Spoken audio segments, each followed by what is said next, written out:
Komið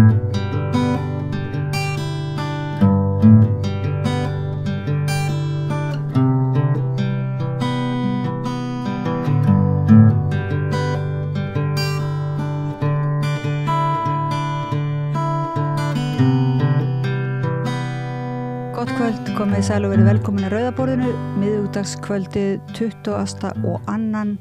janúar 2025. Við sitjum hérna, ég heiti Oddný Eir og með mér Björn Þorláksson, blaðamaður sem nýgenginn úr stjórnmálaflokki, kom fram í fréttu sá ég. Jú, það passar. Ég búin að vera hérna núna á samstöðin í síðustu mánuði líka flokksbundin Flokki fólksins, því að ég fór í framboð þarna fyrir þingkosningarnar 30. nóvember. En ákvað það sem sagt í dag að ganga úr flokknum og talaði í gærkvöldi við Ingu Sæland. Og já,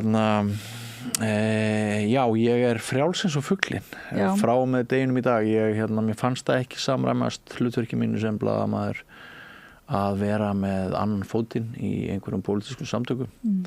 Og þótt ég væri þó ekki þingmaður, heldur bara varaþingmaður, þá fannst mér að ég væri samt ónálægt þessu valdi og það myndi rauninni skekkja öll efnistök. Jón Gunnarsson var ágætur hérna í fyrradag, þá var ég að reyna að yfirheyra hann og hann sendi mér einhverja pillu það að við í Flokki fólksins og eitthvað og ég bara hugsa með ég nenni ekki að vera maðurinn sem að gefa á mér höggstað sem fjölmiðlamaður út af einhverjum pólitískum tengingum. En við höfum nú líka talað það að það svona svolítið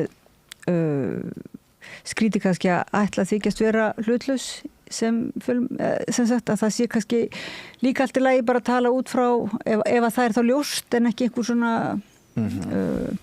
spilling í því þú náttúrulega hefur rannsakað fjölmiðlana út frá líka spillingarpælingunum þannig að ég treysti því að þetta Ég er sammála því að það þykjast hlutlaus og sigla undir fölskuflaggi en náttúrulega ömurlegt en sko þetta svona eins og þú bara ferð í steypibað og þú bara kemur andlega bara hrein undan þessu rennandi vatni og þú ert bara gíruð þannig að nú hefst nýtt tímabil og við erum bara á nýjum punkti og þú ert á móti öllum, þú ert ekki í lið með neinum, þú gagnrýnir alla og þú hefur frelsi til þess að veita öllum aðhald og þú reynir að láta persónulega tengingar ekki villa þér sín, þú ert vakandi yfir þeim, þú gerir þitt besta sem erfitt í fámenninu í þessu smá ríki í Íslandi en það samt miklu skárri staða þegar þú ert ekki hluti af einhverjum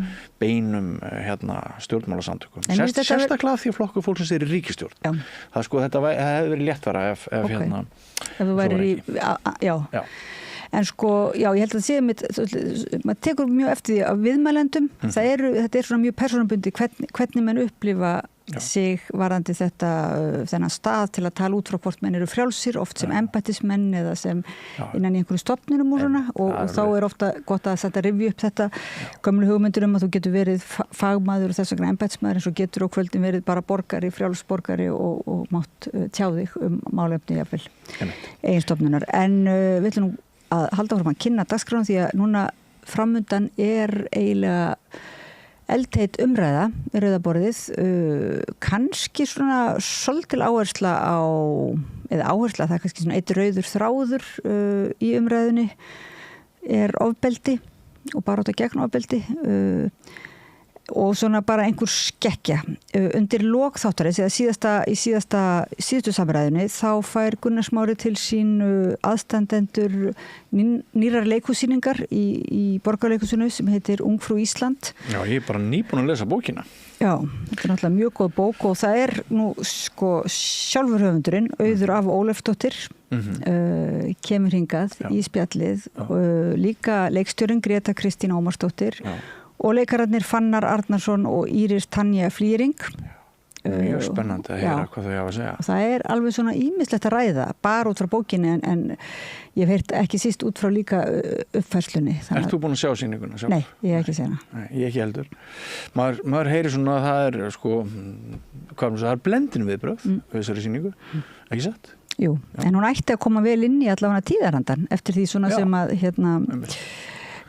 manni skilist að það ákveðin stemning fyrir því að ræða að því þessi já, ræði stöðu kvenna og svona mismöndi sjónarhorn. Já, og við erum svolítið núna í þessari umræðu eftir Vigdísar þættina og svona, við erum svolítið í því að lítum öxl og við höfum kannski skynjað að sterkar heldur en stundum áður hvaða hafa þó orðið blessunlega mikla framfærir þótt það sé náttúrulega óskaplega langt ennþá í land.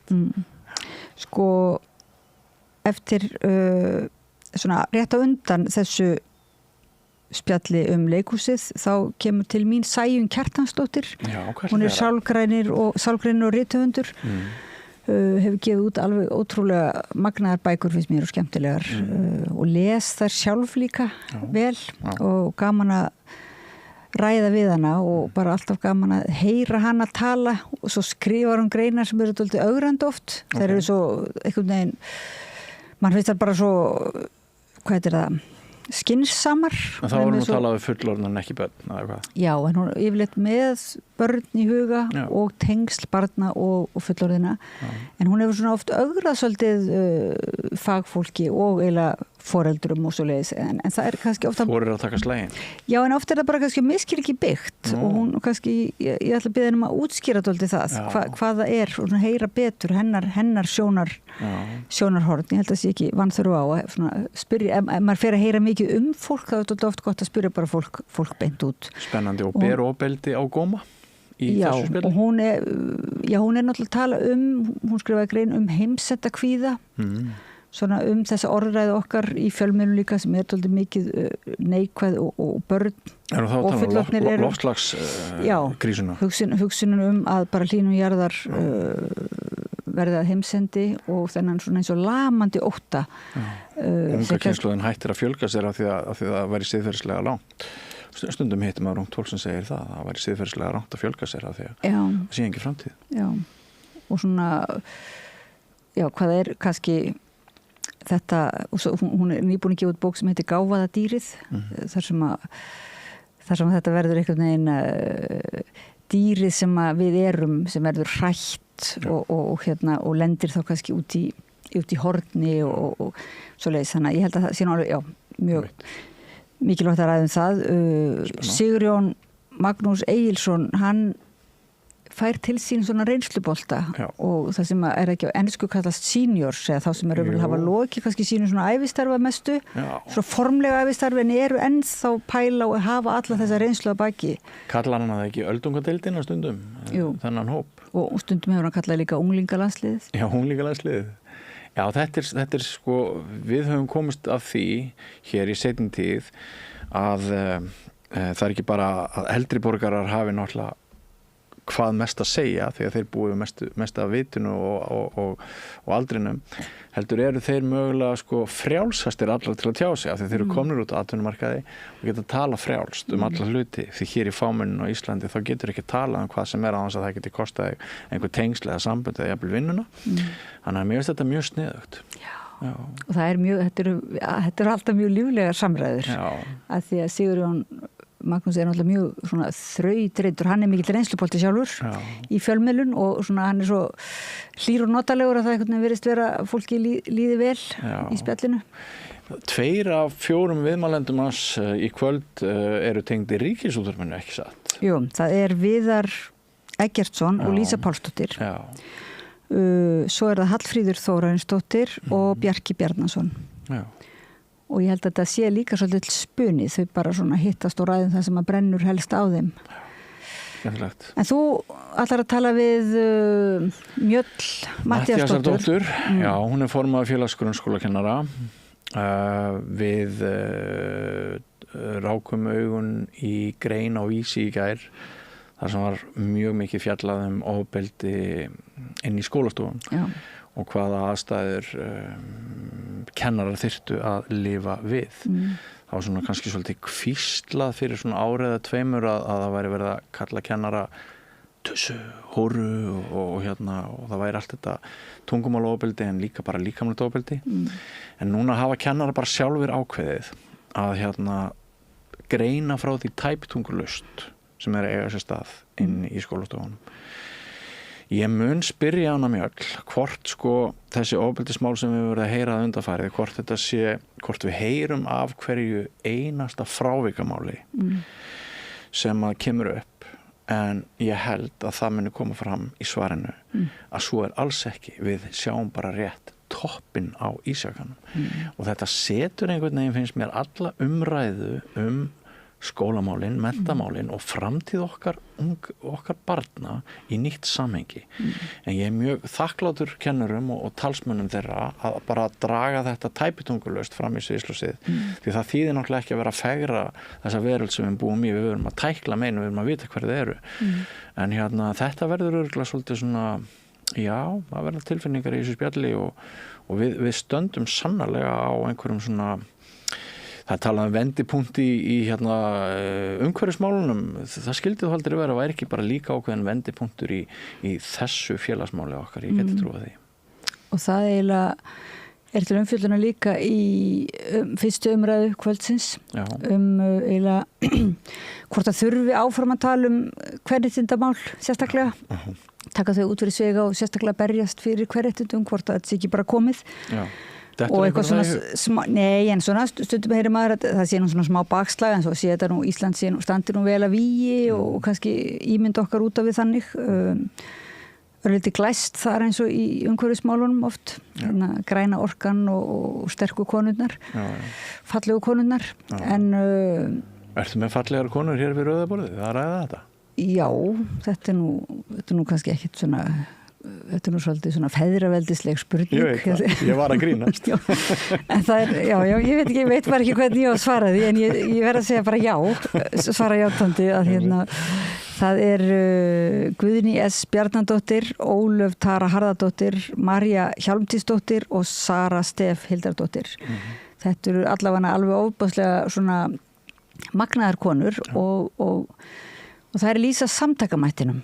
Sko, þær eru allar búnar að vera eiginlega að eflast í svona sinni baráttu og bara, manni finnst eins og það sé bara mjög gaman að vera í einhvers konar baráttu núna á Íslandi og það sé ekki bara eitthvað, það sé ekki bara þeir sem að sé svona ægilega reiður og eigi eitthvað persónulega bátt, heldur að það sé eitthvað svona, menn sé uppgötva kannski samtakamáttin á þessu vendipunkti, er það ekki? Jú, og mér líst mjög vel á að þú setir fókusinn á þetta sko bara sem mótvægi gegn strákunum okkar, köllunum okkar sem eiga alla athyglinina núna í handboltanum. Þannig að ég held að það sé gott að þú teflir þessu fram.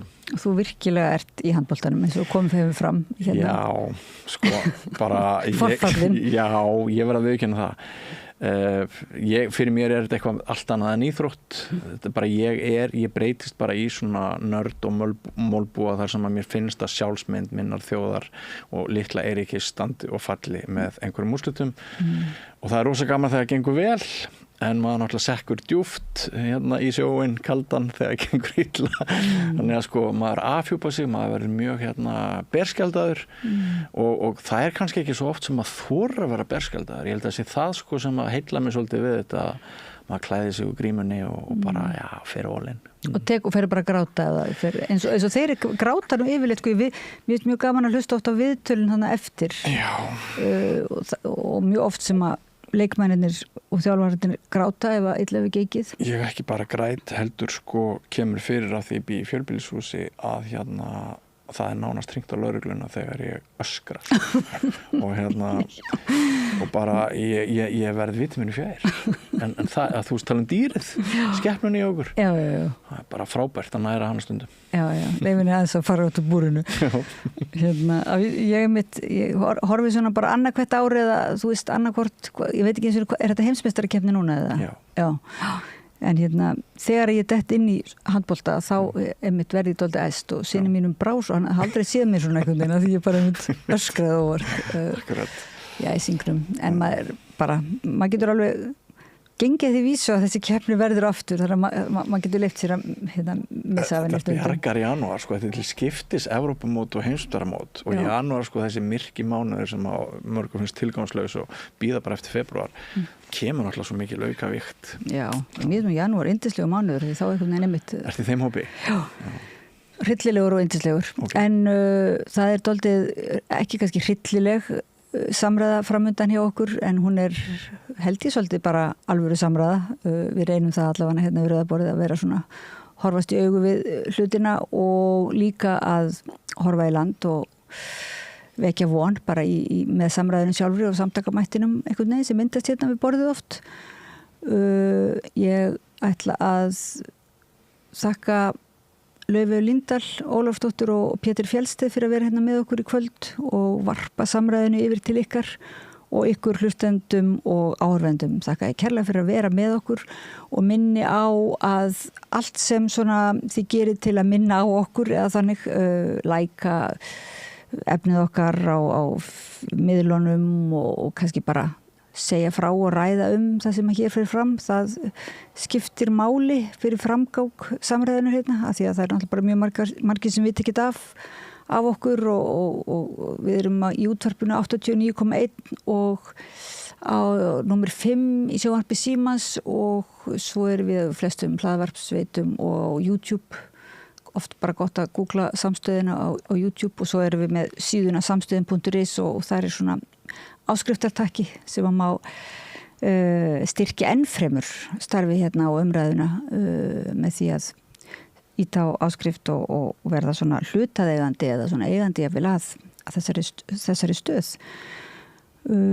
En við skulum vinda okkur inn í samræðuna. Þakka þér fyrir, Björn, að sitja með mér og kynna efnið.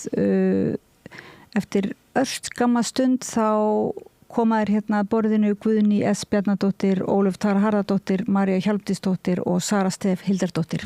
Takk. Allt það besta ókeypis. Knúsaðu vini þína. Samstöðin þar sem manneskjurnar koma saman. Þarftan að tala borgarfulltrúa. Borgarfulltrúar Sósíalistaflokksins með viðtalstíma alla mánudaga klukkan 13:30 til 14:30. Það þarf ekkert að bóka tíma, endilega kíkja við í Bólholt 6, 105 Reykjavík. Með því að ganga í leigjendasamtökin styður þú baráttu leigjenda. Leigjendasamtökin fyrir öll þau sem vilja vinna að réttlæti og öryggi á húsnæðismarkaði. Leigjendasamtökin.is.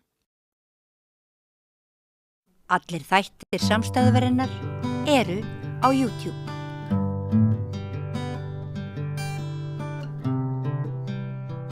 Það svona svokallað kvennaár sem í gangi, hafið 2025 og ég held að flestum finnist virkileg þörf á að taka til umfjöllunar og eiginlega pæla í kvenréttindum okkar og bara réttindamálum yfir höfuð og kannski ákveðið bakslag búið að vera í gangi.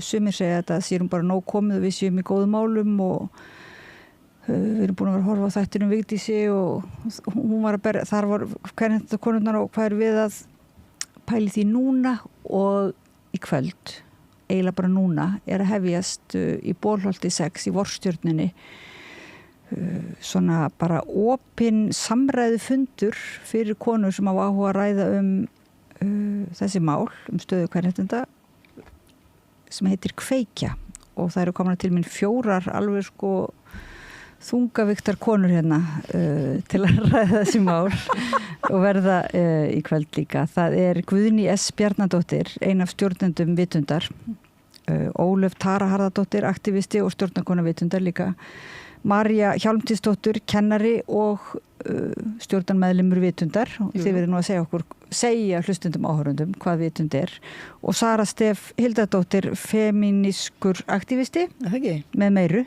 Því að hafi nú líka marga aðra hatta, veit ég. En ef að byrja á að tala þennan viðburð sem svona að rúlla í gang núna sem heitir Kveikja og svo kannski segið þið vel líka frá Vitund. Já, einmitt. Já, við sem sagt komum saman hérna, það náttúrulega hinn femíníska kvenréttinda hreyfing ansi breið eins og hérna þær sem að hafa tekið þátt í henni þekkja. Og nú þegar að 2025 gengur í garð að þá nú þegar sérst byrjað að vinna að undirbúningi þess árs sem einhvers konar svona kannski uppskeru árs fyrir þessi kvennaverkföll sem hafa verið haldin fyrsta þarna 1975 þessi 50 ár liðin og það er svona stöðutaka í ár með allskis viðburðum í hverju mánuði sem ég ætla ekki að segja nána frá hér, það er nú alveg bara efni í annað þátt held ég, en sem sagt markmið umræðu kvöldsins núna á eftir að heyra bara svona í konum sem að vilja taka þátt í þessu samtali í raun bara stöðu konunar og feminisma og kvenréttinda og hún ætlar að koma til okkar hún Kristín Heba, framkvæmdastjóri í Vörðu sem er kölluð rannsóknarstofa vinnumarkaðarins og Regina BSB og þau gerðu rannsókn og birtu niðurstöður síðastlið haust sem að kallast ójöfnuður meðal kvenna á Íslandi og það er svona farið yfir bara ég þekki nú ekki alveg breyturnar og ég er bara mjög spennt að heyra í henni á eftir en þú veist, þá er farið svona svolítið stétta greint kannski staða konurnar á Íslandi frá bara láglaunum, innflytjenda konum upp í einhverjar hálauna glertags, pinnahæla dömur, ég veit það ekki og það svona gefur okkur einhverja hugmynd kannski af hverju við höfum ekki komist lengra síðan 1975 að því að þú veist vissulega margar þessar eiga konur eitthvað allar sameiginlegt gerir ráð fyrir en það eru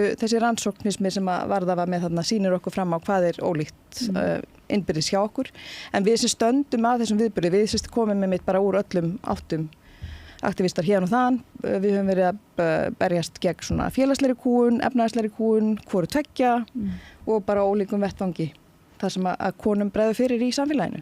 Þannig að þið eru bara svona að koma saman núna eftir smá stund til þess að svona byrja að taka stöðuna áður en að þetta ár upphefst það sem er verið að taka stöðuna og þið eru svona þetta í raun mætti bara líta á þetta svona sem bara óformlega viðburð inn í það dagatal sko. En þið eru eiginlega fullvissar að það er virkilega þörf á áframhaldandi baráttu og þessi skýrsla veit ég að við ætlum okkur að ræða hana líka hérna við Rauðaborðið að hún alltaf sýnir fram á svolítið sláandi hætti að það er virkilega þörf á svona kjarabaráttu kvenna en hvar eru ykkar, segðu okkur nú frá vitund, hvar eru ykkar helstu svona baráttu efni? Já, hvor ykkar vil taka þennan bolta? Er ekki Guðni þú svo mun að segja frá sig? Já, ég get svo sem tekið þennan bolta. Vitund eru samtök gegn kynbundnu ofbeldi og okkar markmið að svona bara reyna að finna einhvers konar réttlæti í þessu réttarkerfi sem við búum við og við erum með vitundarvakningu bara staða kvenna, þetta er eiginlega svolítið merkilegt að við erum núna að horfa á kvenna árið 50 árum eftir að kvennaverkfallið á sér stað og kröfurnar hafa afskaplega lítið breyst og það sem við erum að gera hér er að bara vekja athygli á þessum brotalömum bæði í réttarkerfinu og bara í kynbundnum ójöfnuði, skal ég segja, í samfélaginu okkar. Þannig að það eru svona okkar helsta verkefni kannski og við erum kannski verið svolítið mikið í kynferðisbrotamálum og ofbeldismálum og það eru þetta það sem að hjarta okkar liggur svolítið en við erum þetta alveg að líta á þetta líka í víðara samhengi. Og þeir eru að tala af þekkingu en þeir eru að tala af reynslu, er það ekki? Þú kemur fram á sínum tíma, er það ekki? Og segir þína sögu og svona sýnir svolítið fram á hvað réttarkerfið og það er aftur verið að skrifa það núna sem sagt, er það ekki? Það kemur einhvern veginn alltaf ítrekka fram það er einhverja brotalamir í réttarkerfinu, er það ekki?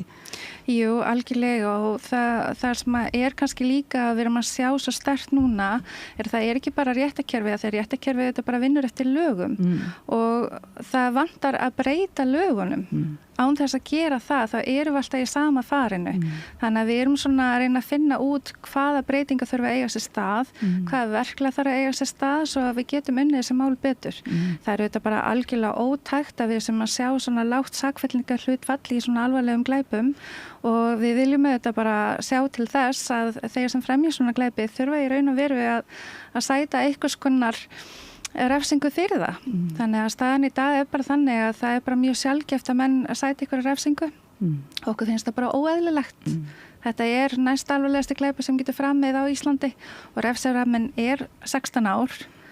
En það eiginlega bara merkilegt að horfa upp á hvernig þetta fer í réttarkerfinu okkar og ég tala þá ekki líka bara mál sem eru felld niður. Það náttúrulega bara annar kapitel út af fyrir sig og við erum að skoða það reyndar við Óli, við erum með hlaðvarp sem að heitir Dómstóll götunnar og þar eru við einmitt að fara yfir sýknudóma. Sýknudómur bara sýknudómur, hann saklaus eða eitthvað meira þarna á bakvið. Þannig að það bara mjög áhugavert að rýna í þessa dóma og skoða þá. Og þið upplifið að þetta gerist ekki sjálfu sér, það verður að veita stjórnvöldum aðhald til þess ef að þessi lög til þess að breytast og ef að þessi verkferlar allir, hvernig upplifir þú þetta ykkar hlutverk þá? Þetta þá bara, þið eru bara í sjálfboðavinnu að vinna í þessu? Já, við erum eins og staðan núna í sjálfboðavinnu og ég búin að vera í sjálfboðavinnu í baráttunni síðan 2021 og ég líti auðvitað á þetta sem bara, þú veist, við þurfum einhvern veginn að trufla kerfið sko og við þurfum að hrófla svolítið við þessu og við sjáum alltaf í svona samfélagslegum umræðum, fólk átt lengi að taka við sér og það lengi að átta sig á því að við erum bara ekkert eitthvað bandbrjálaðar konur sko, við erum bara að benda á bandbrjálað óréttlæti sko.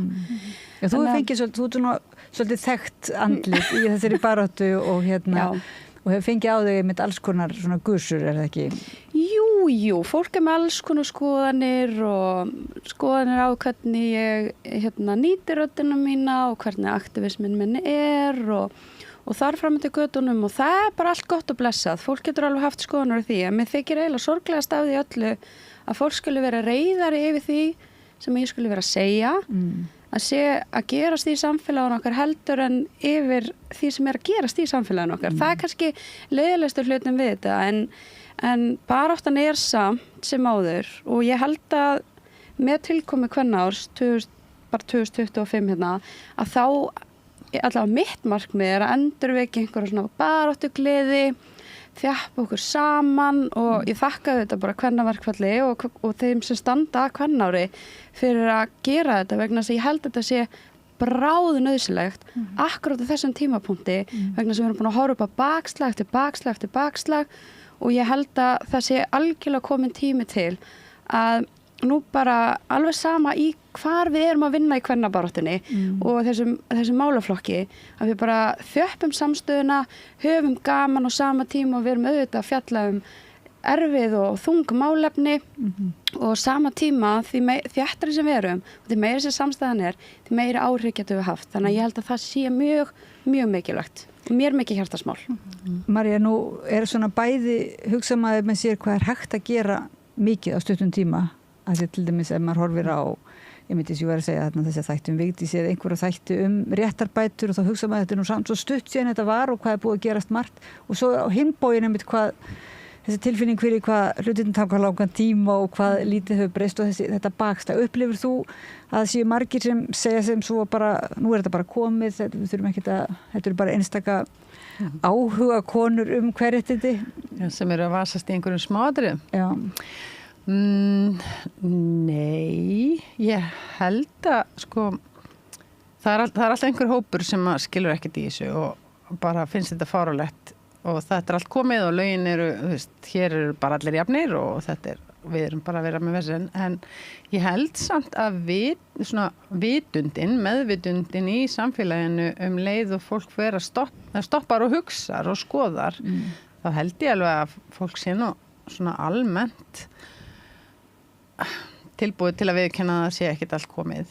En það einmitt, já, þessi tilfinning sko, það eru 50 ár síðan þetta var. Ég var 1 árs þegar kvennafrídagurinn var 75. Við erum ennþá hérna og það hefði ekkert breyst ef við hefðum bara setið róli og vonað að sagan fara alltaf í rétt átt. Og ég held sko líka einmitt að þetta sé mjög góð tímasetning vegna þess að það er náttúrulega bara ýmislegt mikil ólga í gangi í heiminum eins og við erum að fylgst með fréttunum út allt og maður finnur það á fjölmiðlum, maður finnur það á bara mörgu sem í gangi að það er horft til Íslands. Það er horft til okkar og það er fylgst með því hvað við erum að gera einna. og við náum athygli út fyrir þetta litla blessaða sker og við erum alveg inspírerandi með þessum hávaða í okkur fyrir konur og samtök annars staðar. Þannig ég held að þetta sé bara mjög gott og tímabært að við séum einmitt í þessu svolítið svona hvert eru við komnar, hvað eru við búin að þurfa að gera til að komast hingað, en hvað er eftir?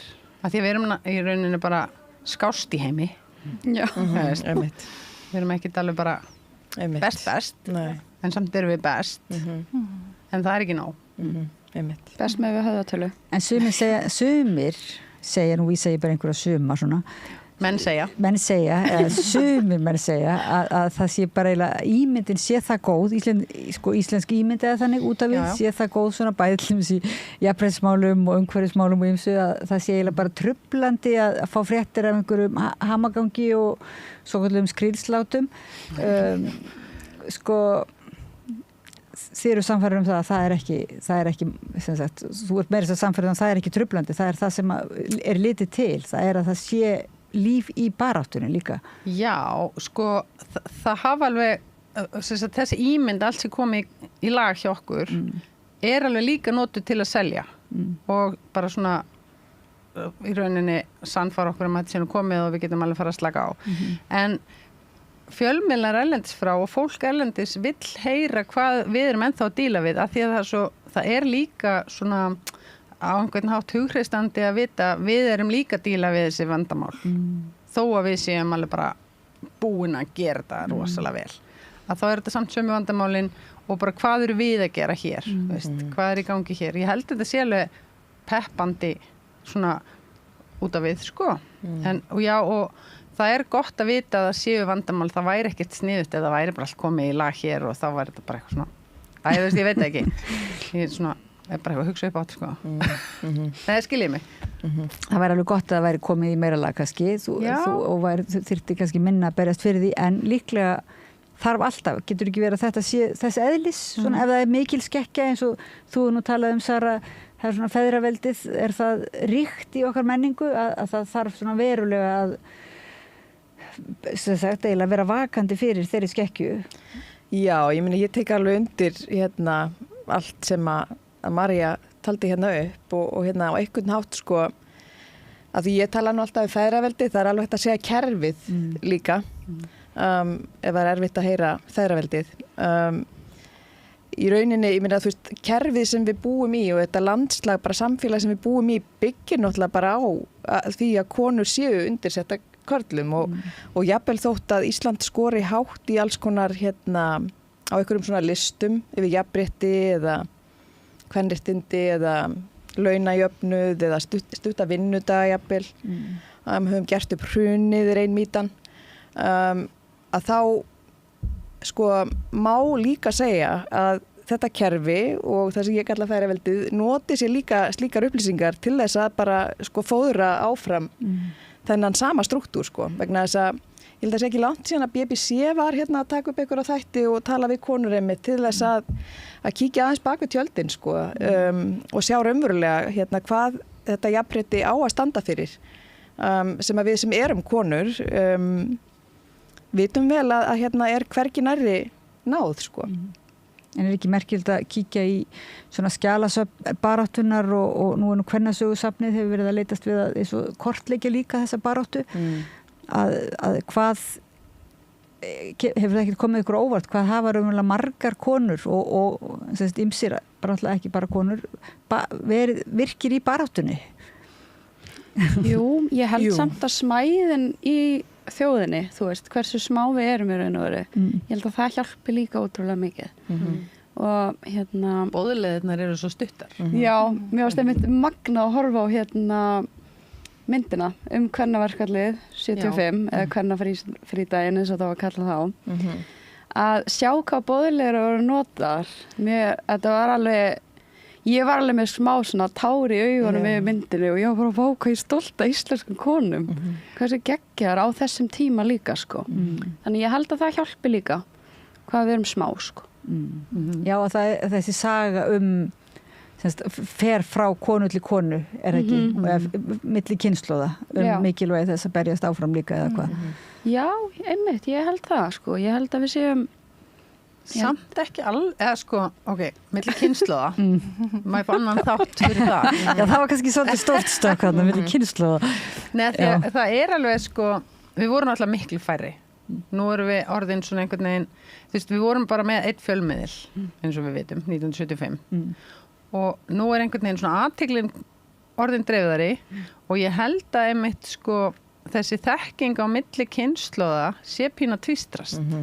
Og það eitthvað sem er eitt af því sem að mér finnst til dæmis skipta máli í tengslu við kvennaárið að reyna einhvern veginn að sko koma þekkingunni og baráttunni og hvað við erum búin að vera að gera, hvað konur liggja bara í valnum eftir þessi 50 ár, hvað búið í rauninni að gera til þess að við séum hérna númer 1, bara eitthvað besti heimi, að því að þegar maður fæðist inn í það að þetta sé sjálfsagt innan gæðslappa og svo maður bara eitthvað á TikTok og bara eitthvað í lífinu þá gerir maður sér ekki alveg grein fyrir því endilega að þetta sé sjálfsagt að því að svo sjáum við til dæmis bara eins og í Bandaríkjunum nærtækt dæmi, það í alveg hægt að spóla tilbaka og bara taka í burtu það sem okkur finnst sjálfsagt og þess vegna held ég svo rosalega mikilvægt að þessi þekking fari áfram að því að núna fjölmiðlalandslæg meðal annars orðið svo dreift þannig að þú ert ekki með sömu með boðleiðin, við erum ekki öll saman að horfa á löður sko.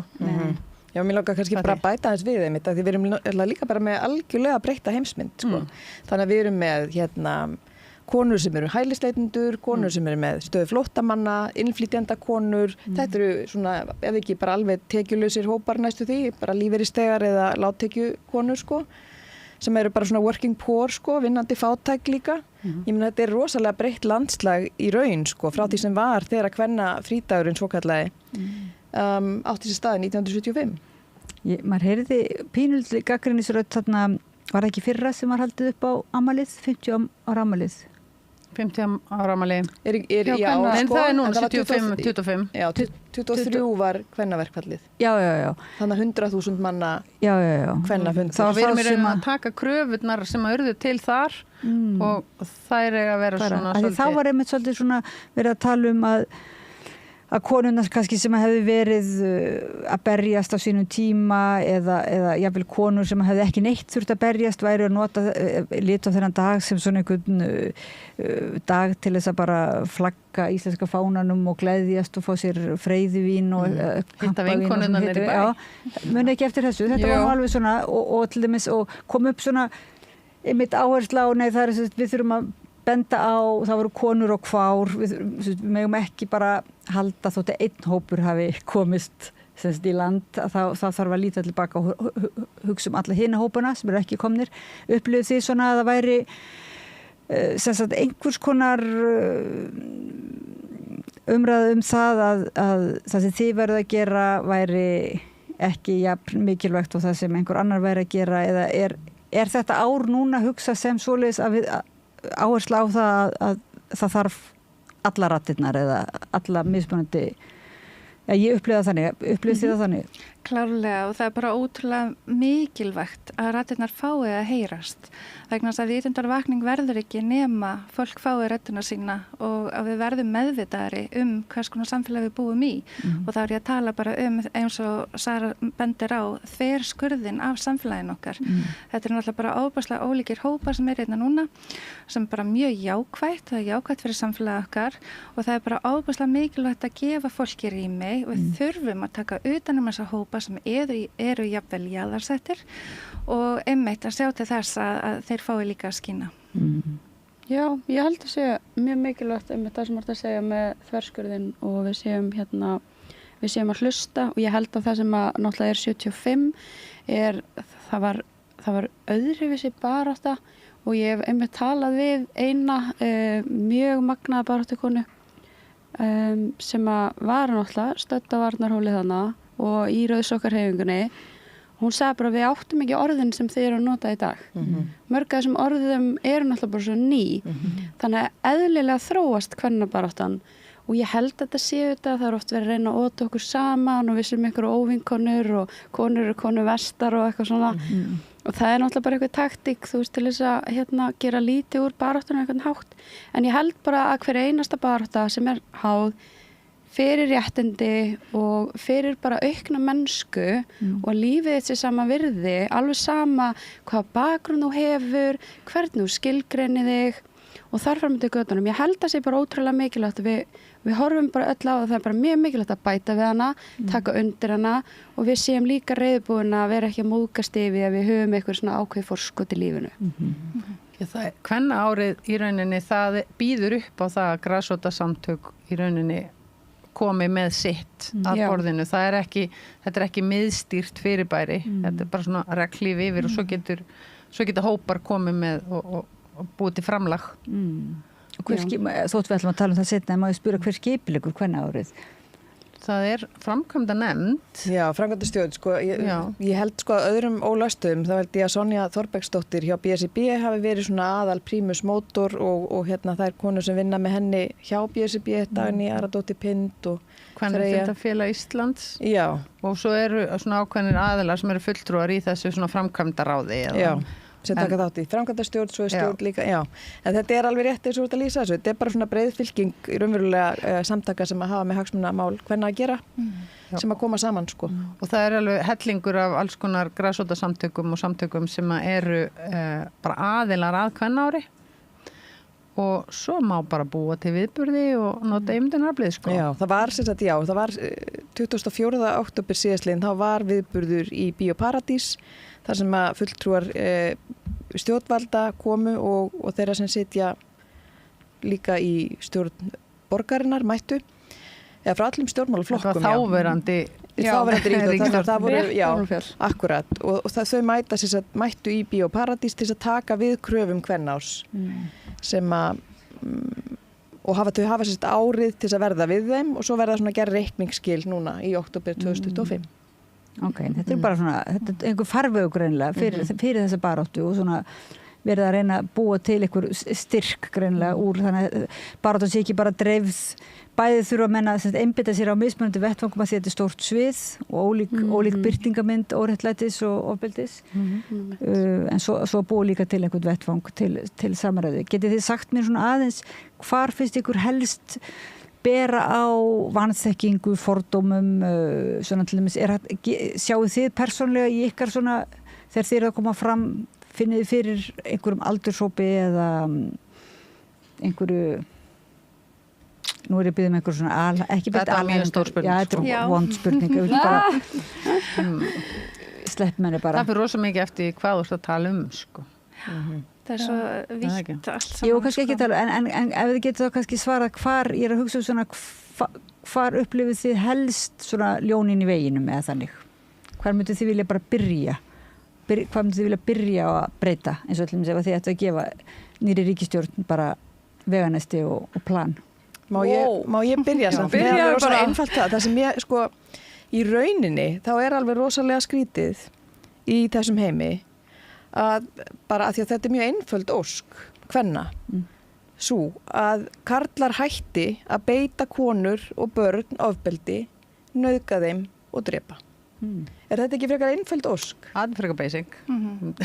Ég meina eins og fyrir vitund, ég meina þetta er bara krafa sem er verið bara stanslust að vinna með, en er alveg ótrúlega verið vera flókið að ná út úr menningunni og það hlýtur að segja okkur, sko, þetta er bara mjög flókið vandamál, hversu samofin þetta samþykki fyrir svona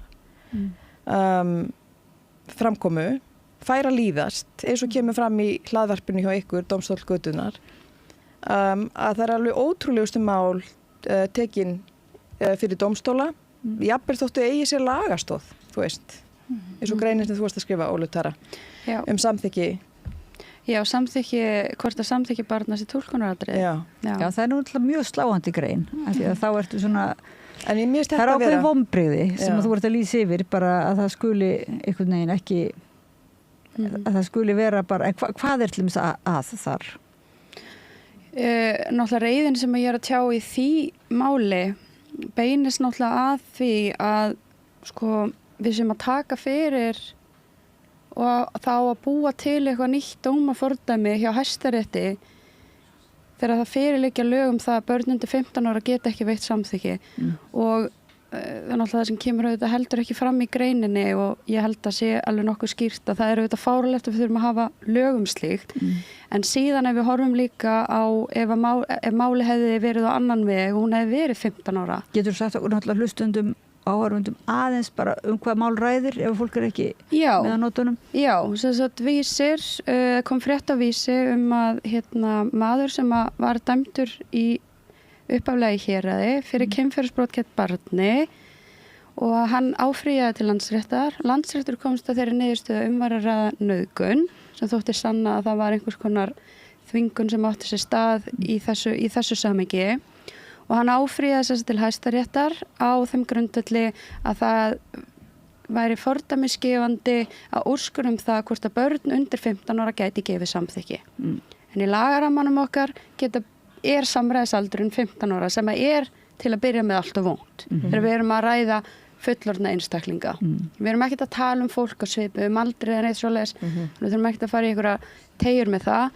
En og það verið, við vitum það að kerfið er fjársvelt og við vitum það 50-60% mála að svona meðaltali frá árum 2016 til 2019 minnum mig að það verið séu niðurfelld og það vegna þess að það fjárskortur og það þarf að liggja fyrir ákveðin styrkleiki í málunum til þess að það sé hægt að réttlæta það að þau fari fyrir dóm og við verðum auðvitað bara að vera reiði við því að kynferðisafbrotamenn og lögmenn leyfi sér að ætla að fara að búa til einhverja nýja línu vegna þess að við þurfum enn frekar að passa upp á réttarvernd barna vegna þess að þau eru sérstaklega viðkvæmari stöðu þegar kemur að fullorðnum og lagaraminn okkar þegar kemur að réttarvernd barna er ömurlegur og hann verndar ekki börn þannig að það er eiginlega bara fárulegt að við ætlum að eyða fjármagni í mál sem að fyrirliggur.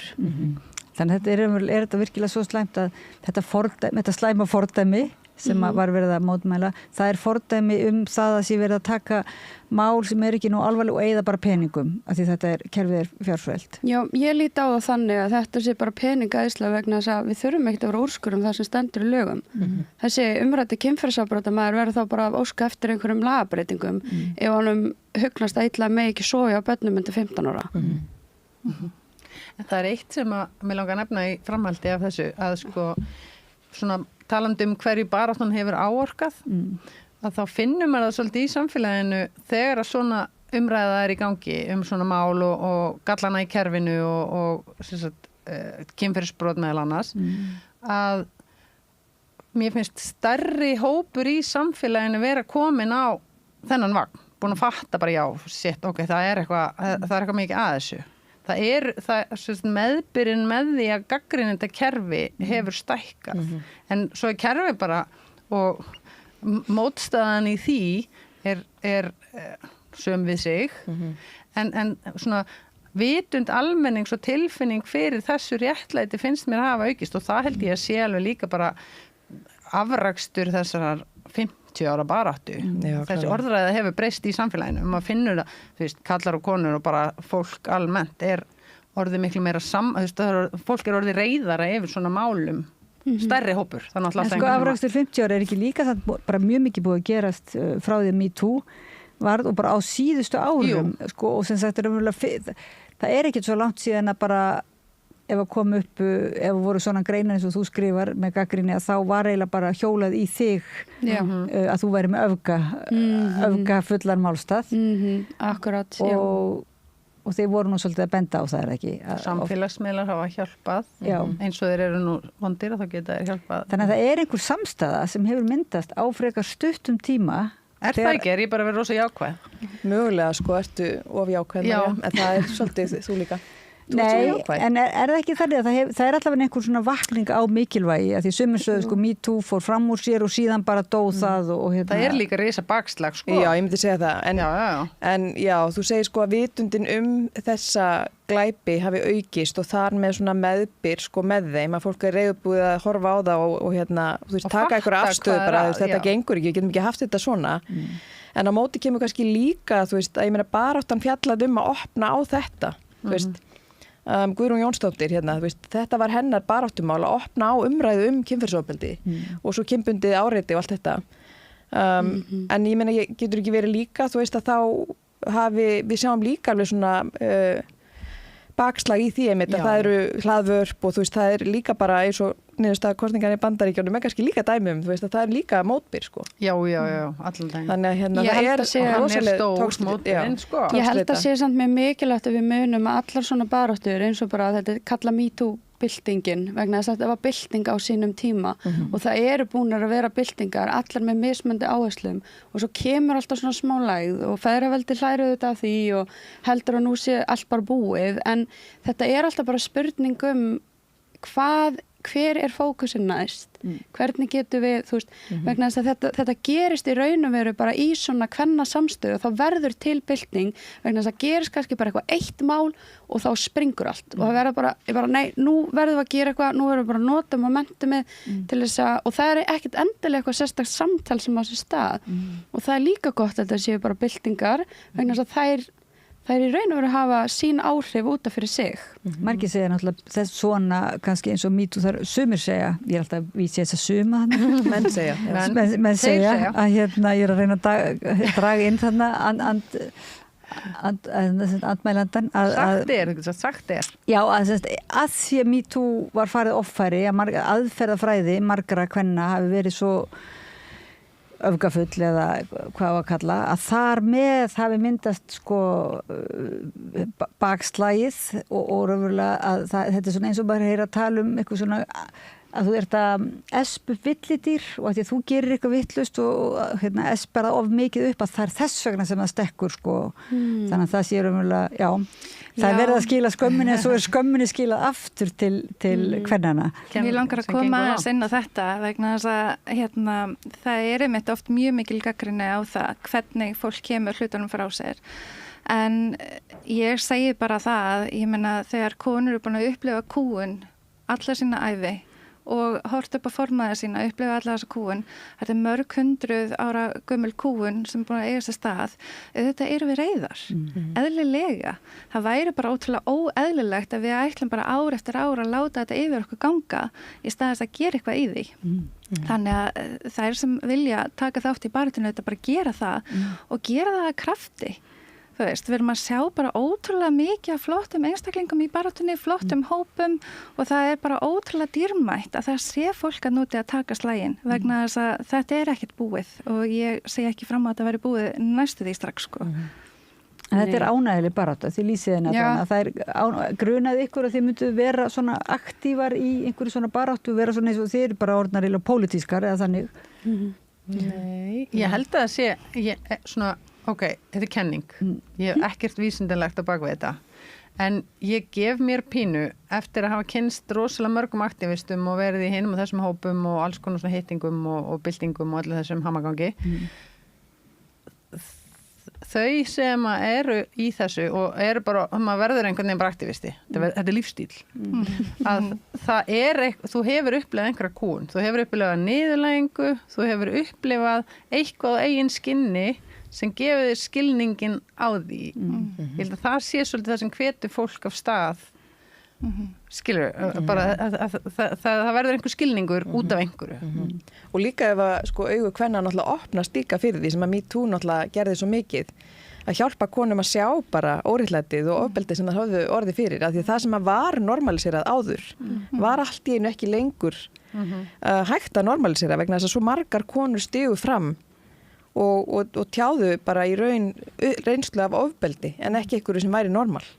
Það er líka þetta með að þegar þú setur sko þína eigin reynslu í stóra samhengið og svo já, ég hef nú átt á, ég hef nú ekki átt á, ég hef nú kannski þú veist, og ef ég hef ekki hafði mig svona þá hefði ég ekki, nei, tekur þetta á þig og þú bara innbyrðir sökina og svona, já. Og þetta ekkert svo merkilega reynsla miðað við það sem sumir aðrir hafa lent í. Þetta ekki ofbeldi og líka bara maður þarf það stundum að svona skilgreina sig frá því til þess að halda haus og bara reist. En svo þegar þú fer að sjá munstur og þú fer að sjá stóra samhengi og þá stundum tekst mann að púsla sínu eigin inn í það og þá kemur kraftur sko. Algjörlega. Þannig að þið hvetji nú alla til þess að taka þátt í baráttunni? Já, af því þetta ekki bara reiðar konur, þetta líka bara ótrúlega góði félagskapur. Þetta líka að geta tala við fólk sem deilir einhvers konar reynslu jafnvel. Það bara ótrúlega dýrmætt. Þetta bara, þú veist, flottustu og sterkustu og bara yndislegustu konur sem ég hef kynnst. Það í baráttunni og það konur sem hafa einmitt mögulega einhverja reynslu á bakinu sem var til þess að þær fóru í baráttunni bara eins og ég sjálf. Ég ætla bara að upplega þetta eigin skinni og þú veist, ég taldi mig alltaf verið, ég bara já, ég feministi og ég alveg hérna og bara kvenréttindi og eitthvað svona. Svo þegar eitthvað svona stórt gerist og ég fekk alveg bara svona, þetta svona slæmt? Og þá fór ég að átta mig á hlutunum og þá einhvern veginn svona fær maður aðra sýn. Þú veist, að því að maður Þín sagði svoleiðis fyrir líka þá sem ekki kannski muna. Þú kemur fyrst fram það ekki til þess að gagnrýna á þig var ekki hlustað sem þolanda eða? Sko, fyrst og fremst fór ég einmitt til að vekja athygli á því að kerfið var ekki beint að hlusta á mig en þá var ég komið mjög stutt í ferlinu. Þá var bara hálft ár liðið frá því ég kerði og ég var bara svona að opna mig ofbeldi sem ég hef orðið fyrir og var svona einhvern veginn að finna takta með bara hvernig kerfið var að taka móti mér. En svo þetta bara ágerðist þetta og þetta var alltaf einhvern veginn verra og verra og ég einhvern veginn var bara reiðar og reiðari af því að ég trúði alltaf að þetta væri svona í alvörunni þannig að mér fannst ég hafa þarna líka bara gott tækifæri til þess að fletta ofan af kerfinu í rauntíma. Í sjálfu sér þá ég búin að vera það opin með málið mitt að þjóðin hefur getað fengið að fylgjast með ferlinu nánast frá A til Ö, bara hálfa ári eftir ég kæri og svo í gegnum allt ferli þar og eftir senustu 3 árin sko. Þannig að þetta þetta bara ótrúlega hlutir sem að koma staðna inn í þessu kerfi og þetta bara maður bara hristir hausinn og þess vegna erum við líka bara ofta að tala þessa hluti og ég meita að halda samtökum eins og vitund gangandi, það bara út af því að það bara þörf á þessu. Það ekki hægt að vera einn til lengdar eitthvað í svona baráttu. Það er of erfitt. Það auðvitað óbúslega krefjandi og náttúrulega hagsmunasamtök brotaþola voru að beita sér gegn kynferðisofbeldi á meðan vitund að beita sér gegn kynbundnu ofbeldi og það bara víðara samhengi, þetta nýr vettvangur og mér finnst bara ótrúlega gaman að fá að taka þátt í því verkefni með bara þessum frábæru konum. Já, við kannski fáum fréttir af ykkar starfi þegar líður á árið þegar þið verðum með ykkar viðburð og það nú eiginlega nóg að taka í áhugaverðu dagskrár efni alveg fjöldin allur af ef maður fer yfir listan af mjög áhugaverðu samtökum en má ég bara spyrja fyrir fólk sem að hlusta núna, hægt að hafa samband við ykkur og ganga í ykkar félagsskap eða svona einhver vefsíða eða svoleiðis ef fólk vil kynna sér?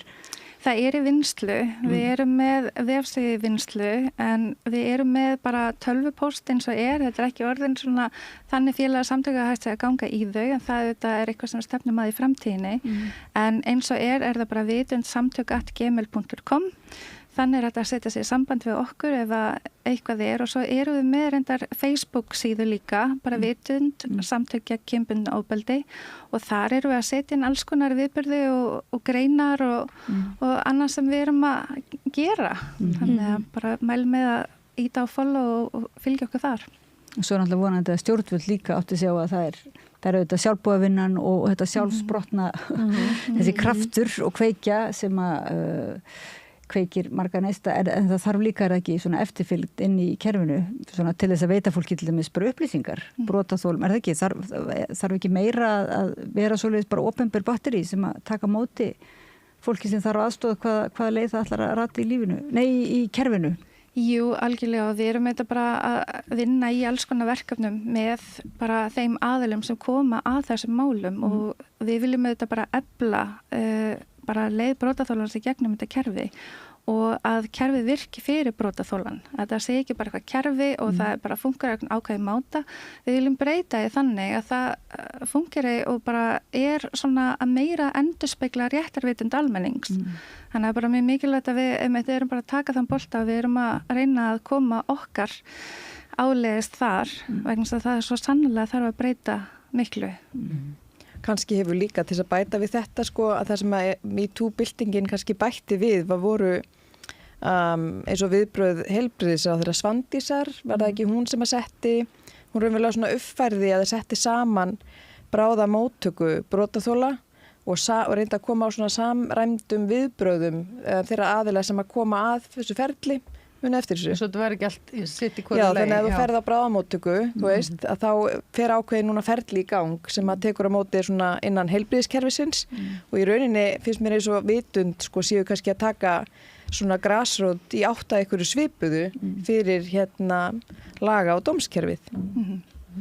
En nú þurfum þegar drífa ykkur á viðburð sem núna í Bólholti 6 í Vorstjörnunni og hann heitir Sara Kveikja, þetta opið hús bara fyrir feminista og kvenréttinda konur þar sem að Kristín Heba ætlar að koma og tala ójöfnuð meðal kvenna á Íslandi.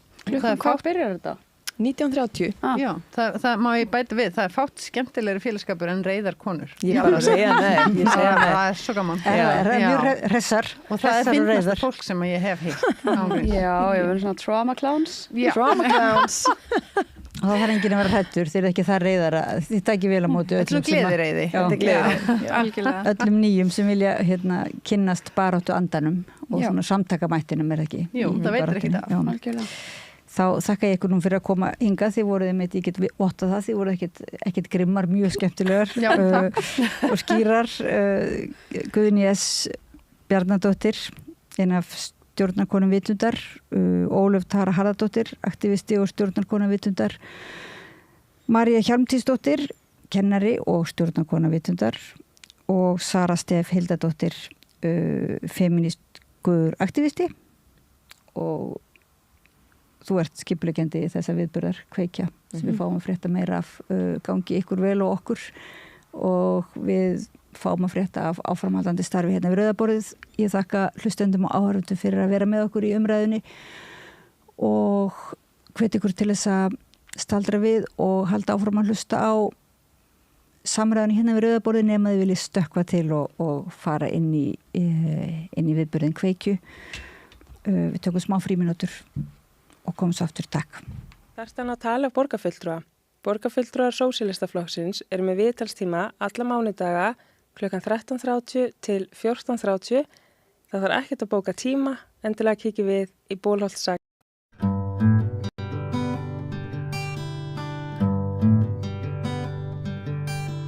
Já, komið þið sæl og blessuð. Við ætlum eins og stundum áður að ræða menntamál, skólamál, börnin okkar, grunnskólana.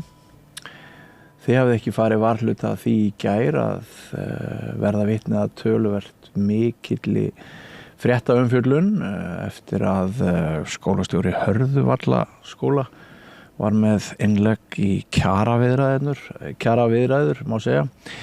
Hún ræddi þar í pistli að staðan í grunnskólanum væri orðin óboðleg vegna álags.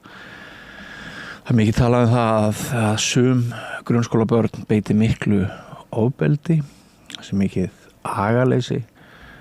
Við erum að lesa fréttir að mörg ljót orð, tussa, hóra, þetta séu einkunnir sem að kennurum eru gefnar af ungum börnum og manni líður stundum þegar maður svona fer yfir þetta svið eins og það sé bara allt í hershöndum sem það er auðvitað ekki.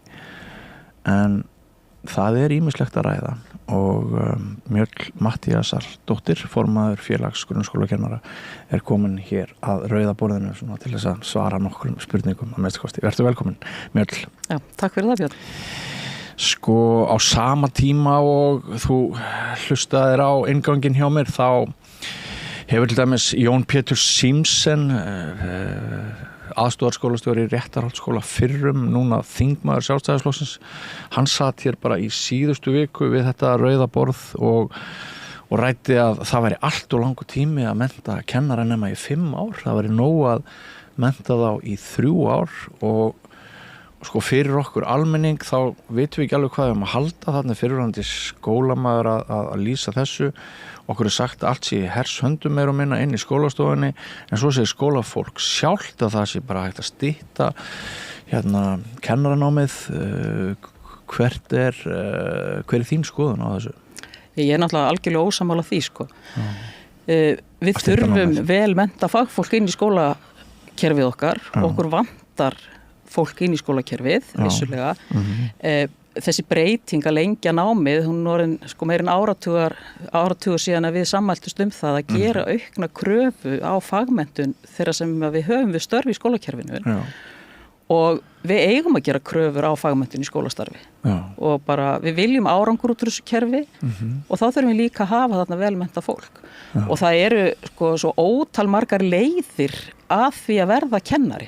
Þeim alltaf að fjölga. Þegar ég fór í gegnum mitt kennaranám, þá var það svona nokkuð bara ein leið sem að menn fór í gegnum. Maður innritaðist í kennaraháskólan þá og valdi sér þar einhverjar greinar en flest allir fóru bara eina leið í gegn. Núna eru ótal margar leiðir að því marki að verða kennari. Já. Og við þurfum fjölbreyttan hóp, sko fólk með styrkan bakgrunn í faggreinum, af því að það er nú oft talað árangur okkar í PISA, að sko þar er verið að mæla ákveðna námsgreinar. Og ég held að sko við þurfum alveg horfast í augu við það að faglegu grunnur þessara greina, starffræði og raungreina, hann er ekkit endilega sérlega sterkur í okkar skólakerfi og við þurftum að efla það. Og svo leið að fólk geti komið með grunnpróf úr háskóla úr þessum greinum og afla sér svo kennarmenntunar á 2 árum. Það er gríðarlega mikilvægt. Já. Annað sem að mér finnst sko ekki liggja alveg á tæru, það er sko hvaða ábyrgð liggur á stofnunum eins og grunnskólum og hvaða ábyrgð liggur á heimilunum. Sko, svo ég vitni aftur í Jón Pétur Simsen, núverandi þingmann Sjálfstæðisflokksins og fyrrum skólamann. Þá er hann nýbúinn að skrifa pistil. Og í þeim pistli þá er hann svolítið að gagnrýna agaleysið í sambandi við símanótkun ungra barna og hann eiginlega segir sko að allt gerist á fyrstu 3 árunum og sem sagt þau börn sem að hafi alltaf verið réttur síminn og hafi í staðis að þroskast hafi bara orðið svona skjábörn. Hann talar svolítið eins og þau engan sens og þá veltum maður fyrir sér, hvernig getur skólakerfið lagað innan gæsalappa þennan hóp ef hann er bara alveg farinn á fyrstu 3 árunum ef hann kann að skrolla en ekki að tala. Já. Hvað sko, hvar liggur ábyrgðin? Er ekki svolítið snúið stundum sko fyrir ykkur sjálf, kennarana, að vita hvað er á ykkar ábyrgð og hvað er ábyrgð heimilanna? Sko það er náttúrulega þannig að frum ábyrgð á uppeldi barna liggur hjá þeirra foreldrum og sagt, þeirra nærumhverfi. Já. Síðan er náttúrulega mikilvægt og mjög mikilvægt gott samstarf milli heimil og skóla á öllum skólastigum af því að þetta er sameiginlegt verkefni að koma fólki til manns. Jú. Að börn ná að þroskast og mentast og verða nýtir þjóðfélagsþegnar. Þetta er sameiginlegt verkefni samfélagsins. Þarf heilt þorp, segir máltækið. Já, sko, það er viss atriði sem sko er á borði skólans en frumábyrðin liggur heima fyrir og þú ert að vitna hérna til þess að mjög ung börn fá skjá í hendurnar og þetta er einhver umræða sem við þurfum að eiga í þessu samfélagi því þetta er alveg áhyggju efni. Maður hefur bara sjálfur upplifað að taka börn í fangið, lítil börn sem að kunna að skrolla símanum en þau kunna ekki að tjá sig, þau hafa ekki þeirra máltakar ennþá bara á frumstigum en þau eru búin að læra inn á þetta og þá eru þau oft á tíðum böðuð í ensku málumhverfi að því þau eru að horfa á einhver skemmtileg myndbönd á YouTube og eitthvað slíkt og þannig náðu bara ekki tökum á íslensku að því að við tölum líka oft um það inn í grunnskólanum að sko orðskilningur og bara tök og þekking nemenda á málinu er einhvern veginn fernignandi og er það sem við viljum? Ég held ekki. Ég þar, ég held við eigum að reyna, ekki bara reyna, við eigum að standa föst á okkar íslensku og börnin þurfa að hafa sterka grunn í tungumáli og íslenskan er okkur nærtækust. Til þessu eigi bara möguleika á því að ráða við flóknar nám í framtíðinni. Það eru tækifæri. Maður sér þetta á sko erlendu nemendunum sem kom inn. þeir eru kannski búin að læra ákveðið sko grunni íslensku en það skortir oft svona þessa djúpa hugtöku skilning og þessa dýpri rætur málsins og það þeim fjötru fót þegar þau til dæmis fara í framhaldsnám. En sko ég held að séu tækifæri fyrir íslenskuna bara akkurat núna þessi misserinn. Mér sagt af barninu mínu sem í grunnskóla og líka segir barnið mitt sem í framhaldsskóla að það sé að breytast viðhorf nemenda til íslenskunar að þessi mörg börn farin áttu sig á því að það sé mjög cool og skapið þeim mjög mikil tækifæri að tala góða íslensku og meðan enskan sé bara svona þetta sem allir munu kunna þokkalega plús og þannig að sko Já, ég vona svo sannarlega að þú hafir fyrir Já, ég fundi smá voni í brjóstinu vegna þessar umræðu og ég held að þau hafi rétt fyrir sér, ég held að þegar kemur að við ráðum hvert annað að þá munum við ganga út frá því að enskukunnáttu okkar sé bara ágætt en sá sem tjáir sig vel á íslenskri tungu hann stendur framar en einhver annar ég held að það hafi verið þannig og verið þannig áfram en Svo vilja nú sumir alveg snúa þessu við og segja bara hættum að kenna íslensku og tökum bensku. Já, við erum ekki í því liði. Nei, svo sannarlega ekki, en þessar raddir heyrast, sko. Já, það þetta með að Ísland verði svona eyja í alþjóða heiminum og já, akkurat. En grunnskólakennarar og blaðamenn einhverjir á samstöðinni, þeir eru ekkit endilega í því liði. En sko, af því að ég opnaði þennan þátt með umræðum ofbeldi og agavandamál og allt þetta sko. Eitt af því sem við vitum ekki, það sko, ratar hvert einasta frávik og hver einasta setning þar sem að þú heyrir orðið tussa eða einhvers konar ofbeldi líkamlegt inn í skólastofunni ratar hvert einasta frávik í fréttir og eru kennarar sem að skrifa svona greinar í kjarabaráttu, þeir vilja náttúrulega fá hærri laun og þeir vilja lýsa því fyrir okkur að aðstæður ykkar margra til að kenna erfiðar. Hvert einasta frávik alltaf í fréttum eða bara stríðsástand inn í skólum? Nei, það svo langt í frá að þetta rati fréttir vegna þess að kennar náttúrulega bara alltaf að standa svolítið vörðum sína nemendur og vernda þeirra, sko, huga persónuvernd og annað. Þannig að við fáum aldrei nú bara rétt toppin og ísjakkanum sem að ratar allir í fréttir. Ástandið bara mjög þungt og það þungt hljóð í kennurum því það mikið álag og þessi orð sem að vitna til í þessari blaðagrein og hefur komið núna til umfjölluna síðustu daga, sko, kennar bara kinga koll og kannast við þetta og segja, heyrðu, já, gott að þessi umræða kemur hún på yfirborðið. Skráni, sko, við höfum svolítið farið yfir það því það kannski pínu vitundavakning meðal kennara það að það þurfa að standa betur að skráningum ofbeldi sem á sér stað inn í skólakerfinu. Þú veist, kennarar eru barðir, bitnir, klóraðir. Það ekkert verið að skrá alltaf öll þessi atvik niður en það ætti að skrá þau vegna sem við ættum að hafa yfirsýn yfir þetta. Og ég vona að kennarar séu svolítið að vakna til vitunduna það að þetta þarf að skrá, þetta þarf að fara í farveg og sko, þetta ekki síst mikilvægt til þessi hægt að grípa inn í og aðstoða þau börn sem eiga við vandaði etja. En sko, hefur þú fullar valdheimildir sem kennari til þess að grípa til þeirra ráðstafana sem að kennari telur best að grípa til? Þarna erum við náttúrulega bara oft mjög óörgir. Og hvað má og hvað má ekki, þetta alltaf fín lína í samskiptum, við vitum það og Engin handbók til það? Nei, það engin handbók til það og Hvernig væri að skrifa slíka handbók?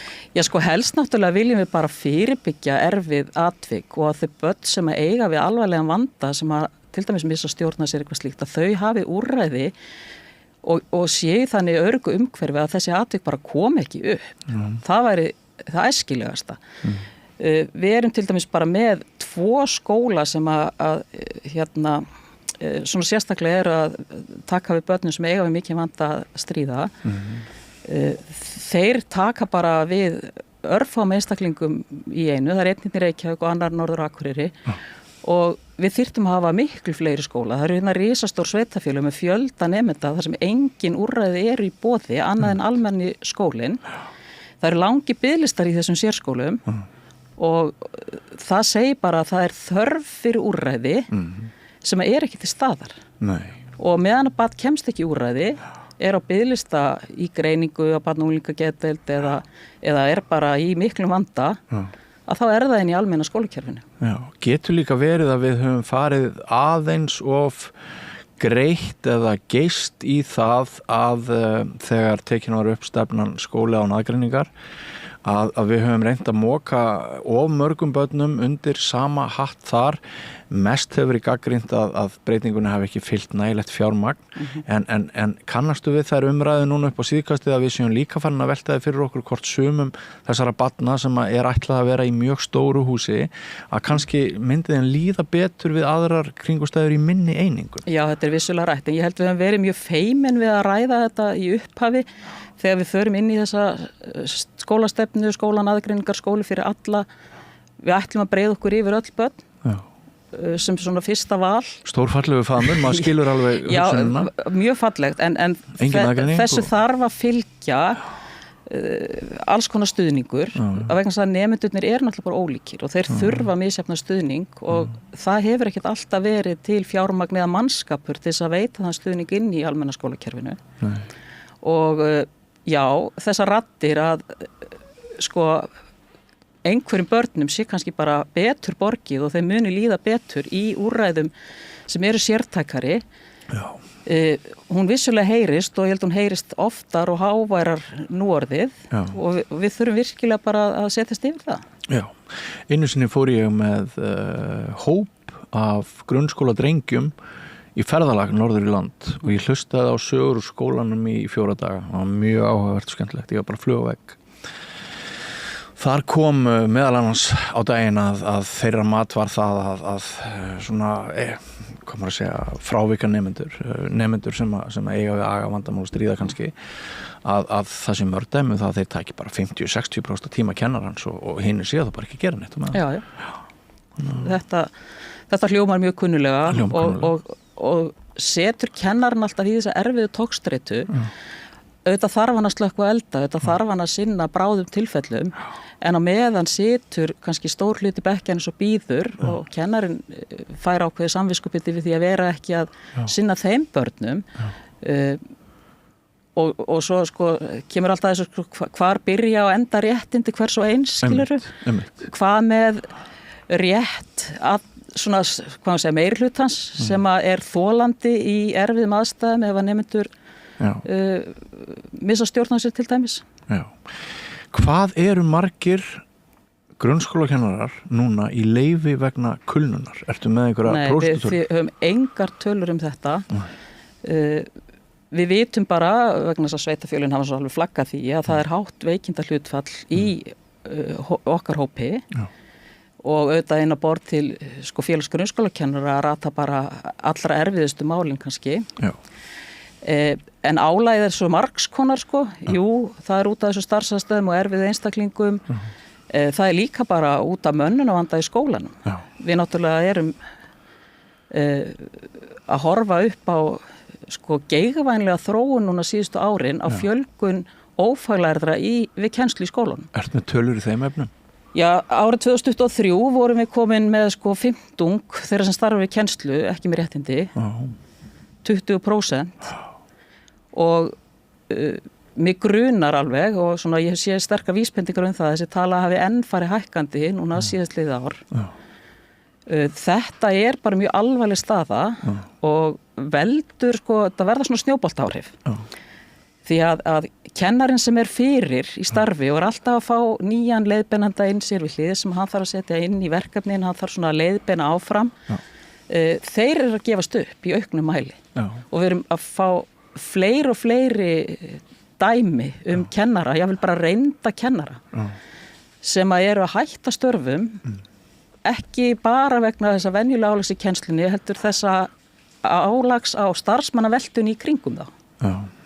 Og þetta náttúrulega bara mjög óhagkvæmt fyrir rekstraraðila skólana að vera með þessa svakalegu starfsmannaveltu. Já. Þetta hefur snúist alveg við. Þegar ég var barn í grunnskóla, ég get alveg ljóstraði upp hérna, ég hef skrifað það í sumar af bókunum mínum. Það var auðvitað beitt ofbeldi, kennarar beittu nemendur ofbeldi. Þeir hefðu fulla heimild til þess að jafnvel berja nemanda upp í töflu þannig að hann fekk blóðnasir ef hann kunni ekki svarið með einhverju starffræði formúlu. Þetta voru dæmin, þau voru út allt. Við bjögum náttúrulega bara í öðru samfélagi þar sem að voru bara önnur viðmið. Jú, og það er eitthvað sem við viljum ekki sjá í dag. Nei, við höfum ákveðið að við ætlum að hafa þetta öðruvísi. En það sem ég er að reyna að koma að er að á þessum tíma er vald kennarans í rauninni of mikið og foreldrar eru afskiptir og þeir fá ekki upplýsingar það hvað er að gera inn í kennslustofunni. En núna líður manni svolítið eins og það hafi snúist við með öfgafullum hætti. Já, eins og kom svo sem fram í þessari umfjöllun sem þú vitnaði nú til hérna í byrjun að þar menn svolítið að segja þurfa ekki foreldrar að fara að stíga skref tilbaka. Samstarf heimilis og skóla er alveg gríðarlega mikilvægt og gott samstarf foreldra og kennara nám barnanna er mikilvægt og upplýsingagjöf er mikilvægt. Hins vegar virðist ágangur sumra foreldra og nú skulum við bara taka fram, ég meina meirhlutin er bara í góðu samstarfi við sína kennara en sumir foreldra ganga fram með alltið svona aggressívum hætti gagnvart kennurum og það veldur álagi eitt og sér og veldur álagi á svolítið flókin hátt skilur. Þú veist, jáfnvel foreldrar sem eru að sækja það mjög stíft að koma inn í kennslustundir. Já, akkurat. Og þá hugum maður spýtu, hvað með persónuvernd hinnan einmittana? Einmitt. Við erum eina skólakerfið bara í nágranna, þetta tíðkast ekki í nágrannalöndunum að foreldrar hafi svona greiðan aðgang inn í skólana. Nei. Og eitt skilur gott samstarf og góð samskipti, annað þessi óhefti aðgangur. Og þarna þurfa kennar bara svolítið og skóla samfélagin að setja mörk og reglur. Það er til dæmis ekkert eðlilegt að kennari bara svara upplýsingapóstum eða fyrirspurnum frá foreldrum bara í tíma og ótíma sama hvenær sólarhringsins í tölvupósti. En það er svona stundum það einhvern veginn svona krafan sem sett fram. Ég sendi nú hérna tölvupóst í gærkvöld og ég ekki búin að fá neitt svar. Já. En á hvers... Ef þú sendir hérna fyrirspurna á þjónustufulltrúnaðinn í bankanum á laugardagskvöldi og sendir svo bankastjórinu pósta því þú ekki komið svar á sunnundi, þetta er engum í huga að gera. En þetta er bara veruleiki sem kennarar búa við. En á hvers könnu ættu umbætur í þessa veru að vera, ætti þetta að koma frá ráðuneytinu, ætti þetta að koma frá þessari nýju miðstöð þarna, skólaþróunar, engin mann hvað hún heitir. Miðstöð menntunar og skólaþjónustu. Já, hún er alveg ekki með mjög spennandi nafn. En eða á þetta bara að vera rými, hvers og einn skóla, hvað með samræmingu þarna? Það er nú kannski algjör óþarfa sem við alltaf vera að finna pjóli á hverjum einasta stað. Það er nú bara ekki mjög svona skilvirt. Þannig að svona leiðbeinandi reglur sem að væru einhvers að setja niður sem skólar getur tekið upp væru bara mjög æskilegar. Og við höfum vissulega verið að ræða þetta meira þess að tengt kjaraviðræðum á síðustu mánuðum að ýmsir álagsþættir í starfi kennaras er eitthvað sem þarf að taka á með svona skipulegri hætti. Já, það séu aðstæður sem að kalli á einhverja auka þóknun. Ég er nú meira bara að tala svona samræmda reglur en svona farið svolítið yfir að hvað á verksviði kennaras, hvert ábyrgðarsvið kennarans, vegna að kennarar eru komnir með svona einhvern veginn á sína könnu, hægt og rólega, ósjálfrátt, alls konar verkefni sem ættu ekkert að vera á þeirra könnu. Nei. Ég vænti þess Mjöll að þú heyrir raddir úr flestum eða bara öllum grunnskólum landsins. Hvað eru þið margir? Þeir eru svona 170 talsins eitthvað svo leys, þannig að ég er nú ekki kannski með beina tengingunni það alla daglega. En við erum með mjög gott tengslanet landið, félagið okkar og trúnaðarmannakerfin í öllum skólum. Þetta eru margir skólar, margar byggðir. Nú langar mér til þess að fara aðeins með þér norður til Akureyrar. Já. Hvernig hefur reynslan orðið af símabanninu í grunnskólakerfinu á Akureyri? Ég hef nú bara engar svona staðfestar heimildir það í sjálfu sér. Er það ekki? Nei. Sumir segja mér að þetta sé algjört meik og ég man eftir því að fréttirnar sem voru fluttar af þessi fyrra haust voru yfirleitt mjög gagnrýnar og það var talað við krakkana sjálf sem eðlilega hvaða unglingur í heimi myndi ekki vilja halda sínum síma hjá sér og þau hafa vanist upp við það og maður er náttúrulega enginn tilbúin að gefa frá sér einhver réttindi og forréttindi og samskiptatæki og svona. Bara mín persónlega skoðun er svo að við þurfum að læra bara umgangast alla svona tækni á ábyrgð og ég ekkert endilega hlynt því að boð og bönn séu lausnin. Heldur frekar að menn svona ræði hlutina og komist að tilverði sáttmælu ákveðna leikreglur. Og ég starfaði í skóla þar sem að við ræddum þetta við krakkana og það voru bara búin til reglur sem þau voru þáttakendur í að móta.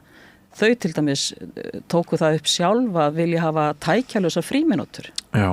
Til þess að geta átt samskipti og var tíma sínum með öðrum hætti heldur en alltaf í einhverju síma. Þannig að sko, ég held við eigum að frekar að taka samtalið og búa okkur til leikreglur heldur en að bara setja einhliða boð og bönn vegna þess að hver á framfylgja boðum og bönnum en eitt verkefni sem kennarinn á að taka að sér og hefur raunni ekkert endilega úrræði til að beita ef á reynir sko.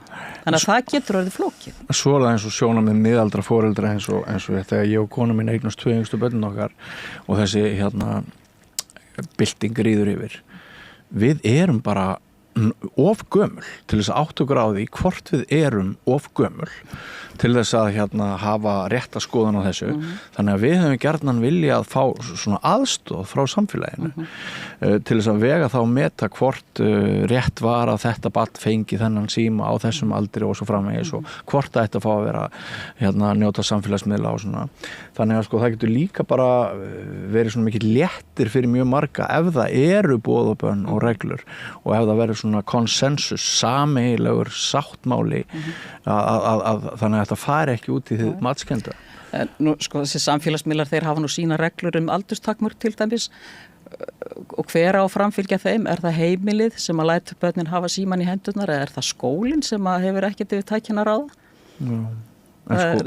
En verkefnum með þetta er svona eitt af þessum dæmum þar sem að verkefnum með svolítið inn í skólana. Skólinn á að hafa skoðun og skólinn á að setja reglur og skólinn á að redda. En ábyrðin er í rauninni inn á heimilinu. Já, en við erum dæmi ríki eins og Ástralíu sem að taka bara risaskref og hefur ekkert með heimilin að gera, bara skólarnir bara segja engir símar hér innan við 14 ára aldur og okkur er sagt að við lesum það í erlendum fréttamiðlum fleiri ríki í heiminum séu að taka miklu harðari reglur síma, samfélagsmiðla og hvernig við erum að umgangast þessi tæki og mér finnst það sko, út frá því sem ég var að nefna það, mér finnst það mjög áhugavert að rannsóknir hafa verið gerðar sem sýna einmitt að miðaldra foreldrar og gamlir foreldrar þeir veita börnum sínum miklu meira frelsi og rými til þess að umgangast nýja tækni af því við erum svo hrættum heldur en ungi foreldrar af því við teljum að við séum kannski aðeins búin að missa hvað maður að segja snertingu við slagaæð breytingarna. Já, en þú veist, þetta er bara dæmi það að við kannski erum ekki nógu duglega að taka þetta samfélagslega samtal. Nei. Bara sem samfélag. Ekki alltaf bara setja verkefni inn í skólan. Nei. Já. Kannski ættum við að halda ráðstefnur sko með, af því að það er náttúrulega heimil og skóli, kannski ættum við að halda sko fleiri ráðstefnur þar sem þessir 2 hópar, foreldrar og heimilin og skólarnir eru saman að ræða máli. Ef að síminn er truflun fyrir barnin í kennslustund, er ekki síminn truflun fyrir fólk bara í ýmsum störfum í vinnunni? Já. Eru fyrirtæki með símastefnu? Nei. Eða þyrftu þið kannski að hafa símastefnu? En hvað segir í grunnskólalögum ábyrgð skólastarfs og kennara sko? Ég veit að það segir ekkert væntanlega þessa síma. Nei. En einhvers staðar hlýtur að vera svona vítt Já, við meina verkefnið er að ala náttúrulega og mennta börn til þess að vera þáttakendur í lýðræði samfélagi. Já. Og lýðræði samfélagi er til dæmis að kunna taka umræðu erfiða hluti. Já. En Sigrún Ólöf, hún segir sem sagt agaleysi samfélagsins er aukið álag á kennaran okkar og stjórnendur skóla land allt og þetta hefur mikil áhrif á starfsumhverfið og á veikinda fjarvistir starfsfólks. Þurfum við að ráða atferlis ráðgjafa í alla skóla? Já, hún veltir upp þessar spurningu og þeir eru vissulega starfandi í sum skólum. Auðvitað kannski, sko við höfum líka oft sagt að við þurfum í svo fleiri sérfræðinga heldur en kennara inn í nútíma skóla. Já. Við þurfum talmeinafræðinga, við þurfum sálfræðinga, við þurfum jafnvel iðjuþjálfa, þroskaþjálfa af því við erum með fjölbreyttan nemendahóp. Já. Og þetta er allt gott og gilt. En börnin sem kannski víkja mest frá og valda miklu álægi og beita þessu ofbeldi sem þarna verið að tala og ljótri orðræðu. Kannski þeim betur borgið í einhverjum öðrum úrræðum og þeim þarf að fjölga, það alveg ljóst. Færist það í aukana kennara læri einhverja sjálfsvarnar íþróttir reynilega bara til þess að? Ekki kannski beinlýst það, en sko hún einmitt vitnaði nú til þess í samtölum kringum þess að greinaskrif að hún hefði sótt námskeið. Það verið að kenna sem sagt ákveðna aðferðir sem að í lagi að beita en við kannski erum ekki endilega heldur komin alveg til enda með það sko hvað ætlum við að leyfa og hvað ekki í því. Nei. Já. Ef það væri svona, ef þú myndir forgangsraða þessum áskorunum, hvað væri í fyrsta sæti hjá þér? Ef svona þú getur lagt fram óskalista breytingum. Já. Ég veit að þið viljið hærri laun og ég held að þessu ansi margir íslendingar sem standa með kennurum í því að... Ég held að sko, talandi um það, þá erum við náttúrulega líka svolítið að sko einlega horfa til þess að laun kennara þurfa bara að vera samkeppnishæf svo við fáum fólk til starfa. Gott fólk. Og við séum ekki í þessari stöðu að vera með sífellt fleiri ómenntaða við kennslustörf. Í fullkomnu samfélagi værum við með yfirburða fólk í skólastofunni því að ábyrgð kennara náttúrulega svo mikil. Já. Og ef við ætlum að krefjast árangurs af þessu skólakerfi þá þurfum við að hafa afburðað fólk við störf við kennslu. Sko kennarar sjálfir hafa talað stærðir á nemendahópum sem svona mikinn faktor í því hvernig þeim gengur að sinna sínu starfi. Já.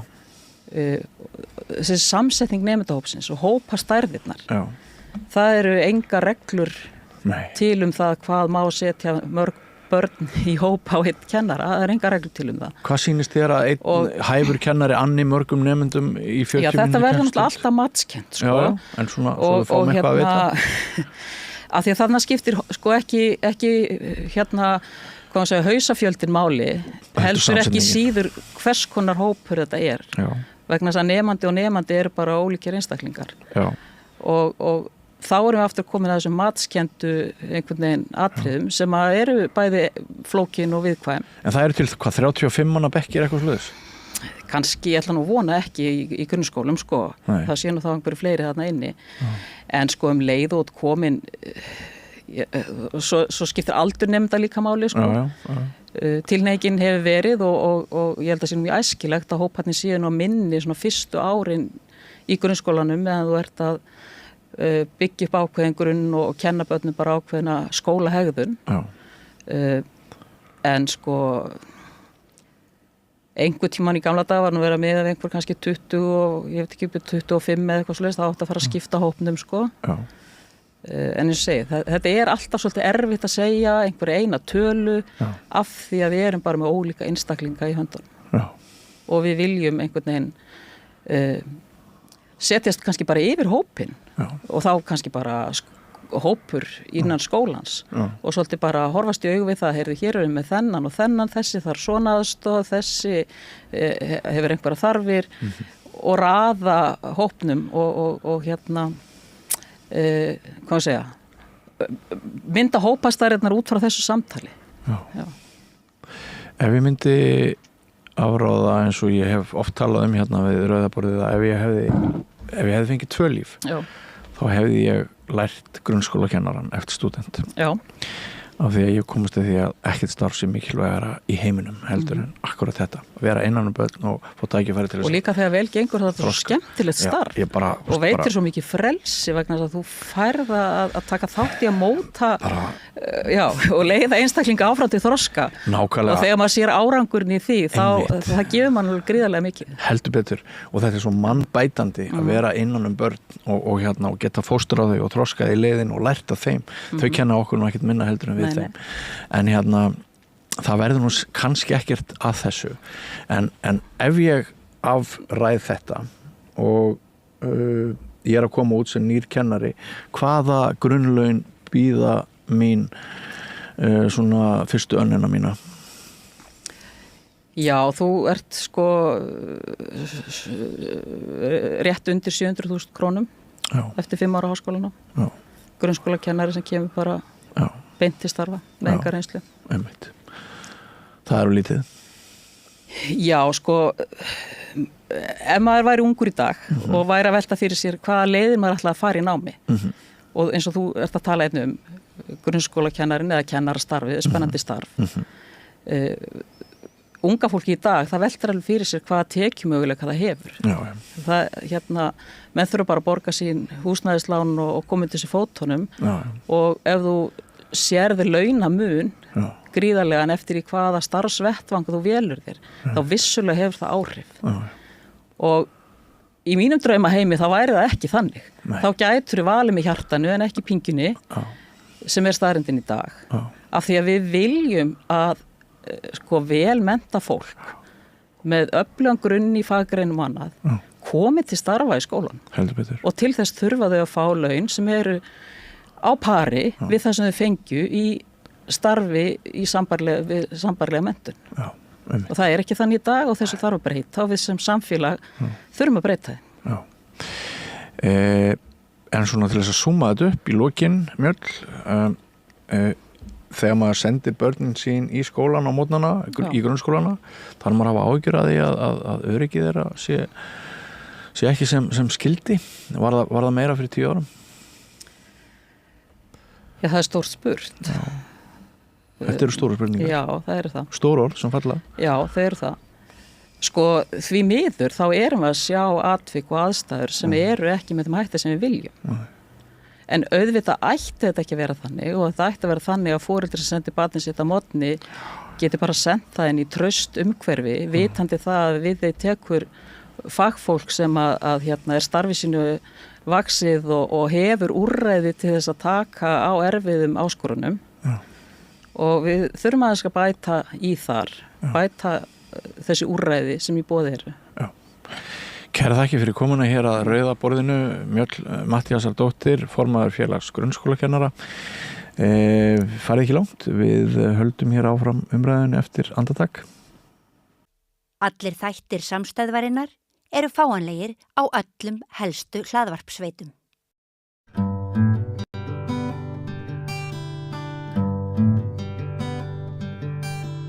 Já, þá voru skiptið fyrir okkur hérna sitjum við 5 reynsluboltar íslensk þjóðmál.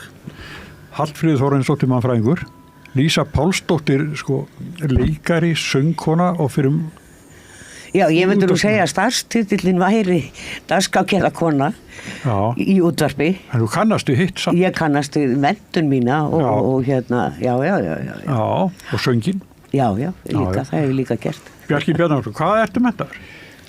Já. Ertu bara... Ég nú... Ertu sagnfræðingur? Nei, það haldaði maður ekki. Já, það er ekki... Ég íslenskunfræðingur og íþróttakennari. Já. Og tók svo háskólapróf í latínu og grísku líka, forngrísku. Já. Það er svona helsta. Þú bæði skrifa svona óhefbundi texta og yrkir? Já, ég hef bara búin að snúa mér bara alfarið að ritstjóra núna á síðustu tímum, sko. Já. Það er bara mjög skemmtilegt. Og býrði í Mosseldal? Já, ég er búin að búa þar frá því að ég var 2 ára. 70 ár. Varstu ekkert að fara? Nei. Við skulum vona ekki. Nei. En svo er hérna hjá okkur Viðar Eggertsson sem er leikari og svo fyrrum leikústjóri útvarpsleikhússins. Og útvarpsleiku og líka leikústjóri á Akureyri. Sko ég fór hérna í leiklistaskólan til að verða leikmyndahöfundur. Já. En þá bara varð allt í einu ekkert leikmyndahöfundarnám þar svo að ég endaði áskrifast sem leikari. Og var síðan mikið að leikstýra og svo endaði ég svona síðasta fasta starf í leikhúsi var að vera útfars leikhússtjóri þar sem eru engar leikmyndir. Já, það sem þú ætlar að verða. Það eru tröppur í stúdíó, það er svona, maður getur látið fólk hlaupa upp og þá er annar hljómur einhvern veginn. Já, en það er ekki sem sést. Voru þið bæði í sál eða? Já. og stofnum bæði sál og vorum í sikkvorum árgangin. Þú voru að kynna fyrir hlustendum hvað það er ekkit víst að sem hlustendur sem vita hvað það er. Það hét uppalega samtök áhuga fólks leiklistarnám og við vorum sem sagt í upphafið að stúdera hvernig hægt væri að hafa leiklistarnám í Íslandi því að það voru bara búin að vera þá 2 skólar sem voru tengd í leikhúsunum báðum, Þjóðleikhúsinu og Iðnó og voru svona eins konar námskeið í leiklist. Það var kennt bara 2 tíma á dag svona milli æfinga og sýninga í leikhúsunum. Og við vorum að stúdera hvernig nútíma leiklistarnám væri og það endaði svo með því eftir þessa mikla rannsóknarvinnu að við ákveðum að láta á það reyna. Og stofnuðu skóla og reyndum á þessa hugmyndafræði sem var þá helst upp í Evrópu hvernig leiklistarnám ætti að vera. Og þetta raun og veru og þróuðum það í skólanum og varð raun og veru grunnurinn að náminu í leiklistaskóla Íslands og núna listaháskólanum. En skikki á nokkurn ef ég segja að Sigurður Sigurjónsson sé kannski sá ykkar sem að eitthvað þekktastur sem leikari? Já, Guðrún Gísladóttir, aldeilis líka. Og Hanna María Karlsdóttir og Tinna Gunnarsdóttir og fleiri og svo má nefna Lísu Pálsdóttir og Víðar Eggertsson jafnvel hann og fjöldamarga fleiri Ásu Ragnarsdóttir Ásu Ragnars og Elisabethu B. Þórisdóttir sem var lengi vel forstöðumaður Gerðbergs því að leiklistarnám þannig að það hefur nýst fólki mjög vel í hinum ýmsu störfum. Ég held að við nýst okkur Lísu mjög vel í útvarpsstörfunum í dagskrárgerð sem við vorum bæði árum og áratugum saman að vinna við, Lísa þó meiri en ég. En þetta ofboðslega gott grunnnám í bara hinum ýmsu þáttum sem snýr að menningu og listum og samskiptum og öllum mögulega. Ef þið ekki haft dugið ykkur til að gera þetta á sínum tíma, þá getur vel verið að við fara á mis við marga mjög þekkta leikar sem síðan. Já, maður veit aldrei. Þetta var kveikjan að hinn áframhaldandi. Já, en það má nú segja, ég man eftir að Sigurður Skúlason held ég hafa sagt þetta við mig einhvern tímann. Að það úr hverjum hópi verða aldrei allir. Nei, það er svona 2-3 Já, það eru svona, þetta eru bæði tækifæri og það misjafnt hverju eru leikhússtjórar og hverjir eru að setja upp sýningar og líst vel á 1 eða 2 úr hverjum hópi. Það fólk svona ef það stendur sér vel og fær góða dóma og annað og skila góðu verki, þá svona má rekna með að það hafi feril. Og ég veit að þetta með þess að margir af þeim sem lærðu utanlands, því það alltaf fólk sem gerir það. Og lagði ekki þetta inntökupróf eftir að það var sett á og svona. Það átti erfiðara með að komast inn í leikhúsin út af því að það hafði enginn séður í nemendaleikhúsin. Við ætlum kannski, og það er svona auðveldar að þú hefur verið sýnilegur í nemendaleikhúsi en nú hefur það gerst við börðumst mjög mikið fyrir því að það væri loka ár í náminu væri nemendaleikhús. Þar sem við reyndum á getu okkar og öllum sviðum við það að búa til leikhús og reka leikhús þar sem við erum bæði með leikmynd og búninga og rekstur og miðalsölu og auglýsingar og allt það. En því miður núna, bara ekki fyrir svo löngu síðan, búið að taka 4. árið út sem að nefnda leikhús og leiklista svona verkefnin á 3. ári kallast nefndaleikhús í dag. En það er svolítið mikil söknuður af þessu og varðandi þetta það eru kannski 8-10 manns í hverjum árgangi og það er svona venja við sjáum 2-3 sem feta þess að slóða að verða leikhúsfólk í föstu starfi eða fullu starfi sem ævistarf og ég safnaði til dæmis upplýsingum árgangi minn sem útskrifaðist 1976 og ég safnaði upplýsingum hann í 25 ár svona þegar dagblöð kom út þá var það úrklippubækur það var alltaf til í dag Og það var svo forvinnilegt þegar maður flettir þessu bókum að allir úr árgangnum fengu einhver tækifæri, mismunandi í útvarpi, sjónvarpi, kvikmyndum, sviði og svo framvegis. Og svo sér maður smátt og smátt hvernig þetta fjarar út. Og þetta verður svo bara langdrægin dauðdagi fyrir þá sem eru að berjast við að vilja halda sig á sviðinu og fá ekki notið þess eins og þeir vildu. Þannig að maður sá hvernig í þessum úrklippubókum sko þynnist hópurinn. Svo hætti ég undir lokin þegar bara ég og Sigurður Sigurjónsson voru eftir. Þau sagði að Siggi getur nú bara að safna sjálfu sér. Og þá lokaði ég síðust úrklippubókin. Mamma hans hefur örugglega gert það. Erum við ekki að fara að ræða hérna vettvang dagsins? Jú. En ekki sögu leiklistaskólans á Íslandi? Þú hérna stakst upp á engin kynning á Sál og hún komin. Já, ég stakk upp á, ég get kent sjálf sem ég Nei, heyrðu, en hérna náttúrulega vettvangur dagsins við verðum að byrja fyrir vestan. Fyrir vestan? Á Ísafirði? Nei, á Trump. Já. Þetta alveg svakalegt start bara. Já, ég meina við hverju bjuggusti? Við hverju bjuggusti? Nei, bara þessuna, ég ekki hvað síðan. Nei, en hérna sem mannfræðingur, hann byrjar að skerða. Sem mannfræðingur eða sem bara hafandi búið í New York, heimaborg Trumps í 13 ár? Já, það er alveg dágóð reynsla. Þú ræður. En hann byrjar að skerða mannréttindi allt svakalega. Hann byrjar á því að ganga úr WHO, hérna WHO, hérna World Health Organization. Hann lætur loka öllum federal skrifstofum sem eru að fást við margbreytileika eða það heitir á ensku DEIA sem stendur fyrir Diversity, Equity, Inclusion og eitthvað, ég man ekki hvað A stendur fyrir, það að segja að inngilda alla sem hafa verið jaðarsettir eða mismuna á grundvelli kynferðis, uppruna eða hvað sem er. Og hann er búin að loka öllu þessu, fólki fær hérna, hvað heitir þetta, svona kaup núna, þú veist, nákvæmlega hættir. Það er bara í launaleyfi. Já, eða bara allir í burtu.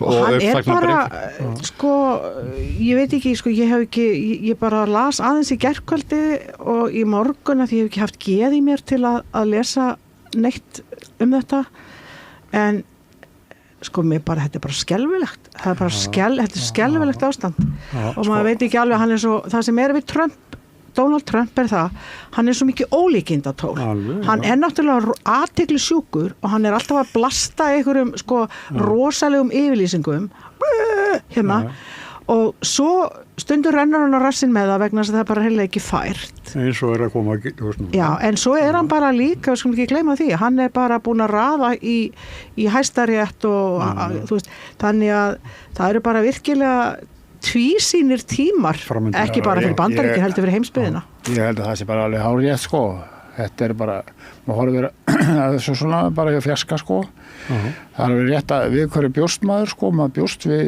ýmsu sko og hann var náttúrulega bara að gefa ýmst þetta í skinn og hann er náttúrulega mikil ólíkindatól og grunninn er hann svona sjálfhverfur montras sem að svífst einskis og svo var nú allt enn að lýðræðislega kosin, ekki gleyma því af þjóðinni, annað skiptið og við meðum búast við ýmsu sko, hann hótar en hann slær úr og í líka þannig hann er óútreiknanlegur, hann tekur alltaf sviðið þó hann segi sem er tóma dellu já, hann er náttúrulega dellan komin upp úr honum en það er náttúrulega það sem að vera í blöðum í morgun að það sem sagt eru margir og mörg fylki og saksóknar margra fylki ríkja, þetta er sjálfstæð ríkja já, sem sagt eins og Bandaríkin eru byggðuð en hérna sem hafa sagt að hann getur ekki breytt stjórnarskráni með einu pennastyrk. Það er farið að tala það hann að segja að vera að brjóta hana með því að til dæmis að reykja á landi á þriðalið innflytjendur frá óskráða innflytjendur og afkomendur sem hafa fengið ríkisborgararétt þú getur verið túrist og eignast barn í Bandaríkjunum og barni verður bandarískur þannig að Ólafur Darri missir það missa bara allir hann er á mission núna, hann er á algjörri mission vegna þess að honum finnst, hann er hvítur kall og í bandarísku samhengi sem er alltaf sko svo ofboðslega fjölbreytilegt samfélag. Þar finnst honum eftir alla réttindabaráttu minnihlutahópa, svartra og samkynhneigðra, hinsegin og allar þessara, þá finnst honum sem að sér veiði, sem heterosexuál hvítum karlmanni. Hann er bara í algjöru vörn. Þú veist, hann vil bara 2 kyn og þú veist, og burti með þetta trans og það eru ábyggir allir settir í fangelsi, ég veit ekki. Jú, það er svolítið. Að transkonur eiga að fara í fangelsi með köllum. Já, ég meina, hann er bara... Það eru bara að snúa bara veröldin á fólk. En nú stendur líka upp á Evrópu og önnur ríki í heiminum að standa í lappirnar og það kemur vel á vondan, held ég, það er svona mín persónulega skoðun, hvað Evrópuríkin hafa verið opáslega undirgefin valdstjórn Bandaríkjanna. Það hefur ekki haft sjálfstæða skoðun. Sérstaklega áhugavert með Grænland finnst mér Hann bara segir ég ætla að taka Grænland og gera það með hervaldi. Það alveg samkvæmt Danir segja sem nú í NATO eins og Bandaríkjamenn. En hann sem ég þarf Grænland bara og hann ásælast náttúrulega auðlindir fyrst og fremst en hann segir þetta sé hernaðarlegu tilgangi. Það verður mjög gaman að sjá hvernig þeir klímun á milli Pútins og hans. Og hver munurinn á þeim hver munurinn á þeim? Já, munurinn að Pútín illmenni, finnst mér. Hann hefur líka meiri völd sem forseti heldur Bandaríkjaforseti þó að völd Bandaríkjaforseta séu heilmikil. Hann sé innráður í rauninni. Hann er miklu meiri innræðisherra og hann getur. Og fólki þorir ekki að mótmæla, ég meina það við getum búist í brjálæðislegum mótmælum í Bandaríkjunum, en þá hefur hann líka sagt allir ég bara segja hernum á okkur. Jú. Hann staða Trumps er svolítið ólík núna frá því að var á fyrra forsetatímabili því að núna hann raunum verið búinn að láta hreiðra sig eins og Hallfríður minntist á áðan í Hæstarétti, nú repúblikanar með meirihluta á þinginu, hann er búinn að undirbúa jarðveginn miklu betur, þannig að hann hefur miklu fleiri færa vegi en hann hafði áður og það er það sem að er svo skelfilegt að við vitum að hann er raun og veru sterkari núna heldur hann hefur nokkuð tíman áður. Nema það er ekkert langt í þingkosningar. Nákvæmlega, það sem ég ætlaði að spyrja og þar standa meirhluti republikana mjög tæft og ef þetta verður allt komið í tóma vitleysu þá gæti snúist við. Það gæti mist stuðningir í þinginu. Sem að demókratar forsetar þeir eru búin að vera með republikana í meirhluti á þinginu. Ég held hreinlega bæði Clinton, Obama og Biden Republikanar hafa alltaf verið með meirhlutar á þingi þannig að þetta verið verið bara átt að fyrir þess að forseta og ná í gegn. Meinar þegar þeir hafa verið við völd? Forseta, já. Bara Obama þegar hann er að reyna að koma heilbrigðiskerfinu í gegn sem átt að breyta þá stóð hann í því stappi bara nánast allt kjörtímabilið. En málið er að demókrataflokkur Bandaríkjanna ber bara tölulega mikla ábyrgð á því að Trump sé komið til valda. Og ég ætla að rökstyðja með því að þeir hafa gjörsamlega gleymt grassrótinni. Þeir gleymdu algjörlega þessum venjulega svona average American sem að lífskjör þeirra hafa breyst svo mikið vegna þess að þegar hann er að tala um MAGA, M-A-G-A, Make America Great Again, þá er hann að vísa til eftirstríðsárana þegar að lífskjör Bandaríkjamanna jukust ár frá ári og kynslóðin á eftir var alltaf í betri efnahagsstöðu heldur en svo sem var áður. Þegar að svo kapitalið leitar alltaf þangað þar sem það fær mest fyrir aurinn. Þannig að þegar allur iðnaður í Bandaríkjanum þegar að fara að útvista honum annarkvort suðrabógin til Rómörsku Ameríku eða yfir til Asíu og öll framleiðsla fer meira eða minna að þá standa þessar iðnaðarborgir bara svo draugaborgir á eftir og það er þar sem að basinn þeir demókratarnir gleymdu að ávarpa þetta fólk og það er ofboðslega vansælt og frústrerað og þetta eru borginnar sem eru undirlaðar að þessu fjandans dópi, hvað það nú heitir þarna Oxycontin. Já, öllu þessu og bara þú veist, þannig að það er ekkert skrítið að þessi gremja sér til staðar og þeir hafa einhvern veginn og svo er bara því miður og ég ætla ekki að fara í lönnkóma með það ég er til vinstri í pólitík og ennþá meira ef eitthvað er eftir að hafa búið vestanhafs að að sko demokrataflokkurinn vinnur fyrir Wall Street með öðru, hann er ekki eins blygðunarlaus í því en hann vinnur fyrir Wall Street sem þýðir hann vinnur fyrir miljardamæringana,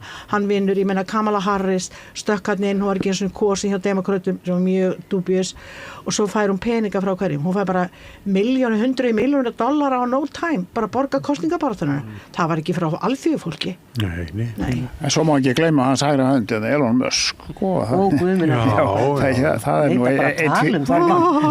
Þú verðum að gera það. Endilega tala hann. Hann er sko bara í bara besta sæti við indökuna. Hann er ekki kosin, náttúrulega. Nei, hann er, og hann er farin að tjá sig Þýskalandspolitíkina, ég veit ekki hvað og nýlega bara fyrir nokkur dögum var hann að heilsa þar að þetta var ekkert annað fasistakveðja sem hann var rétt upp sína hönd. Nasistakveðja, bara Hitler. Það er rosalega umræð, ég var nú að lesa erlenda fjölmiðla í morgun og það er mjög mikla deilur í Þýskalandi það hvort þetta var nasistakveðja eða ekki nasistakveðja.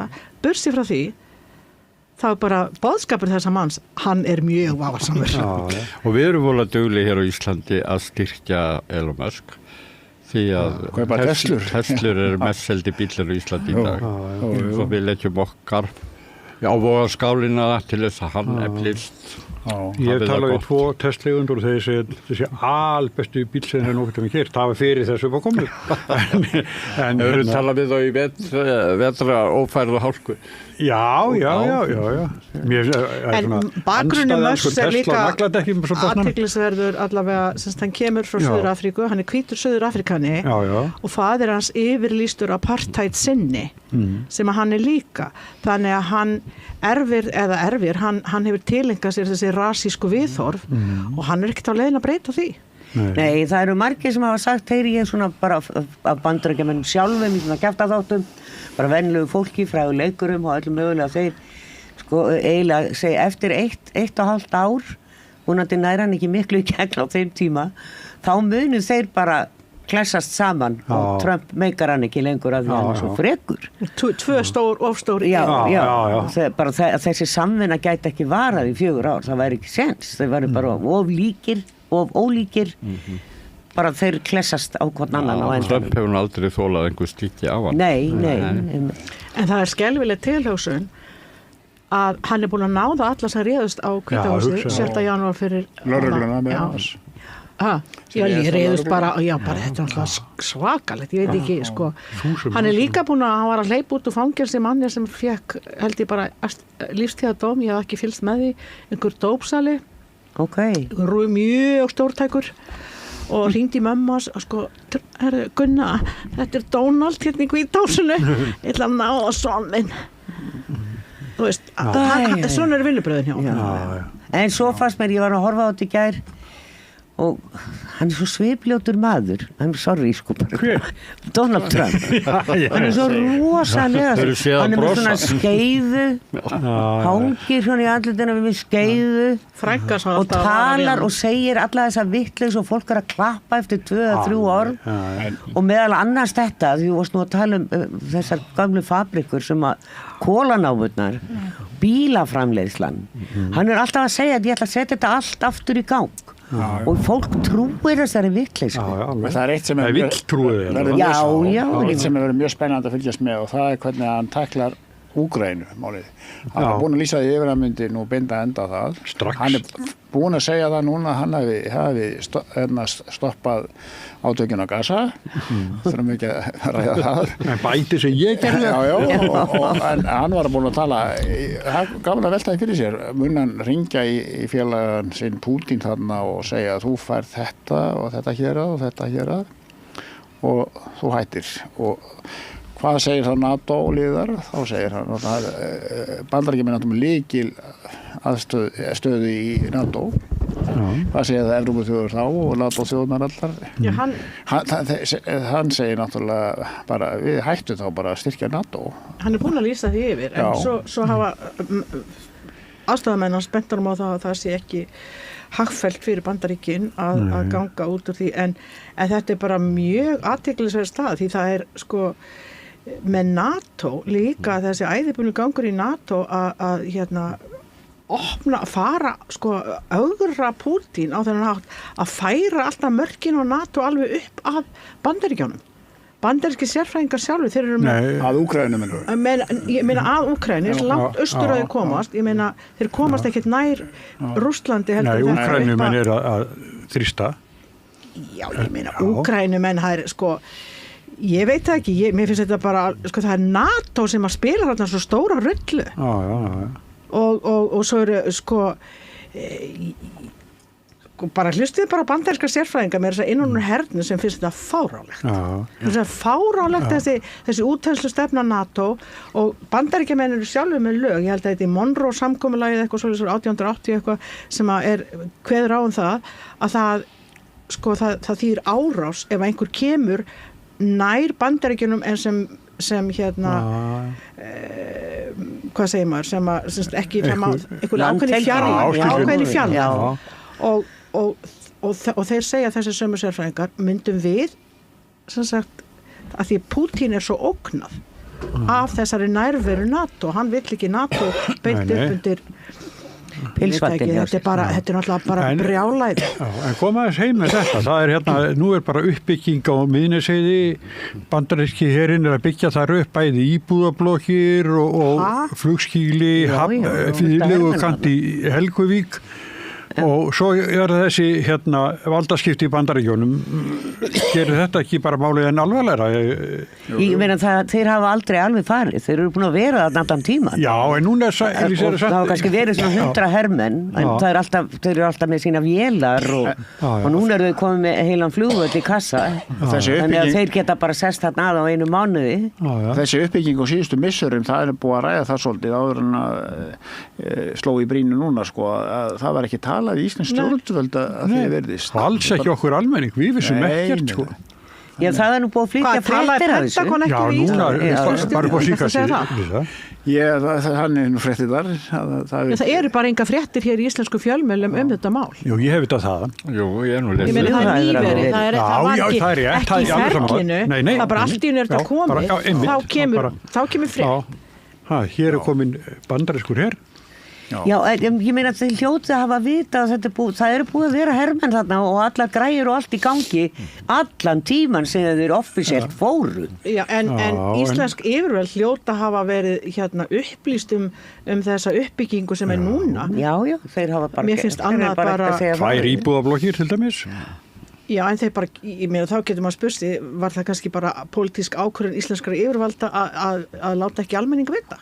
Ég vil lesa þetta í fréttum, sko, stundu segir fólk að það ekki fréttum að því að það hefur ekki séð það í fréttum. Ég búin að lesa marga fréttum það bæði í desember og janúar. Já, en það ekki, uppbyggingi byrjaði ekki þá. Það er það sem ég á við. Það er engin umræða meðal almennings sem fer fram með það.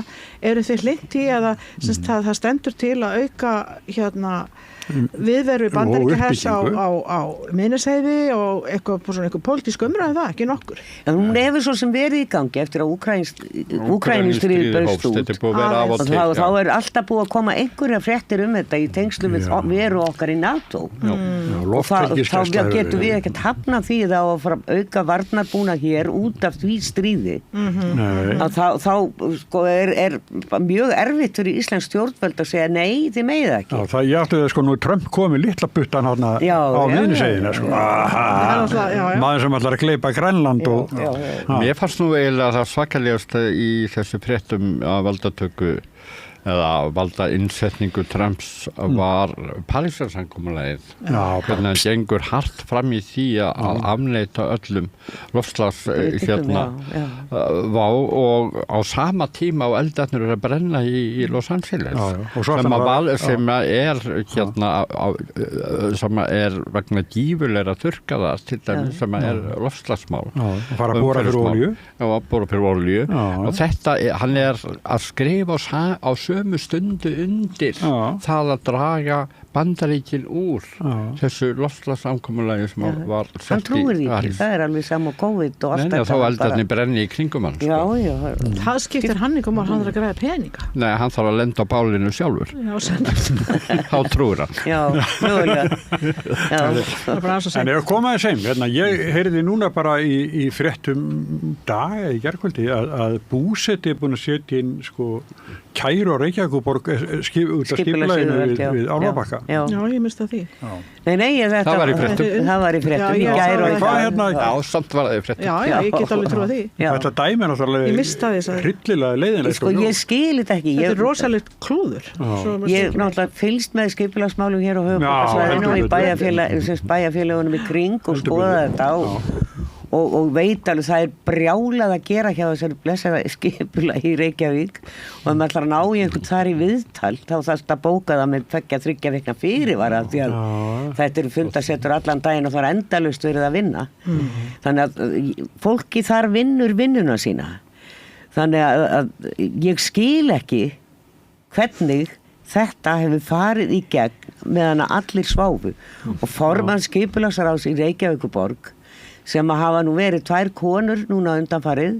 Alexandra Brím fór í þessa stöðu og meðan önnur sem er núna, veitur hún ekki eitthvað Björt, bara man ekki öll Þú varst að meina þá sem pólitík skipulagsráði, já, sem að það sem þessi mál eru rætt og þetta er pólitískar Dóra Björt, já.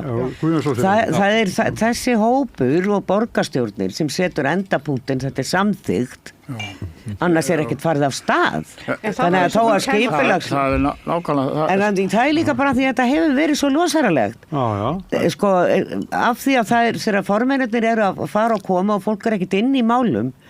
Pavel Bartótsek var þarna, Hjálmar Sveinsson var þarna. Hjálmar stóð sér bara mjög vel, hann var inn í öllu og það var alltaf hægt að spyrja hann en þetta er alveg furðulegt að þetta skildi hafa gerst. Það er líka þessi stóra stemma sem er atvinnustarfsemi skuli vera inn í íbúðabyggð. Það er það sem er svo með ólíkjöndum að hafi gengið. Það er eins og Lísa segir nákvæmlega að nú eru sumir borgarfulltrúar hlaupanda merkjum og segja þetta er allt borgarstjórnum að kenna þannig kerfið virkar ekki nákvæmlega ekki þannig að allt sem gerist í nefndum fer svo í gegnum alla borgarstjórnum. Já, það er ekki þetta er á fundi og það eru 5 manns í skipulags- og umhverfissviði sem er reyndar alltaf verið að skipta um nafn en þið viti hvað ég á við í borgarstjórninni. Þetta er sviðinu heldur í nefndinni. Í nefndinni, þar sitja 5. Þetta er svið og svo nefnd. Já, og það eru bæði minnihluti og meirihluti í nefndinni. Já. En þetta þarf að ræðast þar. Borgarstjórnin setur alltaf endapunkt. Svo fer þetta fyrir borgarstjórn. Fyrst er nefndin með sína afstöðu, kemur með þá borgarstjórnarfundi. Borgarstjórnin samþykkir eða hafnar. Og ég skil ekki af hverju þessu var ekki hafnað. Hugsaðu ykkur, maður bara horfa á þetta og maður sér bara dimmuna þegar það tekir mynd á milli þessara húsa. Alveg ótrúlega. Bara hræðind og kemur fram á morgnuna og ætlar að draga frá stofuglugganum og það bara En maður velti líka fyrir sér hvar, ég hef nú heyrt að þeir stundum leggja þér fram teikningar. Það er kannski erfiðar að átta sig á teikningum heldur en að sjá módel og bara virkilega svona á þetta að vera. Ég hefði haldið að þið þurft allavega grenndarkynningu. Er það ekki eitthvað sem á að gera? Ég skil ekki hvernig svona atvinnustarfsemi með þetta umfanga byggingu sem er svona óskild íbúðabyggð á skuli vera íbúðahverfi. Ég bara næði ekki því að nú hafa yfir þetta er hreinlegur iðnaður, þetta er bara geymsla í rauninni. Já, þannig það er ekki það kemur alltaf eitthvað dísilkrukka það eru iðnaðarhverfi til á höfuðborgarsvæðinu. Akkur er ekki þetta byggt þar? Þetta er svo stór stærðin á þessu.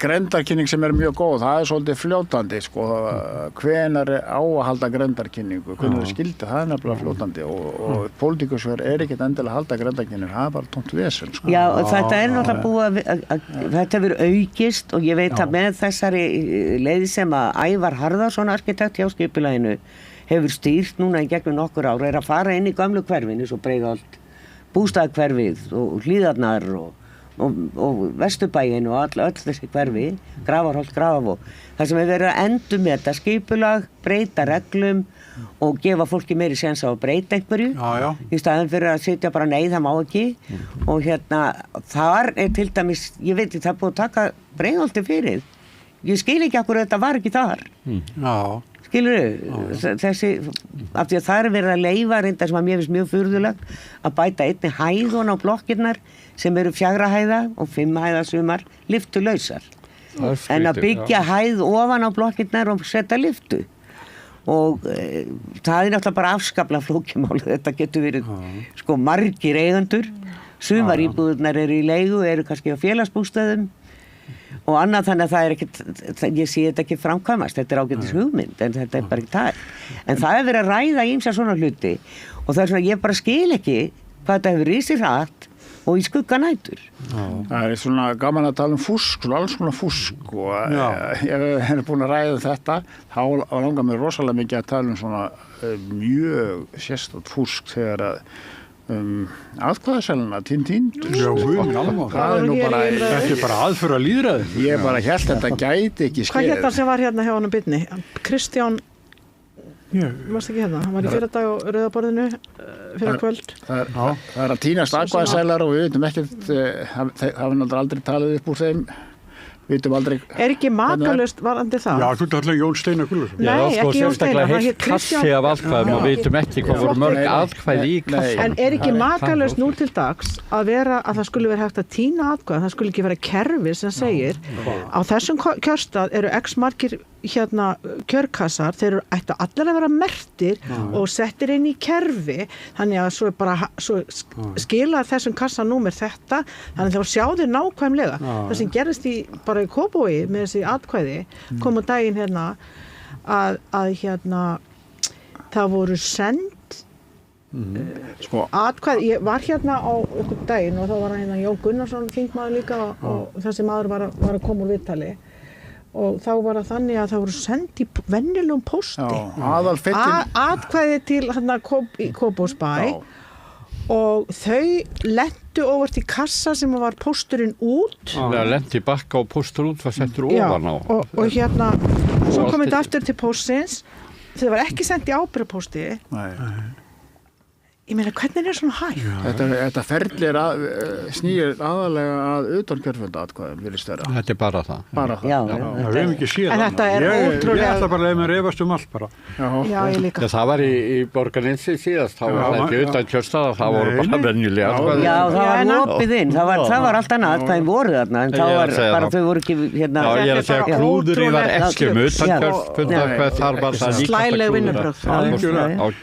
Sko, Jón Steinar Gullarsson sem var formaður yfirkjörnefndar í 5 ár og náttúrulega með alla sína lagaþekkingu undan Kristínu Evald með alla sína lagaþekkingu ég held að hann sé að segja að það á að telja þessi atkvæði bara það eru bendi bara á lög sem segja það á að telja þetta en landkjörstjórn fer undan í flæmingi og Kristín Edvald svo sem stýrir þeirri kjörstjórn landkjörstjórn hún einhvern veginn vill ekki gefa sko afgerandi skilst mér hún bara þeir íta þessu einhvern veginn þau vilja ekki sko kannast við ég skilda þannig og svo er annað að má bara spyrja sig eins og þessi maður var að nefna hér í þessum Rauðaborðsþætti í fyrradag hún er náttúrulega innmóriðin í Sjálfstæðisflokkin og það sem að fráfarandi stjórn gerði var það að þeir endur kusu í landkjörstjórn sem situr næstu 4 árin þannig að þeir eru einhvern veginn búin að koma sínu fólki að Var hún ekki fyrst og fremst að því að var lögunum breytt kosningar þarna 2022 að þá samkvæmt þessu nýju lögum þá ber nefndinni sem Alþingi kýs sem að Dagur B. Eggertsson mun fara fyrir og er byrjuð að starfa hún þurfi að stera úr þessi vafaatriði. Þannig hún vísar þessu þess vegna frá sér. Til nefndar. Já, að það nefndin eiga loka orðið Já, hann var einmitt að segja Vískar til Alþingis og Alþingis hún hafði alveg fulla rétt á því að gera það ekki bara því hún var í Sjálfstæðisflokknum en ég hveti ykkur til að horfa á hann þátt og hlusta á hann mann því að hann segir til dæmis ég man ekki hvað Evrópustofnun það var eða Alþjóðastofnun sem hefur gert athugasemdir við það eru þingmenn á endanum sem að ákveða það er mjög sjálfgefið það hefur verið í lögunum og því var ekki breytt í lögunum lagabreitingum 2022 og þess vegna var þetta mjög erfitt fyrir þingið þannig í borgarleiksmálinu en það pössuðu allir þeir sem að duttu inn sem jafnaðmenn, uppbótarþingmenn því að þar var hringekjan og hefði getað breyst við talningu atkvæða að nýju að þeir sem sagt greiddu ekki atkvæði með því sáttu hjá með atkvæðagreiðslu þegar var kosið og það var passað upp á þeir sætu heldur ekki í nefndinni stillanlega. En þeir voru í mjög óþægilegri stöðu í þingsal að bíða eftir úrskurði nefndarinnar og síðan kosningu á þinginu. Þetta stjórnarskrárbreyting. Já. Hvað erum við lengi Þetta lagabreyting. Já, hvað erum við lengi kosningalagabreytingu og það er ekki að breyta stjórnarskrá. Ekki til þess að gera kosningalögin ef en hvað erum við lengi búin að tala nýja stjórnarskrá? Ég segi það. Já, það er alltaf... allir orðnir hundþreyttir á þeim? Nei.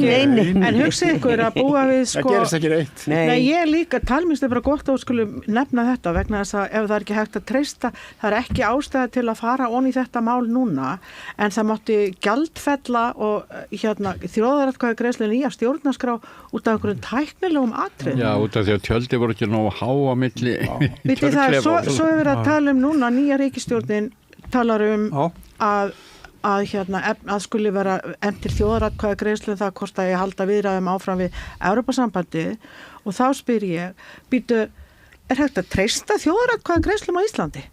Það bara setur, er full efasemda vegna þess að reynslan er bara mjög slæm. Já. Nei, ég bara svo, þetta er bara alveg burtsér frá því hvernig úrslitin verða skilur, þetta er bara... Ég vil bara að það verði án undantekninga kosninga eftirlit frá... Erlendis frá. Já, frá öryggis og ÖSE. Það verði bara regla í íslensku kosningum, það verði kosninga. Ég sammálaði. Við verðum að fá svona fólk sem hefur fjarlægð og yngra hagsmuna gæta til að vega og meta hvort kosning parir raunverulega rétt fram. Við getum aldrei treyst meiri hlutunum eða valdhöfunum fyrir því.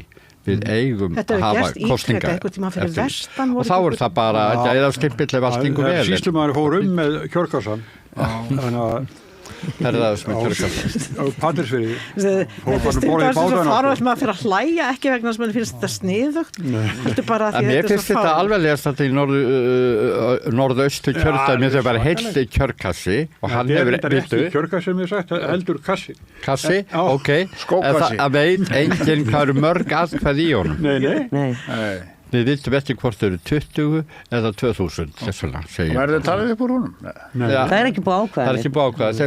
Þetta verður þessi þingnefnd sem á að fara yfir framkvæmd Svo er náttúrulega bara allar þessar nefndir eins og við vitum.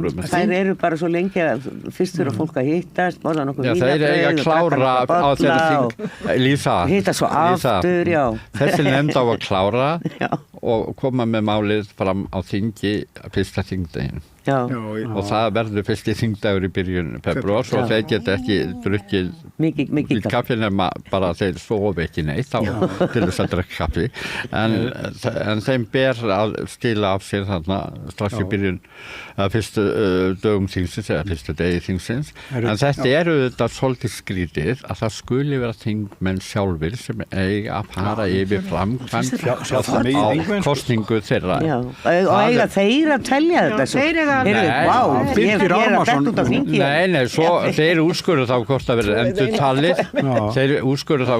endurtalið eða jafnvel endurkostið en það er mjög hæpið að þingmenn vilji endurkostningu ef að þeir eru komnir inn á þing Þetta er flókið líka og borga einhverjum laun Það er ekki hægt að kjósa aftur Það er hægt að telja aftur það er að taka öll atkvæðin og þessi ótöldu atkvæði geta að fara með og það getur orðið til þess einhver breyting sérstaklega uppbóta þingmálunum það var mjög lítið að gera til að verði hringekja og það var talið núna eftir því sem við það var með til með suðvestur kjördæmi, þessi 25 atkvæði og eitthvað, að þá yrði tilfærsla aðalega á þingmönnum í Reykjavíkur kjördæmánum hjá Sjálfstæðisflokki og Viðreisn. Þannig að hjá Sjálfstæðisflokki myndi þá Brynjar Níelsson komast inn í Reykjavík Norður en þessi nýji aðstofskólastjóri réttarhaldsskóla hjá Sjálfstæðisflokknum sem í 3. sæti, hann myndi þetta út á móti. Eins með Viðreisn að þá myndi Grímur Grímsson detta út en Aðalsteinn Leifsson kæmi inn. Þetta yrði líklega aðalbreytingin ef út af þessu suðvestur. Þetta ekki spurningum með Willum eða Sigur Inga? Nei, þetta ekki spurning þar Willum eða Sigur Inga. Það hefur engin áhrif á þá tvo, en þegar þessi atkvæði sem koma, ef þau koma til talningar sem í þessum kassa eða kjörkassa í norðaustur, að það geti haft meiri breytingar. Hvað skildi þessi kassi vera? Þeir eru með hann að búið innsiglan og allt það. Já, hvar hann? Bara heima eða bæjarskrifstofum eitthvað slíkt. Það gerir nú Trump, hann tók skjölanna minni. En þetta allavega, þau eru til, kassinu til, engin veit hvað eru mörg atkvæði í honum og það sem ég veist líka skrítið, má ekki skrá hvað mörg atkvæði fara ofan í hver kjörkassa. Nei, hvernig ætlar að gera það? Bara þá eitt sem fylgist með? Nei, það bara einn kassi einu sem þá notaður í hverju kjördeil. Já, 20 manns búnir þetta fyrir kassan og það mjög lítill kassi en Nei, þú sögum það bara skipt kassa. Já. Og það bara það er nú ekkert óyfirstíganlega flókið. Nei, ég er að segja það ég veit ekki með persónuverndar dæmið eitthvað slíkt en ef það eru nógu margir, segjum að séu 500.000. Það er ekki persónuvernd ef það eru ónagreinanlegir kjörseðlar. Nei, þeir eru þannig góðakjörfundar. Hallfríður, þú er skráður að þú sé búin að fá kjörseðl og þú afhendur hann. Þannig að það alveg örugglega vera minnstukosti 1000 mann sem að stilla í þennan kassa, en það hlýtur að þetta búa til ásættanlega reglu, þannig að þegar finnst kjörkassi, þá vita hverju mörg atkvæði. Undir rúmi hjá einhverju sem satt í. En hvernig finnst ykkur ríkisstjórnin að fara af stað? Og eins þegar kjörkassi er losaður, þá þarf að vita hvað eigi að koma mörg atkvæði. Hvernig hefur ríkisstjórnin farið af stað? Mér finnst nú bara heyrast frekar lítið akkurat. Já, þingið er ekki komin. Ég tók fram pól í hæðina að ég ætla að gefa þeim bara sinn 100 daga sína honeymoon eða hvað það heitir og sjá sem ég bara trúi því að einhvern veginn vil trúa því að þetta að þau sé komið nýr sláttur í pólitíkina. Ég hef aldrei séð jafn mikla innlægni hjá íslenskum pólitíkusum. Ég til dæmis saknaði þess, ég veit ekki hvort ég að segja ég saknaði þess, en það var mjög athyglisvert að síðasti forsætisráðherra á undan Kristrúnu, hann ávarpaði aldrei þjóðina, hann virtist aldrei einhvern veginn skilja það í hvað hlutverki hann var. Bjarni Benediktsson, Katrín Jakobsdóttir, ég veit ekki alveg við hvernig hún var að tala, hún talaði inn í ykkur tóm, en sko mér finnst bæði Kristrún og þær leiðtogar hinna flokkana sem eru í ríkisstjórn, bæði Inga Sæland og hún Þorgerður Katrín, mér fannst það bara einhvern veginn koma mjög skemmtilega fyrir. Svo er auðvitað að sjá pólitíkina, það er svo svolítið annað mál, en mér fannst þetta að kom mér, ég kann að meta þetta og ég setti nú inn á Facebookinu hjá mér lista.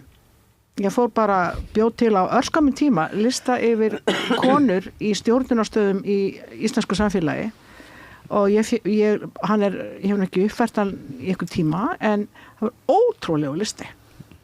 Það voru þessi 3 ráðherrar og formenn flokka, það er biskupinn yfir Íslandi, það er forseti Íslands, það er ríkislögreglustjóri, það eru rektorar hér í nokkrum háskólum, ekki bara einum heldur, það er í HR og það er á Bifröst og það er Landbúnaðarháskólinn og mann ekki hvort það er Akureyri.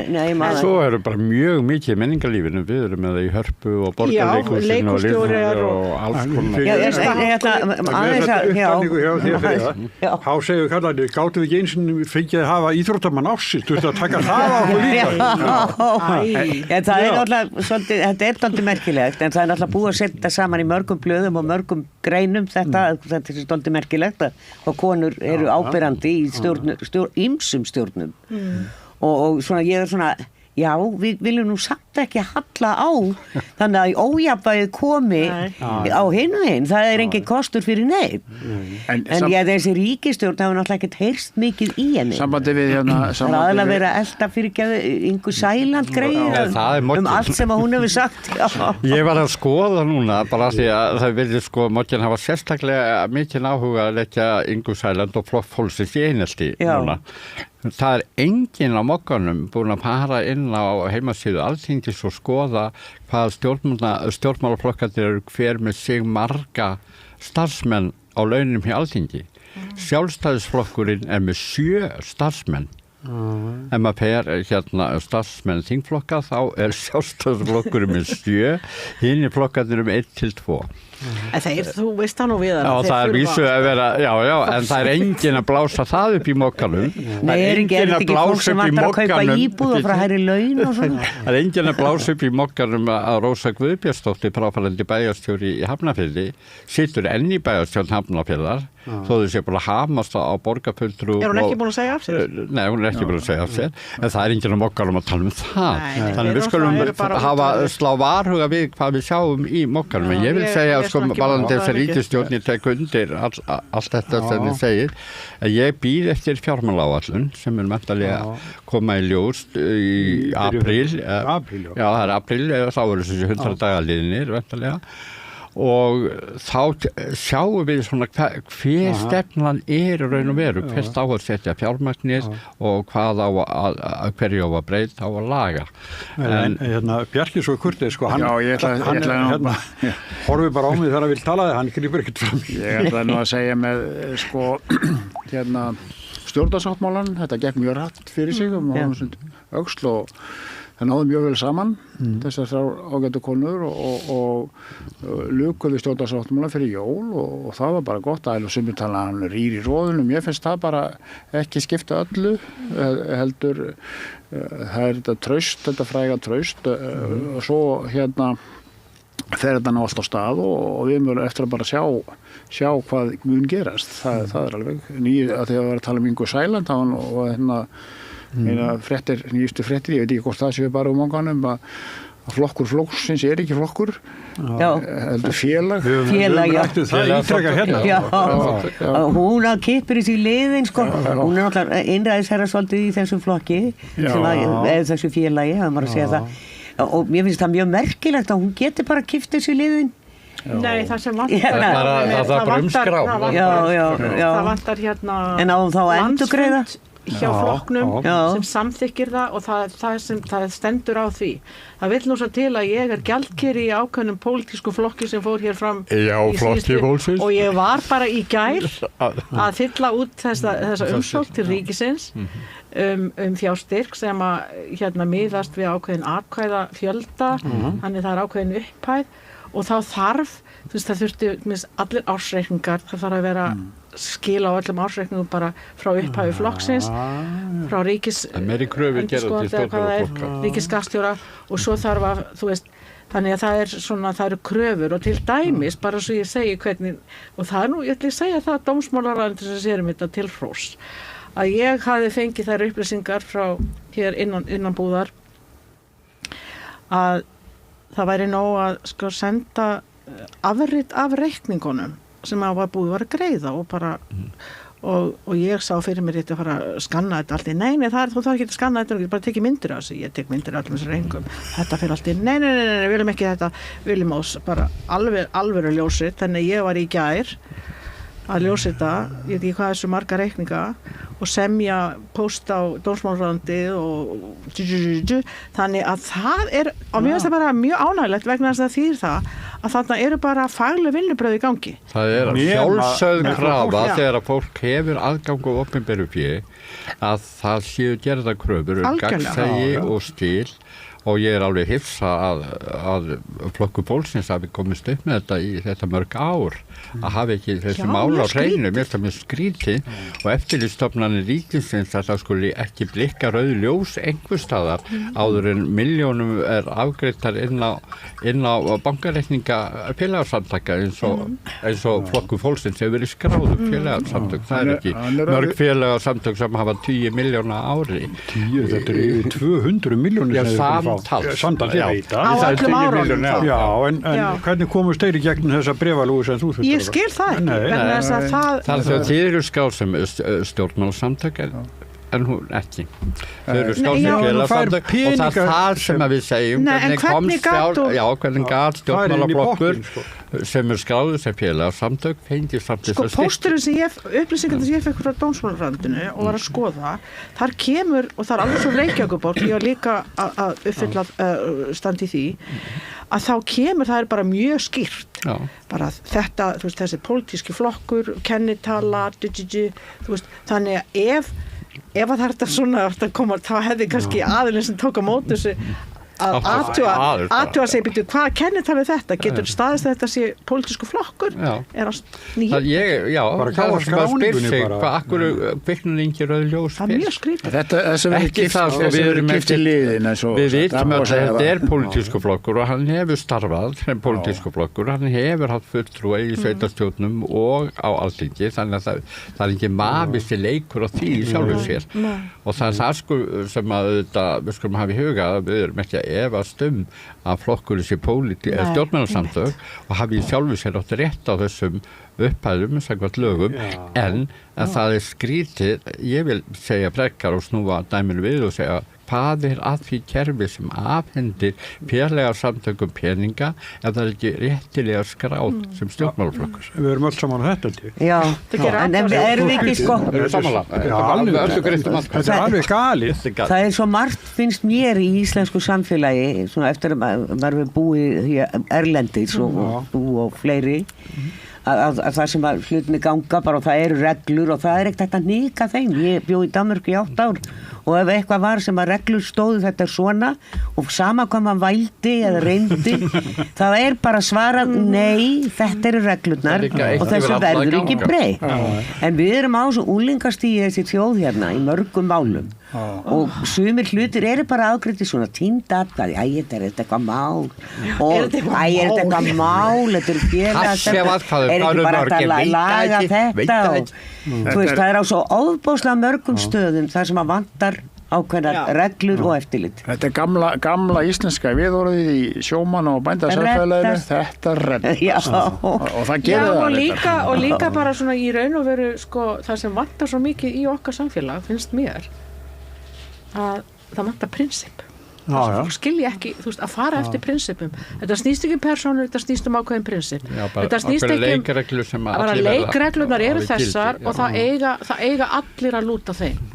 Ekki bara sumir. Sko, ég hef nú oft sagt að hérna, þessi blessaða þjóð, ef við svona hugsum bara til 1944 og fram úr ég man eftir því. Nei, en í alveg bara svona í sögulegu samhengi en að þá er sko við höfum lifað við höft, við höfum lifað við kapitalíska stjórn allan tíman, meirið að minna. Og hér hefur verið smyglað út af því að það eru öll þessi höft. Pælið bara í eftir stríð og það var ekki hægt að kaupa eldavél, ískáp, bíl eða nei. Þannig að það voru allir kallarnir á skipbónum og allir þekktu einhvern á skipbónum sem á sildu, fossonum.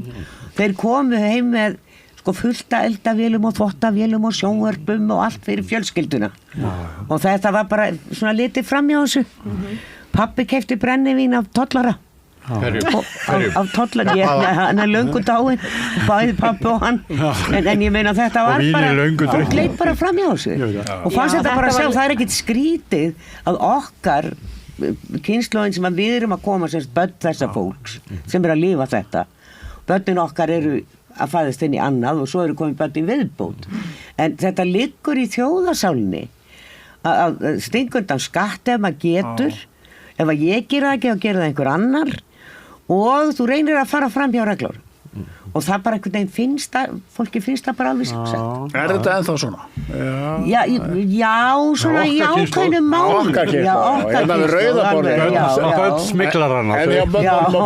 Þetta er svolítið ítalst líka með að segja því að það er en þetta kemur náttúrulega líka því sko ég mér gott að skuli svona framlýsa vegna þess að ástæðan fyrir því að fólk er að það er vöru skortur, það er ykkur ástæða eða það er ekki hægt að treysta yfirvöldum eins og mafían verður til í landi eða umhverfi þar sem ekki var að treysta yfirvöldum, þau tók bara völdin í sín eigin hendur og til dæmis hafandi verið alin upp við hérna rætur við hérna Njarðvíkum þar sem herinn var í heiðinni og ofboðslega skitsofrenist samband milli heimamanna og og hersins og svo stjórnvalda í Reykjavík og eigenda þeirra fyrirtækja sem að flyttu rjóman af hermanginu. Það var borgarastéttin í Reykjavík fyrst og fremst. En þar var til dæmis smygl og það var aðalega á vörum sem að annarkvort voru, það var áfengi sem var mörgum sem dýrara hér og svo voru það vörur sem ekki fengust eins og hugsaðu ykkur, það var mjög exotíst að það voru kjúklingar, það voru að smygla kjúklingum, hamborgurum og þið viti sælgæti jólamaturinn á mörgum sælgæti, ég meina þetta voru bara og ég maður líka eftir svona Lísa þú veist að tala sko það var kona heima innhergunum, eldri kona sem að það voru svona hún þekkt eitthvað farmann því það voru sölur heima hjá henni þú veist það var verið að kaupa það voru föt og það var þetta og þetta var bara svona neðanjarðar hagkerfi príslistarnir sko já fyrir utan það en ég að segja sko fólk fór fram hjá reglum og lögum ég held að sé ekki af illu innræti heldur sjálfsbergar það var líka skortur á þessum árum það var ömulegt samfélag og engin bjór eins og það var til munið þegar við sem unga manneskjur að byrja að fara til útlanda hversu erfitt það var að fá gjaldeyri og hvað þá hérna ef maður var síðan uppiskoppa áttu nokkra daga eftir útlanda eftir sjálfur með safnandi flöskum í Kaupmannahöfn til eiga fyrir mat síðustu það var hérna millifæra þetta takmarka sem áttu að fara með ég bjó svo vel að bróður minni þjónn sko, og hann átti alltaf gjaldeyri sko. Fjórfé en fólk ennþá að gera þetta hér á Íslandi að kaupa gjaldeyri og hérna það náttúrulega lagt á hann hérna hvers stíks út að kaupa það ekkert bara þetta gengi, það aðeins þarna meira sko. Það þurfti að sína þegar þú ert að borga með portunuðin í útlöndum þá varst að sína farsælana til þess að fá gjaldeyrin sko. Núna? Nei, áður talandi svolítið kerfin okkar sem við komum okkur hérna upp bara hluta velferðarkerfinu að það svo merkilegt að sömta þeim þetta svona bara mín upplifun vel verið þeir hafi alltaf en mér finnst sko sum að kerfunum okkar það sem ég sem sagt langskóla gengin og dóttir einstæðra móður og lauk doktorsprófi ég hef aldrei gert það nema af því að það var til eitthvað sem hét Lánasjóður íslenskra námsmanna Lánasjóður eru alltaf rekið þannig eins og maður væri að fá ölmusu.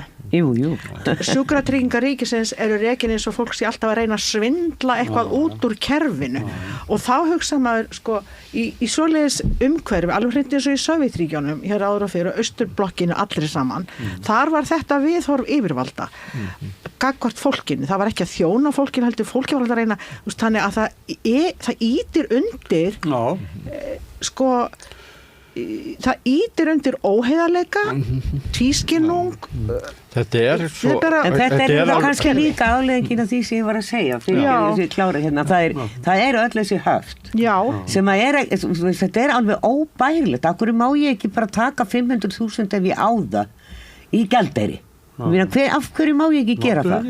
Þú mátt það í dag. Já, en ég meina eftir hrun þá máttu það nú bara alls ekki.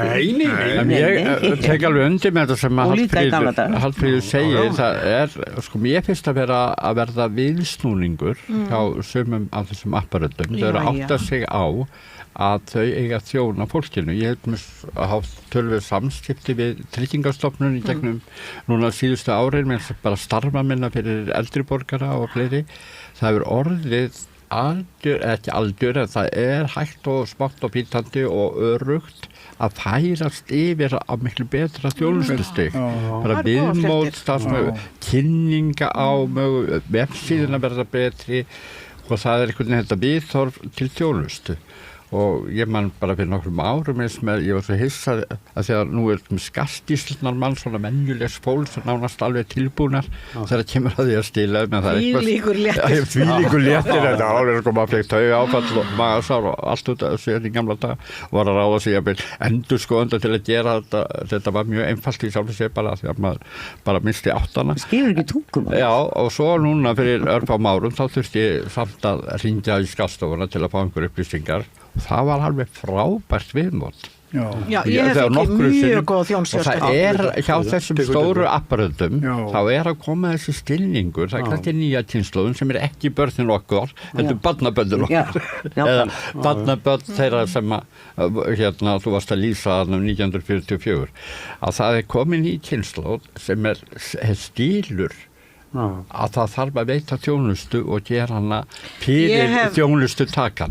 Ég verður bara að segja það, ég vil spóla aðeins lengra aftur og segja, samskipti mín við skattin hafa alla tíð verið afspyrnu góð. Það að segja, ég kom kunningin eitt, ég var í sjálfstæða rekstri og hafði ekki, það langt síðan að skrifa skýrslu alltaf hjá tollinum og þetta var allt í einhverjum óleistur hjá mér.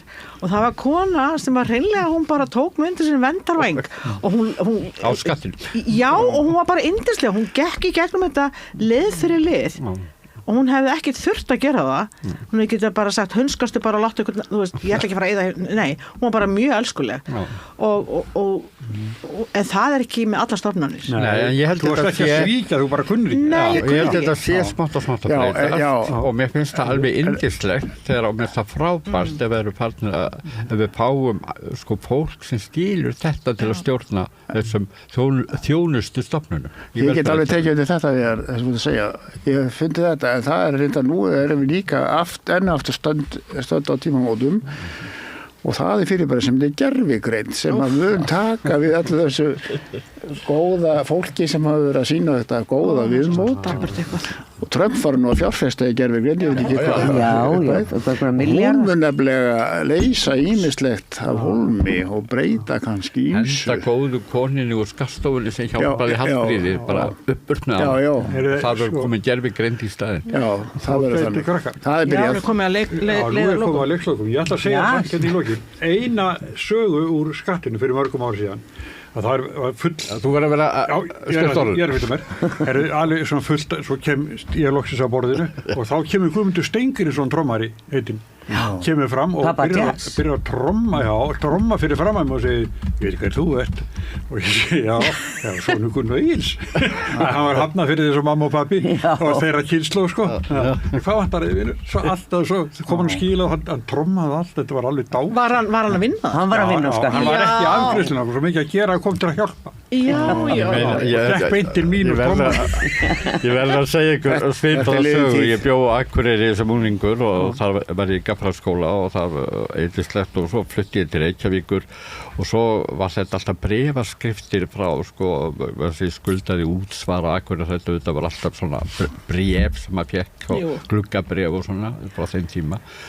Svo allt í einu kemur bara venjulegt bréf, svona venjulegu umslagi og svo handskrifað Kæri Viðar, mikið væri þú nú góður ef þú myndir nú gera upp þessa litlu skuld.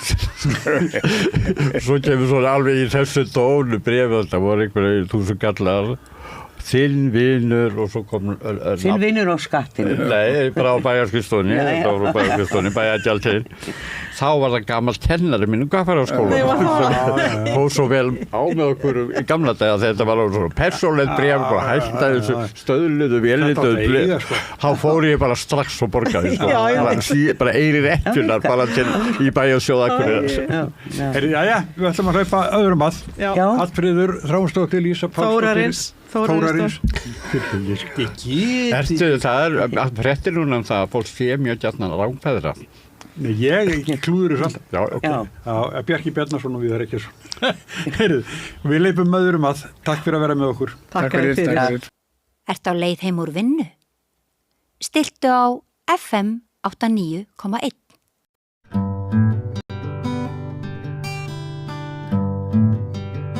Komið sæl og verið velkomin að Rauðaborðinu í sálfræðispjall og svona, já, við höfum stundum fengið sálgreinendur, hvað ég að segja? Ég er sálgreinari, já. Já, sálgreina er það, beðist það svo leiðis. Það myndi vera í fleirtölun, já. Hér er sem sagt komið Sæunn Kjartansdóttir, hinn ein og sanna, ein af mjög fáum sálgreinum á Íslandi.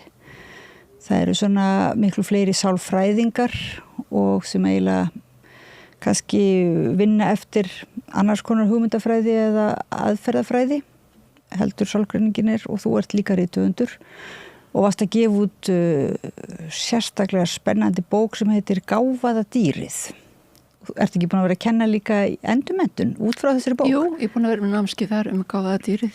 Ég heyrði sko af einmitt mæðgum sem fóru á námskeið hjá þér og það hefur verið sko mjög gott fyrir svona fjölskyldutengslin að fara á námskeiðið en og þína bækur hafa nú aldrei hjálpað mörgum 1000 fyrstu dagarnir og árin sem engin man og svo skrifaður ansi magnaða bók mömmu þína. Já. Og heitur hún ekki Óstýriláta mamma mín? Jú, Óstýriláta mamma mín og ég. Og ég, já.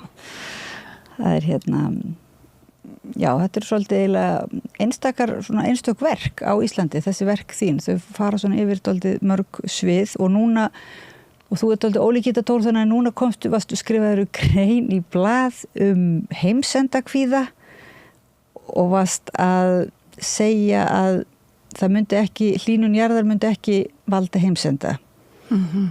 Og þá hafa nú sjálf stokkið sér til og sakað að vera afneitað áhrifum loftslags málana á hlýnun jarðar.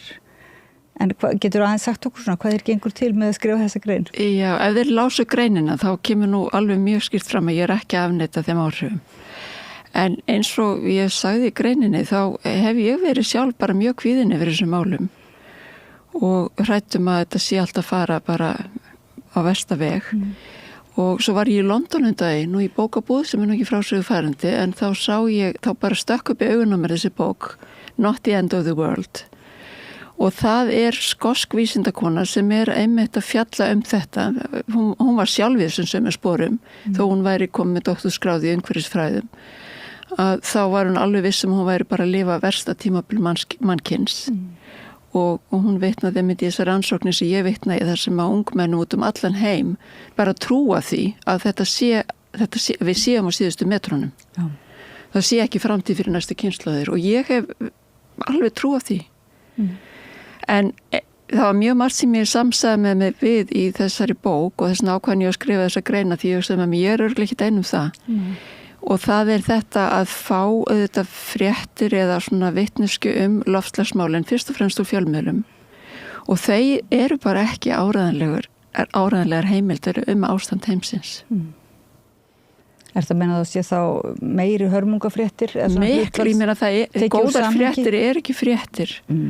Og það bara kannski eðli fjölmiðla og við getum kannski ekki ætlast til þess að þeir komi, ég held að þessi barnaskap bara halda að þeir geti alveg jafnað þessa mynd. Við þurfum að leita okkur upplýsingar víðar en kannski fæstir gera það. Það er voðalega lítið að fréttum af því starfi sem fer fram einmitt til þess að vinna á móti hlýnun jarðar á öllum möguleikunum eins og það virðist einhvern veginn, svo umræða virðist skila sér mjög svona seint til Íslands og bara í gegnum þá sem eru að vinna í náttúruverndarsamtökum eða loftslagssamtökum og reyna þó að miðla því til okkar. Já, einmitt, ég kann svo mikið skýring á því og ég engin, það svo langt í frá ég sé sérfræðingur umhverfismál. Og hef náttúrulega mína vitneskjöfu núna miklu leyti úr þessari bók en ég veit hins vegar svolítið tilhneigingu mannsins til þess að þú veist hvað það sem að kveikir á okkur hvað sækjum við, hvernig náum við athygli og við gerum það er miklu auðveldar að ná athygli fólks með því að vekja ótta heldur en að vekja von. En hvað þá með til dæmis fréttirnar sem sagt bara borgina Reykjavík hnífstungurnar og ofbeldið og árásirnar og allar fréttirnar af morðunum og heimilisofbeldinu og svona. Er þetta ekki líka eitthvað sem að leggst í sömu rásina hjá börnum og veldur kvíða? Jú, ég meina, ég held að auðvitað þurfum við að vita hvað er að gerast í samfélaginu okkur og hvað er að gerast í heiminum. En ég held að sé munur á því að kannski að vita það eða marinera sig upp úr því. Og þeir sem eru á fréttamiðlum eða samfélagsmiðlum meira og minna af og til kannski allan daginn, þeir fá náttúrulega ofboðslega stóran skammt af vondum fréttum. Og svo náttúrulega stríðsfréttum líka. Ég tala nú ekki stríðsfréttum og ég segi hlýnun jarðar eins og ég skil það mun líklega ekki valda heimsendi eða ég held að sé mjög langt í það. En það er ekki þar með sagt að við getum alveg tortímt okkur. Við höfum alls konar leiðir. En ég held að hlýnun jarðar sé ekki einn þeirra. En er ekki líka kannski hjá samt svona ungu upplýstu fólki því ungt fólk virðist nú vera bara upplýstara en við svona þessi áhrif loftslagsbreytinga það fólk kannski líka á ekki bara við kvíða að stríða heldur líka reiði og svona gremju vegna þess að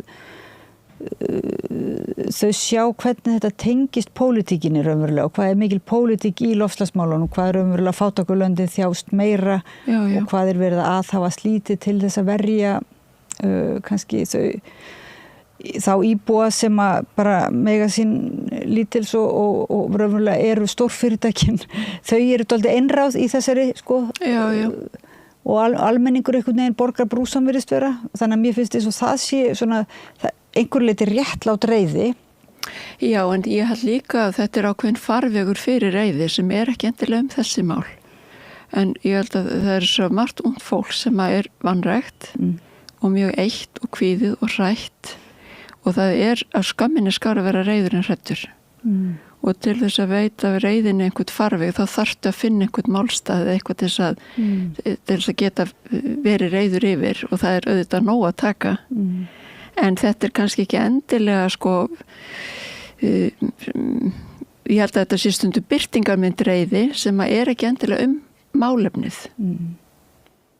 En þannig að þér finnst þægilega bara það að bindast samtökum eða taka þátt í mótmælum eða taka þátt í einhverjum aðgerðum og einhverju starfi fyrir ungt fólk virðist vera jákvætt. Það held ég sé jákvætt og ég held ég minn eitt af mikilvægast sem við gerum, það til dæmis að veita stjórnvöldum aðhald ef við erum að tala um loftslagsmálin og það þarf alveg massa í það. Þannig að ég held að þetta sé málefni sem við þurfum að þetta berjast fyrir og halda vakandi. En þegar reiðin orðin svona stjórnlaus og svona óbúslega óttablandin að það náttúrulega veldur rosalega mikið vanlíðan og þegar við erum mjög hrætt þá hugsaum við ekkert mjög skýrt.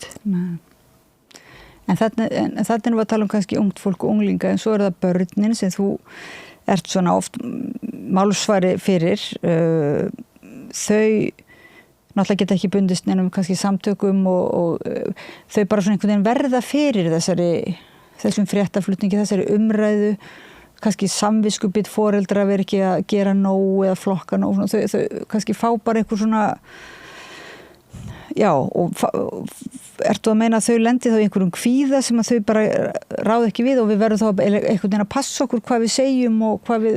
Já, ég held að hlutverk okkar fullorðnu sé í fyrsta lagi að vernda börn þannig að þau séu ekki berskjöldu fyrir allt of miklu sem að þau kannski ráð ekki við en í öðru lagi að þegar þeim líður illa, þegar þau verða hrætt eða þegar þau heyra svona hræðilega fréttir eða spár heiminn að þau hafi aðgang að fullorðinni manneski sem getur rætt þetta við þau og hjálpa þeim með tilfinningarnar. Við getum þetta aldrei varið bara fullkomlega fyrir því að við búum í mjög ófullkomnum heimi en leiðin til að takast á við það að hjálpa þeim í gegnum það og setja hluti í samhengi og draga úr óttanum þannig en þannig til þess að geta það þá þurfum við náttúrulega að vera svona í sameiginlegu jafnvægi ekki allt og hrætt og líka við þurfum þá að geta einmitt sett í samhengi sem að þessi bók sem þú vísar í og last það tilraun til þess að setja þetta í samhengi og sjá ekki bara eina hliðin heldur það eru margar hliðar og mjög margt sem að vekur von en það er auðvitað betra að hjálpa börnum og hjálpa þeim til að finna von ef við sjálf höfum hana því ef við höfum hana ekki og erum bara að segja eitthvað þá finna börnum það alveg ef það fyrir ekki saman hljóð og mynd þannig að þetta krefst auðvitað þess að við kynnum okkur svolítið málin hvert sem málefnið er. En hvernig tengist þetta bókinni þinni gáfaðadýri þá það raunverulega dýrið, þú ert að segja að það í okkur öllum býr dýr. Já, við erum dýr. Við erum dýr, já. Það býr ekki í okkur, við erum dýr. Nei, við erum bara dýr og sumir verða pínum móðgæður yfir því. Já. En það er engin leið fram hjá því. Við erum dýr. Við erum að vísu gáfari í þeim skilningi en önnur dýr að við erum með stærri vitsmunaheila og höfum ákveðna færni sem önnur dýr hafa ekki. Við getum til dæmis unnið miklu betur saman en önnur dýr og þar hjálpar meðal annars tungumálið. En það sem við eigum sameiginlegt öllum öðrum dýrum að það í okkur mjög sterkt óttakerfi sem bæði kemur bara frá frummanninum frá því að hann náttúrulega bjó við mun hættulegur aðstæður en við þekkjum og þurfti alltaf að vera á varðbergi tilbúin til þess að verja sig eða berjast og þetta kerfi alveg sprellifandi í okkur ennþá þó að það sé ekki ljón hérna frammi en þannig að óttinn kemur bæði frá frummanninum en hann kemur líka úr reynslu hvers okkar frá því að við erum bara pínulítið barn. Því það mjög óttaveikjandi að vera lítill og ósjálfbjarga.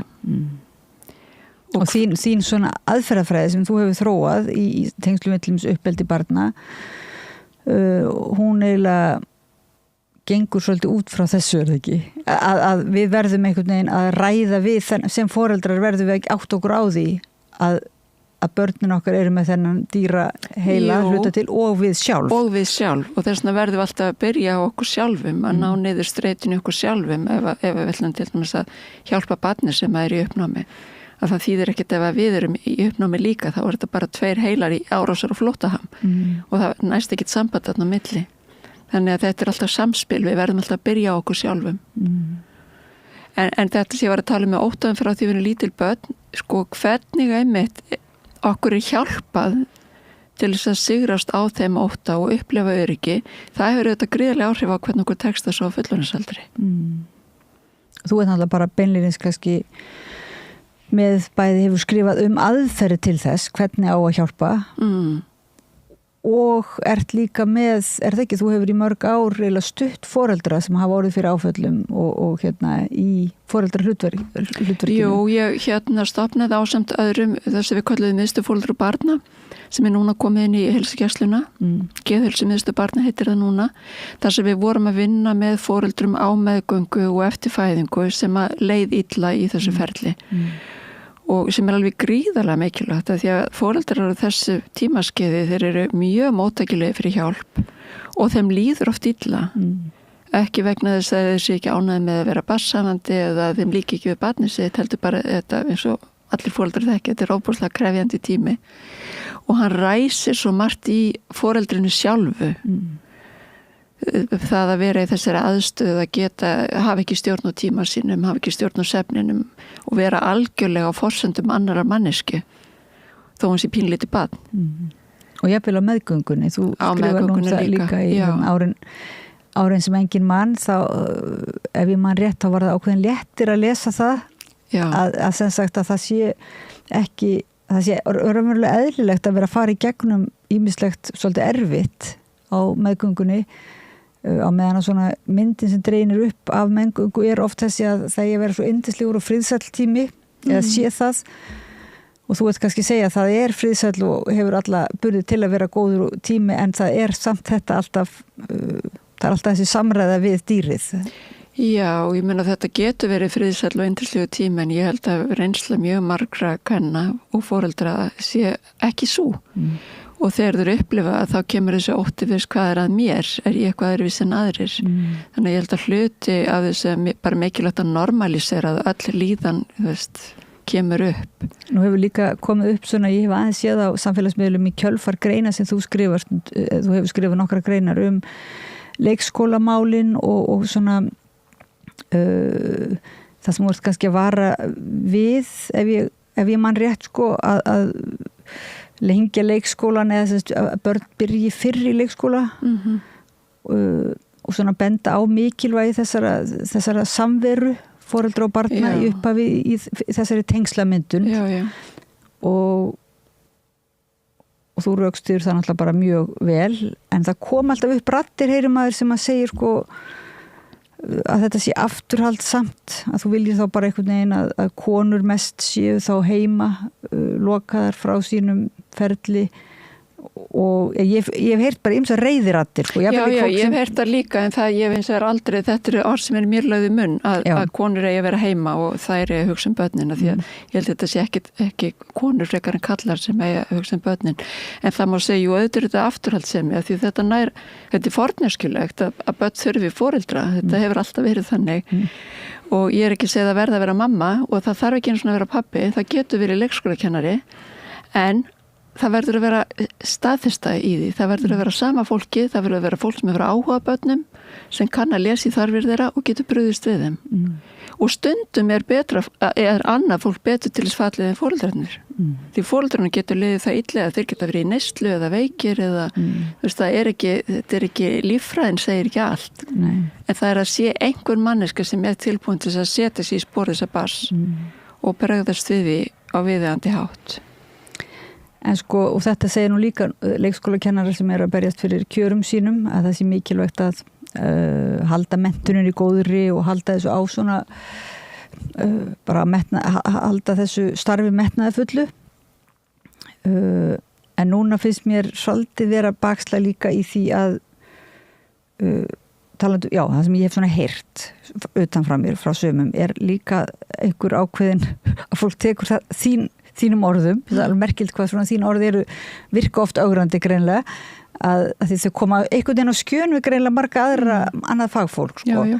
Og einmitt oft svolítið lagt ránglega út af þínum orðum, en þá svona verið að segja að fólk tekur það persónlega að það, svo staðreynd að þeim finnist erfitt að vera svona lengi heima, lengi í fæðingarorlofi, að þá kemur þessi skömm og kvíði þar hjá foreldrum og spurningin af hvernig á þetta að vera mögulegt að vera svona lengi? Sko, þetta bara mjög góð spurning, alveg eins og með meðgönguna, ég meina það líður ekki öllum konum vel á meðgöngu, það líður ekki öllum foreldrunum vel heima með lítil börn og það þýðir ekki þeim þykir ekki vænt þau eða þau vil ekki eiga þau.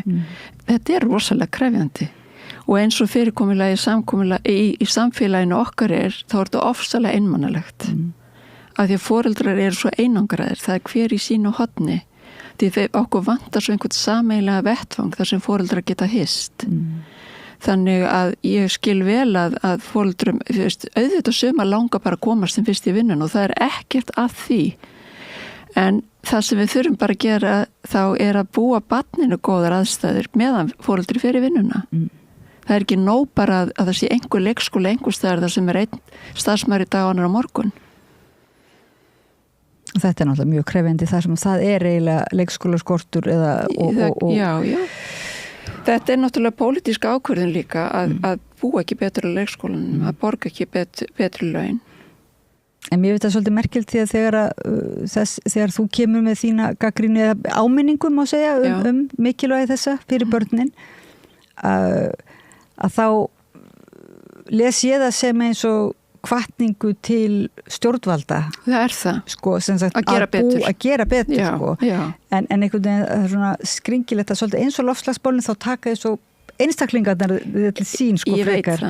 Eins og til dæmis í loftslagsmálunum maður finnst að stjórnvöld eigi að gera betur en það lendi ekki á einstaklingunum að vera kvíða því að vera ekki nógu duglegir að... Nei, og fá samviskubiti verið þegar maður flokki ekki rétt eða keyri bíl og eitthvað svona. Ég meina, auðvitað eru stóra ákvarðanirnar í höndum stjórnvalda og það er alveg rétt því að sko mín hvatning beinist fyrst og fremst og ég hef beitt mér mjög mikið fyrir því að það verði bættur aðbúnaður bæði í leikskólum en ekki síst og það nú kannski hefur verið mitt sérsvið, það er sko líðan foreldra og barna. Að það sé komið til móts við þau miklu fyrir það sé ekki verið að bíða eftir einhverju greiningu. Það er oft alveg augljóst hvað þarf að gera, það þarf einhverju greiningu sem að þarf að bíða marga mánuði eftir. Að við breytum áherslum og komum miklu fyrir til móts við foreldra. Og sér þetta bara, er þetta ekki bara gerlegt? Er ekki hægt að koma þessu kerfi á? Þetta er algjörlega gerlegt. Það sem við lögðum upp með í miðstöð foreldra og barna að við vorum sérstaklega að einbytta okkur að foreldrun sem að leið ekkit neitt, þau voru ekkit í sérlega vondum málum, en þeir leið ekki vel. Og bara það jafnvel að hitta okkur stundum 2-3 skipti, kannski vikulega í einhverja mánuði, það bara breytti algjörlega líðan þeirra. Af því að það sem gerist er að kona verður ófrísk eða para vona barni, hvers kyns sem að parið nú er, ég er ekkert að binda þetta við konur eða kall og konu, að það að ganga með barn og eignast barn, það er trigger á svo rosalegar breytingar. Og ef þú hert með erfiðar breytingar í farteskinu, sem þú hefur kannski aldrei eins og áttaði á að hafa verið erfiðar, það getur verið flutningar á milli landa eða milli hverfa þess vegna, milli skóla, skilnaður foreldra, eitthvað sem þú er bara bitið á jaxlinn og komist í gegnum þannig. Svo lendur í þessum breytingum að eignast barn, það sem öll er snúið á hvolf, þá koma gömlu tilfinningarnar og það er svo mikilvægt að vinna með þær og afgreiða þetta svolítið og skilja þetta frá, þetta hefur ekkert með þetta barn að gera. Af því ef við ekki runni með þetta, svo fæðist barn sem grætur og þú fer aldrei að sofa og þú ert alltaf þreytt og þér fer að líka illa við barnið, þú fer að halda þetta sé barninu að kenna eða þú ferð að upplifa það hefur ekkert með þetta barn að gera. Þetta er alltaf mjög alvarleg þetta niðurstaða. Er mjög alvarlegt en það er svo auðvelt með réttu inngripi á réttum tíma að koma í veg fyrir þessa þróun. En heldur, það er auðvelt pólitískt kannski að skipuleggja þá en þyrfti þá ekki að mennta líka sálfræðinga einhvern veginn? Ekkert bara sálfræðinga heldur, bara hjúkrunarfræðinga, ljósmæður, fjölskyldu, ég meina það er alls konar fólk sem er að vinna í þessum geira sem að þarf auðvitað kannski meiri sérhæfingu akkurat af þessu sviði og við höfum verið að sækja okkur þjálfun og menntun þarna en það þarf miklu meira en sko þetta er ekki bara fólk eins og ég svona í meðferðargeirana sem er að segja þetta hagfræðingar eru búin að sýna fram að það peningar sem er varið í að annast börn vel fyrstu árin þeir skila sér margfalt inn í kerfið og að því að við spörum svo mikið ef við grípum fljótt inn í þá spörum við í menntakerfinu, félagslega kerfinu heilbrigðiskerfinu fangelsiskerfinu, dómsmálakerfinu en við erum kannski ekki komið lengra núna en einmitt að reyna að vera dugli í þessum greiningum og svo er talað um ofgreiningar og svo leiðis, það er eins og kannski kerfið virkar eins og þú segir, það byrjar svolítið seint það er eins og það verði þarna svolítið eyða frá fæðingu og fram að grunnskóla svo leiðis að það er eiginlega bara undir hælinn lagt hvort er einhver listmeðferðarfræðingur eða einhver, ég veit ekki einhver góður sem kann að lesa í hlutina í leikskólanum til dæmis það er svo bara frekar tilviljunarkennt verðist vera. Já og kannski þess vegna fyrir við að reiða okkur á að verða svo einhvern veginn vísindalegt með greiningum að ég held að sko ef barni líður illa það er ofta ekkert mjög flókið að koma til móts við það þó þess ekki komið greiningu börn hafa öll svona mjög bara miklar grunnþarfir fyrir athygli, fyrir snertingu fyrir að þeim sé svarað og oft held ég að það sem að þessi einkenni sem við erum að sjá það er einhver brotalum þar og þannig við aftur komnar inn á svolítið hálan í svo öruglega mörgum sem finnst ég erfið af því þau heyra í sig að segja já, foreldrarnir eru náttúrulega ekki að standa sig þeir eru ómögulegir, það er ekki það sem ég er að segja af því að ég held ef foreldrar er ekki standa sig nógu vel út frá þörfum barnsins þá er það vegna þess að þeim líður ekki nógu vel eða þeir hafi ekki einhverjar forsendur sem er hægt að hjálpa þeim til að ná það er ekki það að þeim þykir ekki vænt barnið sitt. Þannig að þetta er svona þetta þarf að vera þá heildræn hugsun svolítið að hugsa tengslin tengst barnsins við foreldra sína og í skólanum og hugsa þetta út frá barninu. Hugsa þetta út frá barninu en ekki að horfa samt sko mér finnst mjög mikilvægt að ekki að horfa á barnið sem einangra fyrirbæri. Nei. Það var með barnarleiknir og sálgreinir sem ég Donald Winnicott og hann sagði það er ekkert til sem heitir ungbarn og það sem hann átti við er það að ungbarn eitt og sér, það lifir ekki, það deyr. Þú veist, það verður að fá umönnun til þess að lifa. Við erum mest ósjálfbjarga dýra á jörðinni þegar við fæðumst en hvernig umönnunin hún hefur áhrif á mótun heilans og þroska persónuleikans. Hún hefur áhrif á hvernig bjargráði tilengum okkur. Þannig að við getum ekki bara tekið barnið og sagt það er eitthvað að þessu barni. Við verðum að skoða hvað er að gerast í lífið þessa barns. Hvort sem það er á heimilinu eða í skólanum. Barn er aldrei einangrað fyrirbæri. Nei. Ég var einmitt að segja við hérna áðan þegar ég sá titilinn á bókinni þannig að gáfaða dýrið þá var ég eiginlega að vona að þetta væri sko handbók uppeldi hunda af því að mér fannst handbókin þín uppeldi barna svo opaslega hjálpleg að það væri nú aldeilis gott að fá handbók líka hunda. Ég vissi að þetta er fullt af handbókum hunda. Jú, það er örugglega, en þá varst þú að segja að þeir sem fá sér hund fara langflestir og þeim er virkilega ráðlegt að fara á hundanámskeið eða í hundaskóla en foreldrum er ekkert sérstaklega ráðlegt að fara á neinn foreldranámskeið eða þeir fá enga svona upplýsingu.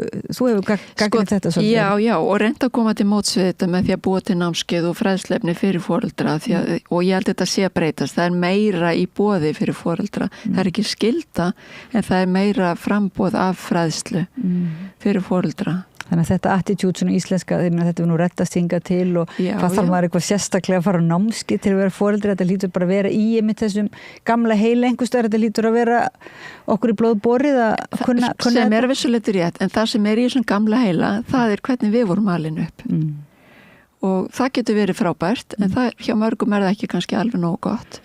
Þannig að fá svona eitthvað input þar sem að þú aðeins svona verður meðvitaður hvað þú ert að koma með og getur þá valið meira einmitt meðvitað hvað viltu halda í og hverju viltu breyta og oft er erfitt að greina þetta því að maður heldur maður sé gera allt öðru sem foreldrar sínir svo heyrir maður bara orðum mömmu koma út mínu munni En það er líka þessar, þú hefur nú líka svona tekið nýjustu genaransóknir og líffræðaransóknir inn í þínar aðferðir eða svona þín skrif og þessi áfalla pæling að áföllin beinlínis erfist og finnist ég vel í, er það ekki erfðaefninu? Jú, ég er ekki nógu vel að mér það, en ég held að það sem ég er kannski meira upptekin að þurfa að tala lífeðlisfræðina, það er bæði náttúrulega áhrif umhverfis á mótun heilans, en líka það sem er erfist að það eru þetta ákveðin samskiptamunstur og viðhorf og hugmyndir.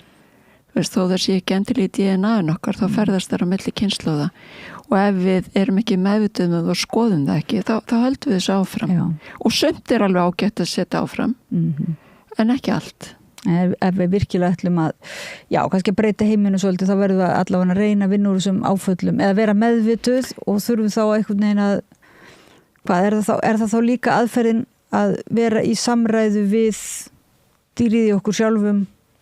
Já, sko talandum áföll, það er svo margt sem getur fallið undir það og það sem margir tengja við áföll, það er eitthvað svona stórt eins og snjóflóð eða bílslys eða nauðgun eða eitthvað líkamlegt ofbeldi.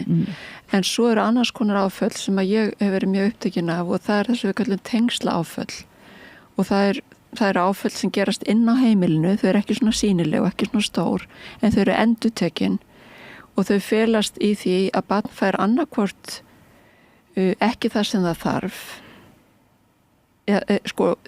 í stuttumáli góðir hlutir gerast ekki eða vondir hlutir gerast og þetta getur verið mjög ósýnilegt að þetta er kannski vanræksla það er ekki brugðist við barnið því að það er ekki séð, það fær ekki einhverjum þörfum fullnægt og þetta er miklu erfiðar að sjá en þetta hefur rosalega mikil áhrif og það getur verið erfitt að átta sig á hvað maður er með í farteskinu af því að eitt af bjargráðunum okkar er auðvitað að normalisera það sem kom fyrir okkur.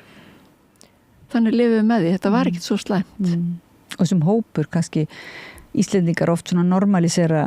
Já, þetta bara hert okkur, gerð okkur, allir þessi vósbúð, þetta bara hert okkur og eflust gerða það, en það er líka ýmislegt sem kannski glatast við það. Já, það er svona svolítið ríkt í Íslendingum að tala aumingjaskap ef fólk er eitthvað að tala áföll og núna alltaf yngri kynslóðum svolítið upptekin af áföllum og svoleiðis að þá verður kannski svolítið bakslag að það er svona kallað eftir gömlu góðu siglunni. Já, en eitt útilokkar ekki annað sko. Nei. En það er kannski svolítið tilhengt þess að við annarkort erum við bara aumingjar eða bara vikingar. En þangað til að þetta verður svona almennt, sérðu fyrir þér hvernig kerfið ætti að taka á þessu vegna þess að ef til dæmis er svona lúmsk tengsla rof eða lúmsk áföll sem barn verður fyrir inn á heimilum og kannski eins og þú segir fagaðilar eða bara þeir sem að kannski taka á móti barninu eru kannski ekki í vandræðum með að sjá það en er þá kannski einhver leið þessi að vera með þessa íhlutun og forræðishyggju og barnaverndar leiðina, þetta er einhvern veginn lendir alltaf, þetta er allt svolítið svona erfiðar leiðir. Já, sko ég held að fagfólk þurfi með að auka næmi sína og læsi á þegar eitthvað þegar barn sýnir einkennum að þið líði ekki vel og það þarf þetta, það þarf íhlutun en ekki sko að þú tala svona forræðishyggju hjálpin eða íhlutunin þarf þetta að vera á forsendum fjölskyldunar. Þetta er ekki það að gamli óttin sko ef eitthvað er að þá bara kemur barnið og tekur barnið. Það er ekki þannig. Heldur að það komi hjálp inn á heimilið. Í miklu meira mæli heldur við gerum núna. af því að foreldrar sem eru kannski að koma úr erfiðum aðstæðum sjálfir hafa kannski ekki alist upp við góðar aðstæður, jafnvel við ofbeldi eða eitthvað, þeir þurfa hjálp. Þeir vilja gera, og þess vegna svo mikilvægt, opbúslega mikilvægt finnst mér, sko fyrst á meðgöngu og meðan barnið er pínulítið, foreldrar eru svo opnir og móttækilegir fyrir hjálp, þeir vilja svo mikið gera vel, þeir eru galopnir. Að grípa ekki það tækifæri finnst mér eiginlega bara algjört glapræði. En svo líka, það náttúrulega ljósmæður og það sko ungbarnavernd og eftirlit og svoleiðis sem að mann finnst verið eins og möguleiki á að þá grípa inn í. Þegar ég var að vinna í miðstöðinu þá mjög mikið af okkar tilvísinu komið mitt frá ljósmæðurum. Þær eru mjög næmar á af því þær ná oft mjög góðu sambandi við konurnar og þær konurnar treysta ljósmæðurunum sínum og segja þeim kannski að sína sumar, ekki allar. Og þær einmitt vísuð oft til okkar. Þannig að ég meina kerfið þarf að virka svona sem ein heild. Þar sem að við höfum mismunandi hlutverk en getum hjálpast að grípa þessar fjölskyldur. En getur líka verið að við þurfum svona að vera hugaðir í því að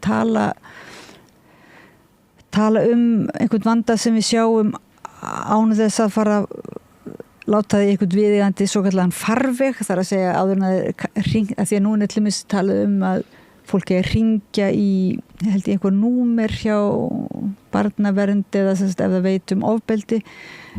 Í stundum hugsa veltaði fyrir mér enginn sem að kannski bara leikskóla talar við þetta foreldri eða svona. Jú, vonandi, en hins vegar það bara lagaleg skylda að ef að maður hefur grunum að barn sé beitt ofbeldi eða búið við aðstæður sem eru því hættulegar, þá ber okkur skylda að láta barnavernd vita. Og þar með ekki sagt að barnavernd koma og setja alltaf á annan endan. Þeir bara koma og skoða málið og kannski koma með einhver úrræði, einhverja hjálp inn á heimilið. Því ég held að lifi svolítið í okkur þessi barnavernd að gríla. Ég held að það líka og líka mjög mikið svona það sem maður heyrir frá börnum sem hafa orðið fyrir til dæmis kynferðisofbeldi bókin, hvað heitur hún aftur nú man ég ekki alveg hvað hann heitir í Saga Telmu þar sem að hún eiginlega svo er ekki að dæma en hún bara veltir því svo fyrir sér af hverju fólk virtist vita af þessu af hverju kom enginn einhvern veginn til okkar og aðtóðið máli, af hverju kom enginn í heimsókn og af hverju til dæmis ringdi enginn á barnavernd og ég held við þurfum bara að vera meðvituð að það eru börn í þessari stöð í dag. Og þá er erfitt að taka upp síman og ringja og þetta eins og að siga löggunni á eitthvað. Já, þú ert ekki að siga löggunni, þú ert að biðja hjálp. Og það er kannski erfitt að taka upp tólið og láta vita en það á að vera ennþá erfitt að gera það ekki. Því þá er maður að bregðast barni. Og ef foreldrar vilja sjálfur ringja sko vita foreldrar yfir höfuð hvert er að ringja og þeir þurfa allir að leita sér, vilja bara átta sig á þeir þurfa hjálp að halda. Sko þeir kannski byrja ekki á barnavernd en ég meina heilsugæslan getur alltaf verið fyrsti viðkomustaður og tala við lækni, hjúkrunarfræðing, ljósmóður þar og rekja sér svo áfram, fá fyrstu hjálpina þar. Við þurfum ekki að fara upp að efsta stig alveg strax. Nei, einmitt, en þá er nú kannski erfitt að fá tíma hjá heilsugæslunni þannig að Já, misjaflega en ég meina maður bara bankar svolítið þétt. En það er alveg vandamálið þetta eins og með meðstu fóreldra og barnasemin, hún að geða þessu teymi barna, ég meina það er náttúrulega alveg stórkostlega undirmannað. Það getur enga við en annað þeirri þörf sem að þarna úti og það er mjög stórt ágefni. Nú er ný ríkisstjórn, hvað getur þú svona, þetta er nú svolítið stór spurning en getur þú í fljótu bræði séð hvað þyrft að gera? Bara... Já, það er gaman að skuli nefna það því ég var einmitt að lesa bara áður í kominga bréf kollega mið fyrirverandi samstarfskonur miðstöðinni sem er einmitt að senda inn til ríkisstjórnarinnar og vekja athygli á því hvaða felst mikill sparnaður og miklu betur farið með fjármagn að nota það fyrr á ævi barnanna heldur en síðar að nota þetta þess að fyrirbyggja frekar heldur en að gera við mörgum árum síðar. Þannig að þú myndir stiða við að bara stór auka starf á hvað heitir það, á heilbrigðis hvað heitir þetta sem vorum að tala um? Já, eins og í geðheilsumiðstöðum. Já. En geðheilsumiðstöðunar eru núna innan Heilsugæsluna. Já. En þetta sem ég að tala það geðustu minnstu barna sem bara á einum stað. En ég menna það getur verið sambærileg úrræði víðar. En það sem lögð áherslu á að vinna með foreldra og börn saman og skoða líðan þeirra í samhengi við reynsluna og hjálpa þeim til þess að vinna úr erfiðum tilfinningum svo að það sé ekki að trufla of mikið samskiptin við barnið. Af því að segjum ef þú ert foreldri sem hefur átt í ofbeldissambandi til dæmis, hvort sem það þegar þú varst barn eða jafnvel fullorðin, svo eignastu barn sem það grætur og mjög krefjandi og öskrar á þig. Þú ert ekki ofsalega vel í stakk búin til þess að heyra tjáningu barnsins. Ég hef spurt nokkrar mömmur, hvað heyrir þegar barnið grætur? Og það fleiri en ein og fleiri en tvær sagt, ég heyri bara hún segir, þú ert ömurleg, þú skilur mig aldrei. Ég vildi ætta aðra mömmu. Og sem ekki það sem barnið að tjá. Barnið að tjá, veist, mér líður svo illa, getur hjálpa mér, viltu taka mig í fangið eða, veist. En bergmálið úr fyrri samböndu þar sem þú hefur upplifað að hafi verið komið illa fram við þig og auðvitað þetta barn ekki að koma illa fram við þig en þú getur upplifað það. Veist, þú fari ekki að sofa í friði, þú fari ekki að borða, þú fari ekki að komast í sturtu, þú ert alltaf að forsendum þessa barns. Þannig að það getur þurft að vinda ofan þessari erfiðu lífsreynslu til þess að hún yfirfærst ekki á barnið. Og þetta ekkit svo flókið ferli, þetta bara einhvers konar afvinding, þú ert einhvers konar viðgerð liðrétting svona. Þetta alveg sársökafullt ferli en þetta líka ferli sem það fylgir því mjög mikið léttir að geta skilið akkur manni líður eins og manni líður. Það sé einhver ástæði fyrir því ekki bara ég sé svona ömurleg manneskja heldur, það ástæði fyrir því að mér líður eins og mér líður. En hvernig líður þér núna, sem sagt, þú ert búin að vera að berjast fyrir þessu, fyrir svona bættum kjörum eiginlega barna og foreldra og þess að þetta samband, sterka samband foreldra og barna og við umönnunaraðila bara, að það sé virkilega og sé, sem sagt, fjallað það á mjög faglegan hátt og allur reynslubókin tekin með og svo leiðis. Líður þér svona eins og það sé á þig hlustað eða ert að skrifa bækur fleiri um þetta? Ég örugglega held nú áfram að skipta mér eitthvað að þessu en mér líður alveg eins og það hafi mikið breyst. Þegar ég gaf út Árin sem engin mann, það var 2009 þá var þetta svolítið, mörgum þetta svolítið skrítið, þú veist, hvað eins og mér ekki búin að gleyma þessu, ég meina hvað máli skiptir þetta þessi fyrstu ár, það allir búin að gleyma þeim. Ég held að sé ekkert mjög margir í dag sem að halda það. Nei. Þannig að það hefur orðið gríðarleg breyting og mér finnst umræðan vera að breyta svolítið. Þetta ekki bara, þú veist, að ég vilja selda konurnar heim og tjóðraðar við eldavélinn og eitthvað, þú veist. Mér finnst orðið miklu meiri breytt í umræðinu og þetta ekki bara um konur, þetta foreldra og rétt foreldra til þess að velja ólíka hluti, sumum hentar eitt og öðrum eitthvað annað. Það ekki eitthvað eitt sem allir verða að beygja sig undir. Nei. Og mér fannst þess svolítið fara úr einum öfgonum í aðra, áður fyrir var það allar konur urðu að vera heima, en svo var það komið út í þannig allar konur verða að setja börnin á leikskóla. Ef þú gerir það ekki, þá eitthvað að þér og ég verði hitt margar konur sem hafa fyrir einhverjum árum, ég held að sé ekki eins í dag, en sem hafa sagt mér að þær völdu að vera heima og þær urðu fyrir bara miklum fordómum. Þær hefði engan metnað, þær var að svifta barnið sitt námstækifærum, þú veist, alls konar. Já, það svona, villum brenna við líka núna, pínulítið svona harka í umræðinni og svo það þessi agamál sem að ofbeldi í skólum og kennarar kvarta undan agaleysi raunverulega foreldra og kalla eftir að foreldrarnir axli ábyrgð einhvern veginn. Þannig að það svona, það aldrei svona síður upp úr víða. Já, og sko, ég held að agavandamál séu í grunni tengslavandamál. Þú getur ekki að aga barnið þú átt ekki tengsl við það.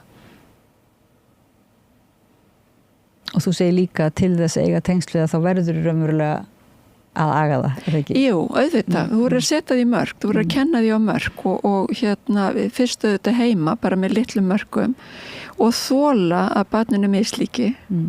Það verður reitt og það verður sárt en hjálpa því í gegnum það. Veist, sumt var má ekki. Og það er ekkert til umræðu og það ógeðslega erfitt en þú getur hjálpa barninu með það og það rosalega mikið atrið að kenna börnum mörk og aga þau í þeim skilningi alveg frá því þau eru bara nýfætt. Veist, það ákveðin regla á hlutunum, þú veist, það ægi. Við borðum hér og við sofum hér, veist, eitthvað svona, eða við sofum á nóttunni og vökum á daginn. Það svona ákveðin regla. Til þess að búa það undir að þegar það þarf að beygja sig undir aga í skóla eða vinnustað, að það upplifið það ekki sem niðurlægingu. Það sé verið að taka af því stjórnina og það sé einhvern veginn að því að það sé eitthvað, þú veist, það að það fá ekki að ráða, það sé einhver áfellistómur yfir því. Erum við ekki svolítið föst í, það annarkvort ást eða ægi, eða það einhvern veginn svona... Jú, en ægi ást. Já. Þannig að þetta raunverulega eins og þú talar kannski, eins og maður hefur lesið, þetta ægi af ákveðnum toga. Það skiptir mjög mjög máli hvernig ægi og hvernig ægin nál...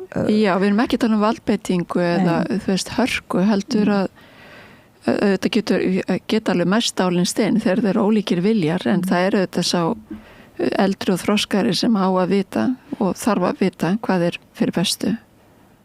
En ef það vantar upp á þennan svona jákvæða, kallast þetta jákvæður ægi eða bara aga svona, og sem í samspili við kærleikan að þá eiginlega brýst út ofbeldi einhvers staðar virðist vera svona.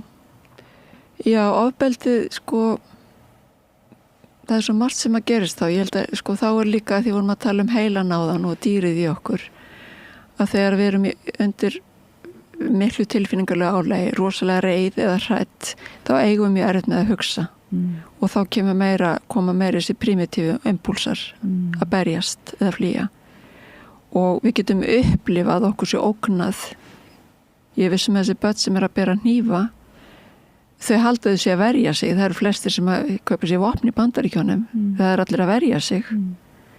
En svo þegar til kemur að þá ógnin kannski ekki raunveruleg, hún upplifuð. Og þá svo, þegar á þangaði komið, þá svo langt í hugsunina. Og þetta er þá börn sem hafi ekki lært einmitt að tempra líðan sína og hugsa undir álagi, heldur að akta út, bregðast við. Og kannski hefur það verið normið á heimilinu. Þú veist að þegar það hitnar í kólanu þá ekki hæfileiki til þess aðeins að róa sig og hugsa áður að bregst við. En við þurfum að horfast í augu við okkur sem dýr svona, og læra tala við sjálf okkur og aðra áður en að dýrið bara verður einhvern veginn. Þetta dýr þarf þá einhvers konar aga líka eða hvað? Það þarf að hafa mikinn heimil á því og það gerum við til dæmis með hugsun en til þess að geta hamið dýrið að þá þurfum við að gangast við þurfum að viðurkenna það þarna. Við þurfum að viðurkenna að við höfum tilfinningar sem okkur finnst kannski skammarlegar sem okkur finnst ekki fullorðinslegar og við viljum helst alls ekki deila með öðrum og helst ekki vita af. En ef við erum þar, þá miklu meira hætt að við öktum það út og að við sem sagt bregðumst við eins og dýr. Heldur en að við getum hugsað það, viðurkennt það og annarkvort leita hjálpar til þess að ná niður streitunni eða með tímanum, ef við höfum fengið nóg mikla hjálp, þá getum við gert það sjálf. En nóg mikil svona áhersla lögð á tilfinningatjáningu og svona tilfinninga ég veit ekki, upplifun og í skólakerfunum heldur við? Ég held að vandamáli við bara tjáningu, hvort það er tilfinningar eða hvað, til þess að ég tjái mig, þá þarf einhver að hlusta. Og hver hefur tíma til þess? Eða þol. Það er mjög tímafrekt. Það er mjög tímafrekt að hlusta á barn, bæði að heyra hvað að segja, en líka taka við líðan þess að því börnum líður oft illa. Og þegar við tölum við barn sem líður illa þá getur það smitast yfir okkur fyrir að líða illa. Og frekar hann að með þetta dvelja í því og hugsa kannski hvað það er og svona vinna okkur út úr því með þeim hætti, þá er kannski fljótlega bara að dreifa huganum og koma með einhverja lausnir eða gera eitthvað skemmtilegt. Og börn eru náttúrulega fljóta átt að sjá því ef að það sem þau hafa að segja lætur foreldrum líða það illa að þá svona er börnin frekar fljóta átt að segja að það borgir sér bara ekkert verið að segja það og svo eru foreldrarnir svolítið hissa og þau fá aldrei neitt að heyra. Fá aldrei að vita neitt. og barni kannski líður bara vel og allt í lagi en sko varum að tala áðan ofbeldi hjá börnum og börn sem eru svona krefjandi og erfið, þau virkilega það auðvitað þarf að sinna þeim en það þarf ekki síður að sinna hinum sem að draga sér í hlé og láta aldrei á sig bera og eru svona þægileg af því að í fyrsta lagi þá kannski auðvelt að líta fram hjá þeim af því að þau ger ekki kröfurnar en í öðru lagi þá höldum við kannski að það sé bara allt í fína þarna sem að ekki endilega því börn eru mjög næm eins og þú segir, ef þau finna að þegar ég tala hvað mér var strítt í skólanum eða hvað krakkarnir voru leiðileg við mig eða kennari hlustar ekki á mig hvað það ef ég finn að mömmu finnst óþægilegt í tala það og hún verður kvíðin og stressuð eða gerir eitthvað, ringir í kennaran og rífstuðan eða eitthvað, þá læri ég náttúrulega þetta bara ræði ég ekki við hana og þá fyrir eitthvað langt í kannski næsta eyra sem til í að hlusta já, og þú líka og það kannski það eitt að snúna í þessu ef þú elst upp í þannig aðstæðum þá yfirfæru það yfir og aðrar aðstæður setna mér þú segir það langt í næsta eyra það kannski ekki langt í næsta eyra en ég yfirfæri reynslu mína af mammu í þessu tilviki yfir á þig og yfir á kennaran og yfir á vini og finn alltaf eitthvað til að staðfesta já, þau vilja ekkert hlusta á mig, þau hafa engan áhuga mér og upp frá því kemur svo hugmyndin, já, ég bara ekkert áhugaverð. Nei, mitt. Eina sagan sem áhugaverð, það ef ég ger eitthvað af mér eða verð fyrir einhverju rosalegu eða það eina svona sem hlustað ágreinlega eða markam á fréttir, þá það bara eitthvað svona suddalegt og skuggalegt sem að færa athygli. Já, það nákvæmlega það er það sem kallar á athyglina. Mjög frekt á athyglina. En hlýnun jarðar, ef við förum endum nú á því þar sem við byrjuðum á greiniðinum heimsenda kvíðan hvernig eigum við að svona bregðast við þá finnst þér, eða svona ef við pælum í þessu út frá börnum eins og þú ert að gera, eigum við þá kannski svolítið að eins og þú segir, ræða við börnin þetta? Já, ég held að getum ekki náttúrulega þröngu að hvorki þessari vitnesku eða nokkur í fræðslu upp á þau en vera vakandi fyrir því ef þau eru börn í okkar umhverfi hvernig þeim líður og leyfa þeim að spyrja spurninga og reyna að svara þeim af sem mestu og þetta á ekki bara við hlýnu jarðar bara hvað sem af eins miklum heiðarleika og við getum og leita okkur upplýsinga við vitum oft ekki stöðum ála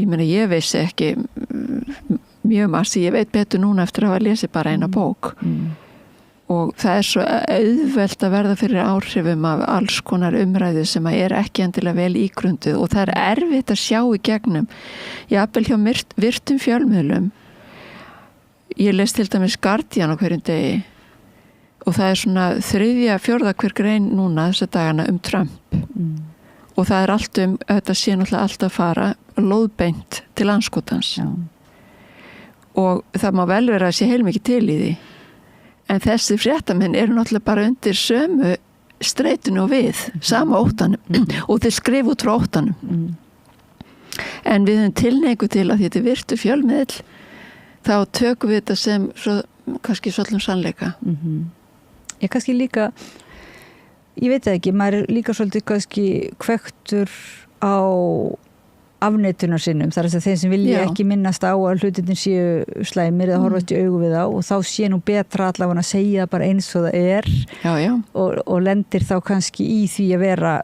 svolítið horfa dálítið mikið á þá þetta slæma sko og ég hugsa kannski sumir séu, það sé dálítið fast í annarkvort afneta og fegra rosalega eða vera með svona svarta mynd sko. Já, það er þessi tvíhyggja sem er svo hættuleg og en svo ofsalega algeng af því það, sko, ef ég trúi því heiminum sé bara farast og bara lifi lífið minni samkvæmt því, þá finn ég eitthvað öryggi í því, þó mér finnst það alveg hræðilegt. Þá væri ég bara fegin að ég fer að deyja til dæmis.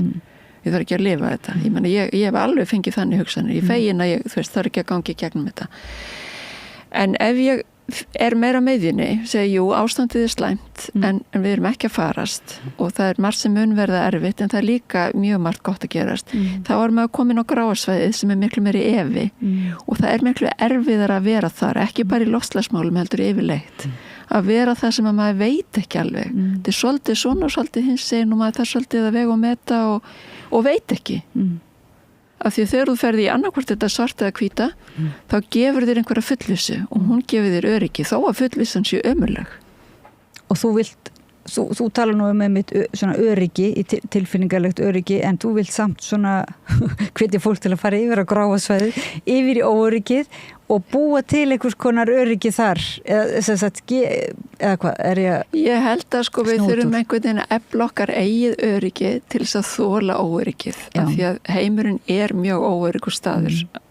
Og lífið bara yfirleitt. Þetta öryggi sem í þessu svart-hvíta, það er falskt öryggi.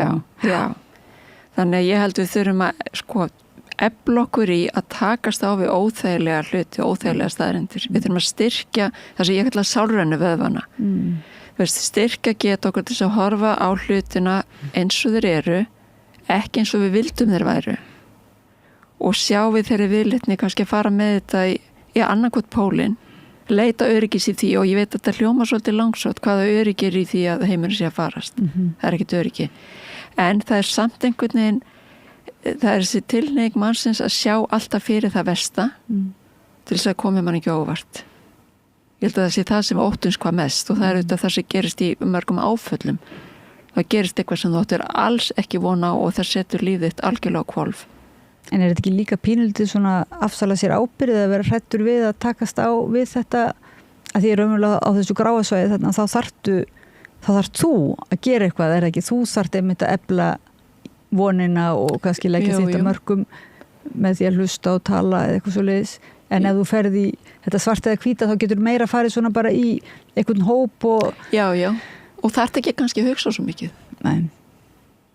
Það er svona prógram, það eru tilfyllt af prógrum fyrir þetta svarta og fyrir þetta hvíta. Já, og það eru svona absoluts, það eru svona, þetta er bara svona og þetta er bara svona og það er ekki því að gera og bara...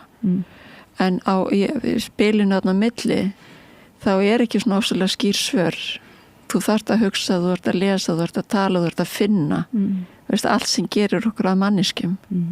Þú þarft að virka það og það er ekkit endilega auðvelt. En hitt er svona gerfi auðvelt að velja annarkot pólinn. Og til þess þarf til að vera þarna efla þessa næmi, efla tilfinninguna fyrir því sem að getur farið vel og þá þarf, er það ekki, eins og segir, þá þurfum við að vera í samræðu og tengslum. Já. Svona alvöru tengslum. Já, og sjá við kannski þeirri viðleitni, svo náttúrulega mjög algeng á netinu að fara bara í svona bergmálshella, að tala bara við fólk sem hefur sömu skoðun ég, til þess að, þú veist, þá get ég verið alveg öryggi mínu. En einmitt, það erfið er að láta augra hugsunum sínum og viðhorfum og skoðunum og þurfa að hugsa. Og dýrið vill það fara í þetta svart-hvíta eða hvar? Já, það vill einfaldinir. Og ég meina þetta berjast og flýja, þetta eru tveir svona mjög einfaldir pólar sem að henta mörgum dýrum vel en ekki manndýrinu. Þannig að stríðin og stríðsátökun, polariseringi þar er svona ansi, Já, hún nú kannski ljótasta myndin að þessu það sem að og einmitt afmennskar hinna manneskjuna til þess að geta drepið hana. Þannig við þurfum að kalla svona dýrin saman á samræði svona á torgi. Eitthvað svo leiðis. Sæjum Kjartansdóttir, sálgrein og rithöfundur, kæra þakki fyrir að koma að rauðaborðinu og ræða málin við okkur. Man langar nú til að ræða bara ansi lengi enn við þig eða fá þig, það væri nú bara gaman að þú væri með svona reglulega lítinn skóla hérna við rauðaborðið en við ætlum ekki vera gráðu og þökkum fyrir okkur og ég þakka hlustundum og áhörundum fyrir að vera með okkur í samræðinni. Förum í frímínútur og höldum áfram eftir smástund. Takk. Gerist áskrifundur á samstöðinni og taki þátt í að byggja upp öfluga og róttæka samfélagsumræðu.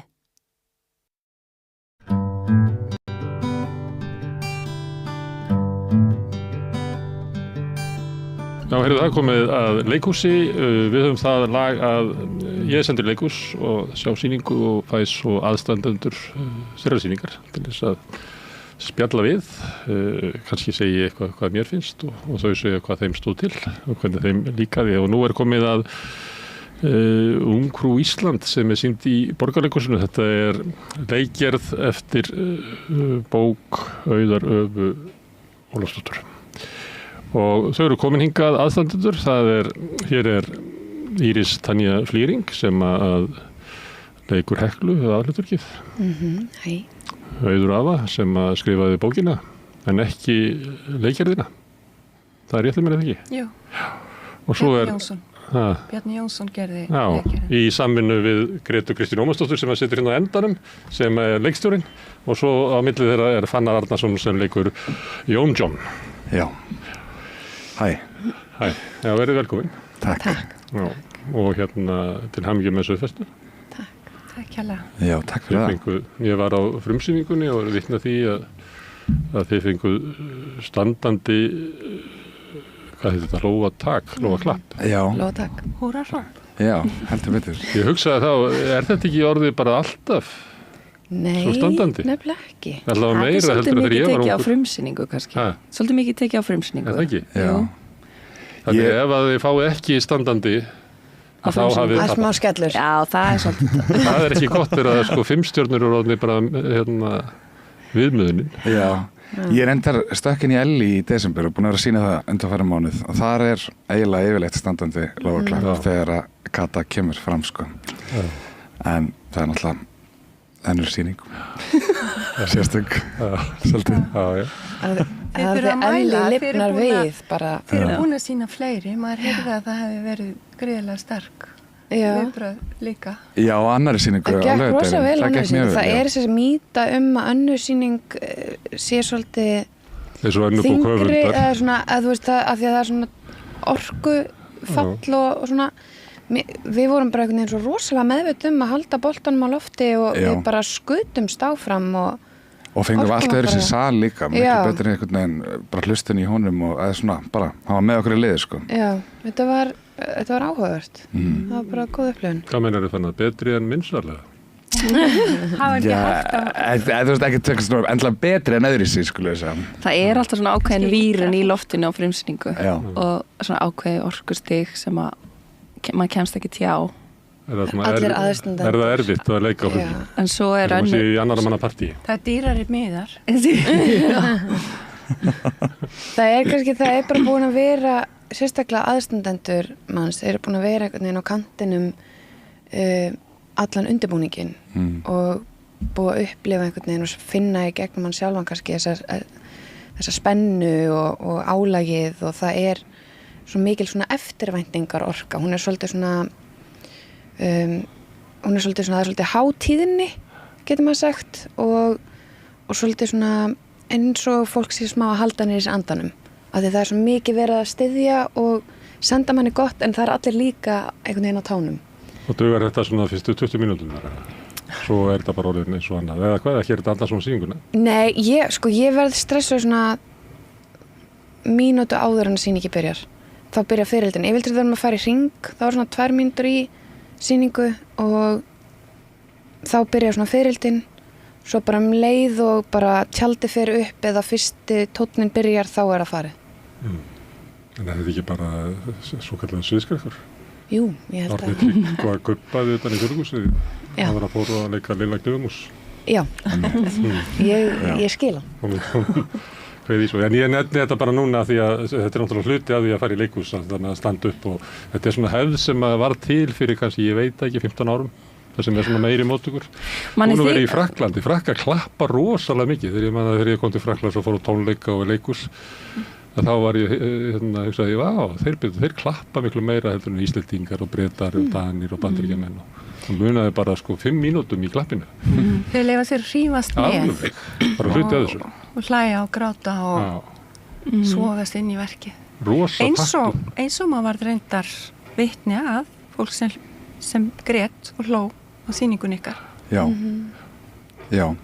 Þannig að þú hefur skrifað leikrit og þú skrifað þessa bók, bjóst þessa sögu. Já.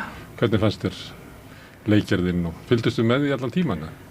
Og bjóð til þessa sögu, ég kannski bara byrja á því að ég hef nú sagt það svo ofta að það er að verða neyðarlegt að þetta er skáldsaga með skálduðum personum sem eru hvergi til í raunveruleikanum og byggðar algjörlega á ímyndunarafli mínu, það eru bara til í hausnum á mér og þetta ekki þig sem sagt. Já, sko ég held að allir, þetta í kjarnan þetta fjórar ungar personur sem að langar, sem á sér drauma og langar að vera það sjálft og langar til að búa til fegurð, búa til eitthvað stærra, stækka sinn hversdagslega veruleika og já, kannski að því leitinu til þetta mig sjálfa og alla sem eru á þeim báti og ég sé mig í þessum fjórum personum. Það til dæmis þarna skáld sem finnur ekki orðin sín, að hann dreymur að búa til þessa fegurð og það hafa allir verið þar, fundið þetta ómögulegt og bara óvinnandi vígi og það má kannski líka svo við líka mismunandi stað sem að maður á í sköpuninni með hvert verk, hverja bók, að maður fari í gegnum allt þetta. Það tilfinningamanneskjan í sig sem að þessi manneskja sem við þekkjum alltaf stöðugt að búa til ævintýri úr sínum hversdagsleika. Hún talandi skáld og í rauninni veit ekki af því, kannski hún veit ekki af því, hún að skrifa krimma langt á undan sín samtíma, hún veit ekki af því að hún að skrifa leikrit, hún skrifa samtöl, hún sem sagt bara, já, og svo náttúrulega homminn sem að dreymir burtu, þetta svona öll þau stig sem maður fer í gegnum sjálfur þegar maður að skapa, á ekki bara gefast upp, á ekki bara fara af þessu Guðs volaða skeri útnára og kannski svona alveg undir lokin að þá kemur til manns þessi persóna sem að gott skáld en við vitum ekkit hvað hún skrifaði, Hekla, bara alveg undir lokin þegar að verk að smetla saman og það má kannski sumuleyti líka þessu við vinnuna í leikhúsinu 2 vikum fyrir frumsýningu og það gildur öll verk og bara allt leikhús að þá allt ómöld, þetta verður aldrei að verki, þetta bara gott bara hægt að pakka saman en svo gerist eitthvað og hver dagur til dæmis í frumsýningavikunni bara eins og 10 ár það breytist. Já. Ég að því að tala þetta hvað þetta ég Hekla líklega fæðist svona 43 eða eitthvað.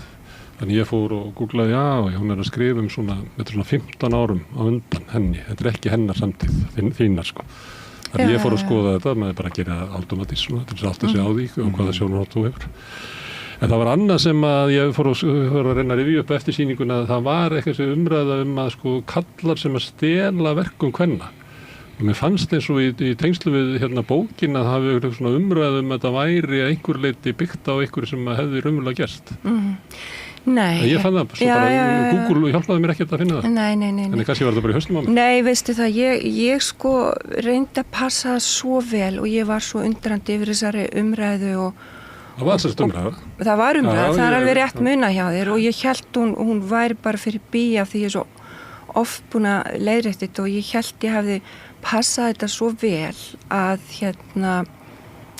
að það væri bara engar fyrirmyndir en bara við Íslandingar við erum bara okkar ímyndunarafl þannig að það eins og við þurfum að alltaf að finna ykkur að lykla, að lesa eins og lykilróman en ég meina þetta eru bara ungi krakkar og þessi svo köllu til dæmis og tökum sem dæmi þessum eru köllu mokkaskáldin í bókinni þetta bara einhvers konar tákmynd fyrir heim sem þessa ungu skáldkonu langar inni, en þetta eru allt, það verður enginn gefið út neitt eða byrt neitt einn á ljóð liggjandi á ritstjórn Þjóðviljans, það tekið fram bæði bók og leikritinu þannig að setja þetta í samhengi við einhver þekkt skáld eða rithöfund að jafnvel stórskáld sem ég dái endalaust sko það hef bara engi meira undrandi en ég í þeim efnum og ég rauninni bara skilða ekki og þeir hafði svo sem ekkert gert annað en að fá sér kaffibólla einhvern tíman á mokka. Og stundum eitthvað út í kaffið? Já, eitthvað út í kaffið líka en ég meina hver hefur ekki komið á mokka? Ég meina ég hef komið á mokka og flestir listamenn þjóðarinnar fengi mér heitt súkkulaði og mokka. Ég svo gammal að ég man eftir þeim sittandi við borðið og hellandi brennivín út í kaffið. Ég sá að mokka byrjaði að selja áfengi og þá það í flöskum á borðið og ég sagði hvað rugl þetta? Bara að láta pitlu sem maður hellir út í kaffið. Það var alltaf bara siðnum á mokka, ekki brennivín út í kaffið. En bara svo ég klári þetta þá þetta í rauninni bara að því hún staðsett í sögulegum tíma og ég hafði aldrei gert það áður í mínu skáldsögum sem svona frekar staðleysu verk eða erfitt að festa hendur á hvar þau gerast en bara, þetta er rauninni bara svona einfald tækni til að draga lesanda með inn í skáldsögu að maður nefnir nokkra staði, maður nefnir Laugaveg, maður nefnir Hallgrímskirkju byggingu, maður telur upp kannski einhver kaffihús. Ég hefði þetta geta skýrt þetta allt upp og nýtt, kalla þetta eitthvað allt annað en menn hefðu samt fundið í þessu einhverja lykla. Herðu, en það leikgerð, Greta, og það breytir svolítið, ég meina, höfundur sem skrifa bók, getur látið hann að fjalla svona að þetta séu, þessar 4 persónur séu, gæti allt saman verið hluti af auðu höfu þetta barátta ungs fólks við að hvort að löngunin til þess að geta skapað og brotist út og eitthvað fleira og hvað heldur aftur að þeim en í leikgerðinni þá verður ytri umhverfið miklu meira áberandi heldur en í sjónarhorni bókar af því við horfum á, við sjáum mokka og við sjáum hvað eru álapaleir skáldin á mokka og við sjáum svona feðraveldið og kallana og við sjáum miklu meira það verður eiginlega meira staðsett í tíma og stínilegra og það augljósar að þetta sikkur persónan. Já. Það svolítið þannig í bókum að þá getur flæðir svona á milli, það minni í hugmyndaheimi en leikhúsi það svona eins og maður sé að horfa á skráningu. Já, en svo mér finnst mjög mikill pótens í leikhúsmiðlunum og það nú það sem við vísvitandi gerðum í öllum útfærslum og hönnun sérstaklega þegar við erum að færa þetta yfir á sviðstungum og að læra að skilja eftir pláss fyrir ímyndunarafl áhorfenda. Ég var ekki að tala um það með þetta verður svona meira áberandi og þetta verður svona aldafast lýsing. Já og þetta verður svona áþreifanlegra því að það koma líkamar og það koma struktúrar og búningar og áferðir og ljós og lykt og allt sem bara það sem maður skáldar sjálfur á meðan maður á í samtali við skáldsögu sem lesandi, þannig að já. Einhver spurning hérna eða? Nei, því að það svolítið, því að þá kemur svona, ég verður með dettur það í hug að svona aldafarslýsingin sé sterkari, það líka uppsetningin svona, ég veit ekki hvað þetta heitir að segja sögu með þessum hætti, ég meina það oft gert með sögu Laxness, það sem svona ferð á því, það svona leikhópur sem að byrta okkur svona stóra sýningu. Ég sá svona sýninga þegar ég var barna í Ríkisútvarpinu frá BBC. Já. Það sem að segja Dickens sögurnar með þessum hætti og þetta í þeim anda, ég veit ekki. Jú, þetta svona episk saga, við förum svolítið þá leið og þetta svona ensemble sýning það sem hópurinn í rauninni segir söguna og skapar heiminn fyrir framan auguna okkur. Já. Og við sem áhorfendur vönu að fá þetta svona og þá verður að segja okkur tiltekin heim og við förum og googlum í hlénu, 43, það var svona, þetta 63, mokka, þetta bara atomskáldakynnslóðin, þetta eitthvað. En ég tek rosa mikið undir með Auði, við gerum það og ég hef sagt það í öllum viðtölum líka og í leikskráni að við erum ekki að gera heimildarritgerð, við erum að gera listaverk og tókum okkur í búningum og tónlist og leikmynd líka og leikmunum og öllu, tókum okkur alls konar skaldaleyfi og maður getur líka blörrað og blanda hlutum saman. Það eru þarna hlutir, það eru spiluð lög sem að kom ekki út fyrir 67 eða 73 eða eitthvað og þannig eru föt sem tilheyra kannski einhverju sem að kemur á eftir og þá getur maður líka leikið með væntingar og ímyndunarafl áhorfenda að því þegar maður horfir á periódu, það líka pótensin í periódunni að þá að skilja eftir þetta pláss fyrir túlkun og upplifun áhorfanda þess að áhorfandinn í rauninni veit meira heldur en sögupersonan sem föst inn í periódunni og það erum við að leika okkur mjög mikið með þarna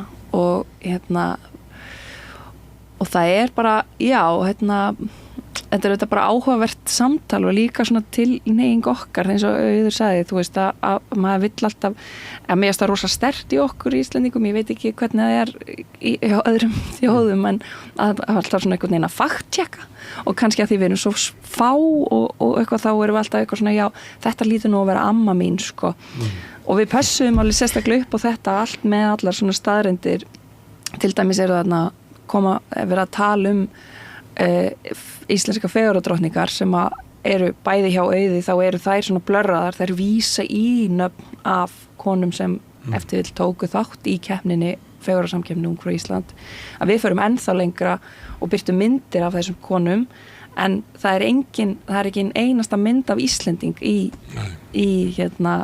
þessu. Ég fætti að það myndi þetta í huga Google. Þetta eru bara, við fundum bara amerískar fegurðardrottningar frá svona cirka 60s, að því við vildum alls ekki kippa einhverjum áhorfanda út úr sko upplifunin á sýningunni með því að sjá allt í einu ömmu sína eða eitthvað svoleiðis. En ég held áfram með að ávarðarsalinn og þið sittið upp og að einhver leiti þetta svona, þetta verið að skrifa Íslandssöguna.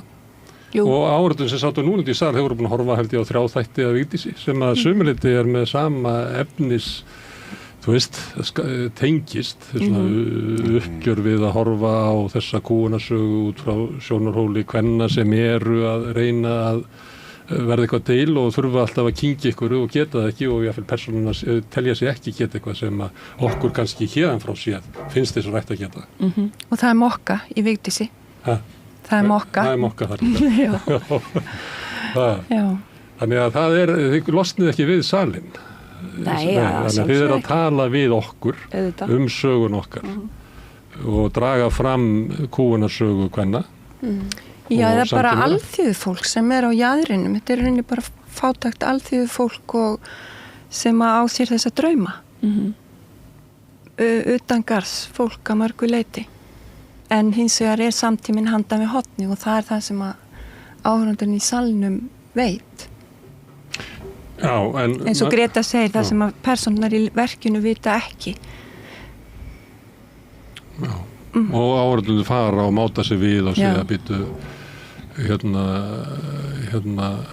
manni eftir einhverju þegar þú fer til Danmerkur og segir borða menn sko pörustykk. Og þá fer ég að hugsa pörustykk, vissi ekki allir Íslendingar hvað pörustykk var bara frá 1900 eitthvað, þannig að áhorfandurnir eru linnulaust að og það er líka, það verður ungar stelpur sem eru búin að vera til dæmis sem að vinna upp í leikhúsi sem að sýningin hafði mikil áhrif á bara þegar við vorum byrjuð að vera með reynsli í frumsýningavikunni sem komið fram og bara voru einhvern veginn að átta sig almennilega á því hvaðan hver staða konunar var á Íslandi. Hvert trömpull Reykjavíkur? Já, bara emitt, þú veist bara, og örugglega lengra tilbaka. En það er mikilvægt að átta sig á því og vera meðvitaður og taka í raun og vera ekki því sem að við höfum, eða því sem hefur áunnist sem sjálfsögum hlut. Og bara það að það sé ekki getnaðarvarnir er bara rosalega stór forsenda. Og það að hafa ekki kosningarétt, það er ekki sjálfgefið. Þú veist, það er alls konar sem að kannski þessi unga kynslóð sem er að koma núna á kannski svona milli 20-25 eitthvað sem að er kannski ekki nóg meðvitað hver staðan var og hver hættan er að missa þetta. Og það var svolítið áhugavert að sjá þessar ungu stelpur koma af sýningunum og vera bara, ég vissi þetta en ég vissi þetta ekki.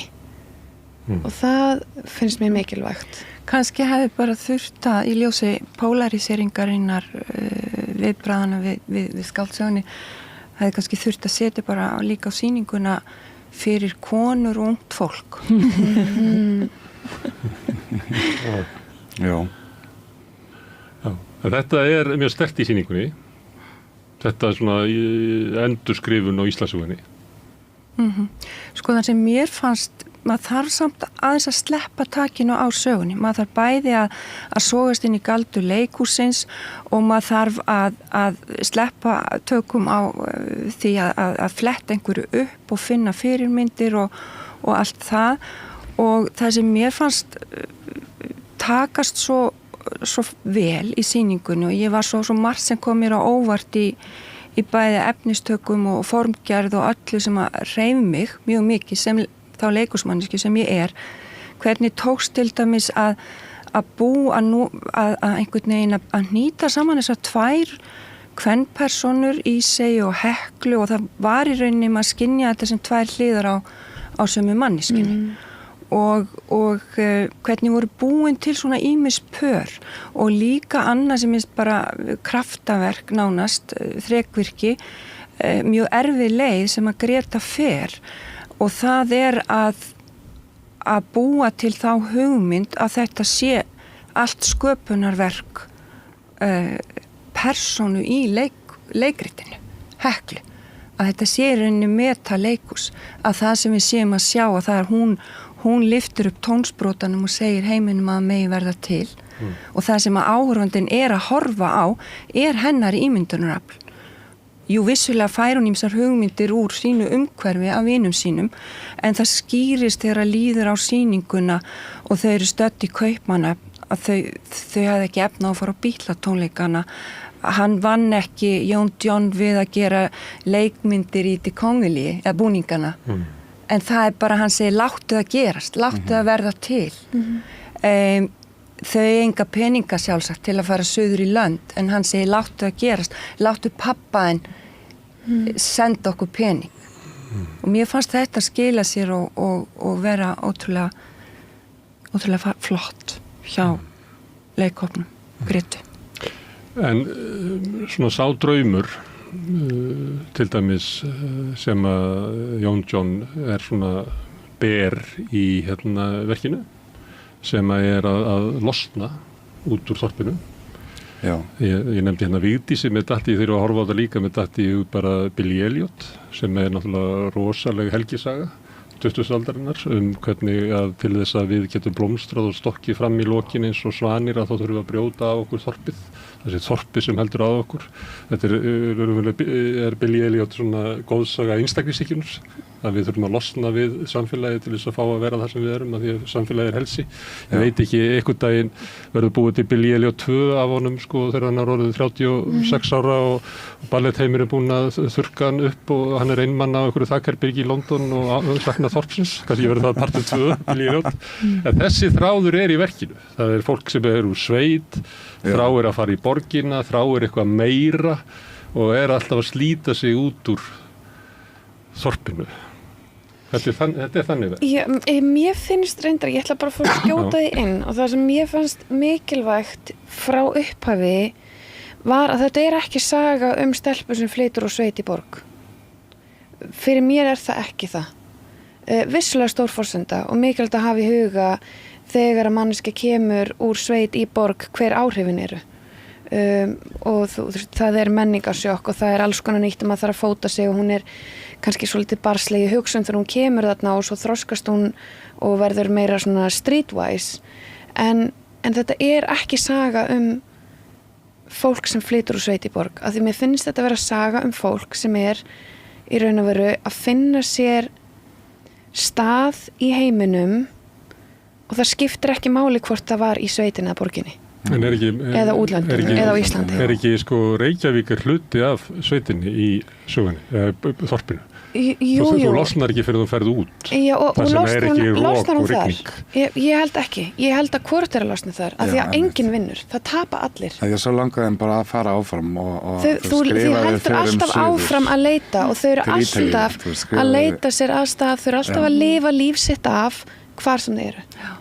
Og við förum allir þá leið að íkja þetta en þá frekar í sviðsendingunni heldur en það er í skaldsögunni, að þó að þessi fjórði þáttur lokinn þess að við flytja til útlanda er mjög þéttur og stuttur í sviðsendingunni, en að þar eru þetta sömu persónur og þá notum við potensin sem er í því að vera með ensemble sýningu og við sjáum persónur sem við erum búin að sjá bara í aðeins öðruvísi búning og þau segja orðrétt allt eins og áður og ekkert eins og áður, að í útlöndum einmitt hvað breytt, það bara lítill bær sem aðeins stærri en Reykjavík sem alveg eins en samt allt öðruvísi, skilur að þetta í rauninni og þau eru bæði og það þversögnin sem þversagninnar eru það sem við völdum að dvelja í öllu þessu ferli. Þversagninnar í öllum 4 lykilpersónunum, þversagninnar í heiminum, þar eru við að núa og nudda og sparka og sprikla í okkar vinnu, leikhópurinn og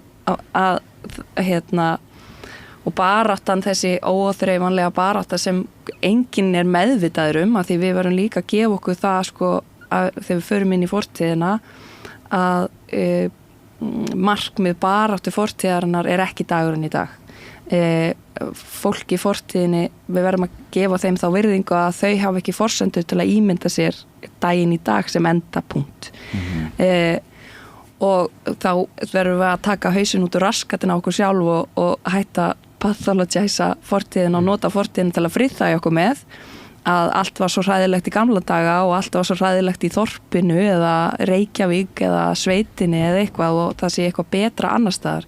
Við erum að reyna, og það krafturinn í skáldskapnum að það getur verið hvort tveggja, þú getur verið bæði og það þessi ómeðvitaða barátta sem að ég var allan að berjast fyrir því að við myndum öll skilja í leikhópnum og skilja líka hvernig við tökum hugmyndakerfi úr samfélaginu og við internalæsum þau. Það kannski enginn til dæmis sem að bannar Heklu eða Ísey að fara inn á Mokka, en eitthvað það samfélagslegt og innra með þeim sem að þess valdandi að þær telja sig ekki eiga erindið þangað inn. Ég held líka oft að hugurinn oft stærsta hindrunin, mjög oft. Þetta svona eins og glerþak, það bara, þú mátt ekki fara inn í þessi bannar það og það þú veist, til dæmis, ég held að svona stærstu hindrannar eru ekki þær sem eru áþreifanlegar, heldur sem innra með þér. Þessar sem eru innra með þér og í raun og veru í kerfinu. Bara þú veist, fast í kerfinu bara í DNA-inu okkar sem ennþá í dag. Það líka, þú kannski getur ekki endilega sett fingurinn á hvað það, af hverju ég ekki, af hverju ger ég ekki þetta, af hverju, þori ég ekki að gera þetta, af því að hlut, til dæmis Hekla, hún þorir alveg og hún getur og hún vill. En það eitthvað sem, það einhver tókstrætt alltaf, því það einhver hugmynd sem föst í konum líka á þessum tíma, hlutverk mitt á að vera þetta, en ég finn inn í mér að það ekki mitt hlutverk, en þú ert endalaust í tókstrættu með það og það eru þessar hindranir sem í raun og veru við erum oft okkar eigin stærsti óvinur En svo stundum eru konur líka þannig að þeir vilja bæði og kannski meira og megi ekki vilja bæði og það líklega býst við saga í sér sem að vill börn og vill skrifa en það bara ekki pláss fyrir þetta alls saman í og tekur alltaf og ítir alltaf undir það bara konur get ekki valið bæði konur þurfa að velja eitthvað eitt En það var náttúrulega staðrind að það mátti ekki fara með barnavagn í strætó, hann hefði geta gert líkjufall á nælonsokkana og það var ekki hægt að fara með barnavagn inn á Mokka og það líka söguleg staðrind sem og það eitt af því fáar sem má alveg googla að fólk sem var ekki með rétta kynhneigð það flúði land og Jón flýr land en spurningin og það kannski má segja það sé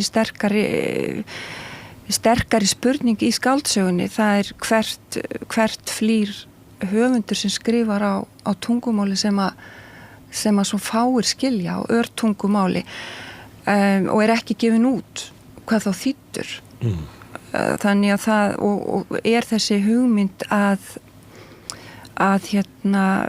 höfundurinn eigi heima í tungumálinu að það sé föðurlandið eða móðurlandið eins og það kallað í sögunni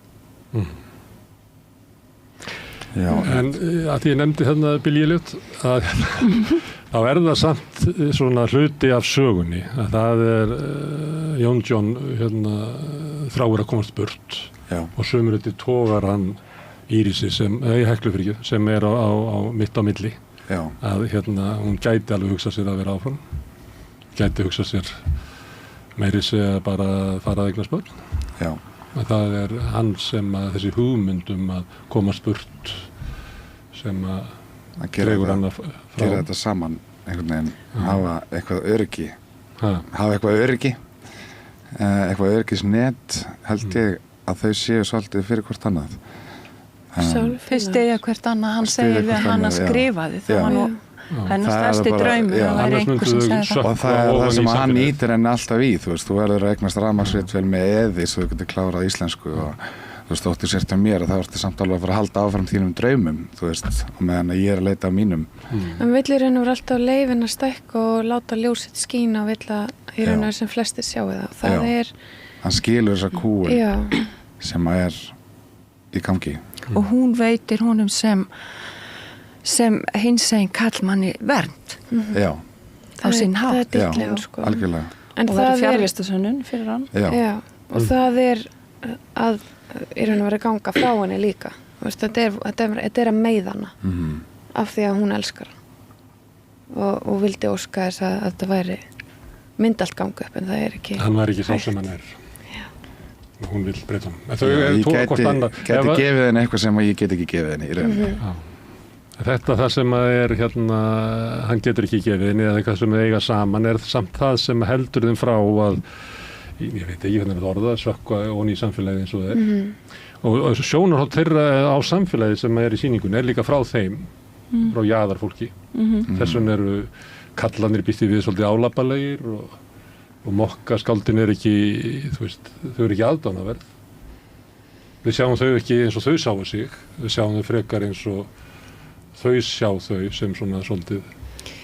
Já, ég veit ekki hvort að það sé mögulega ekki alveg að koma yfir allan eins og ég upplifði að það raun og veru líka á þessum tíma þá voru listamenn og skáld voru ekki virt af hátsettu fólki hér á landi. Fólk, listamenn. Þetta var ekki smart og í raun og veru kannski eins og í raun og veru efri stéttir litu á þá og við heyrum svo sannarlega hvernig þeir líta á sig og í samhengi við það að þarna eru 2 konur sem vinna fulla vinnu, reyna að halda öllum boltum á lofti með börn í laumi, ekki virtar fyrir það sem þær geta gert og hafa ekki í raun og veru plattform til þess að gera það sem þær geta gert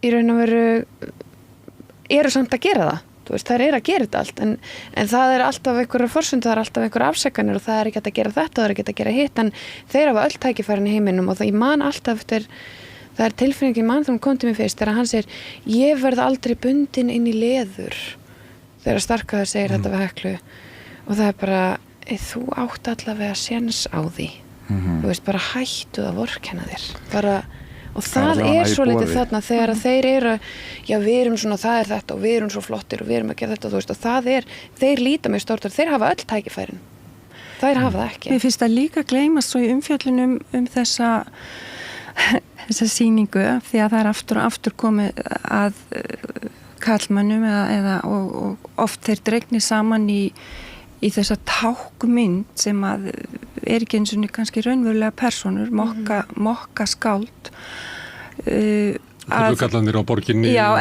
fisksalinn og bakarinn en þetta það allt þetta veruleiki ungrar konu þarna að það gleymist að einhver bara, aðal persóna bókar einhver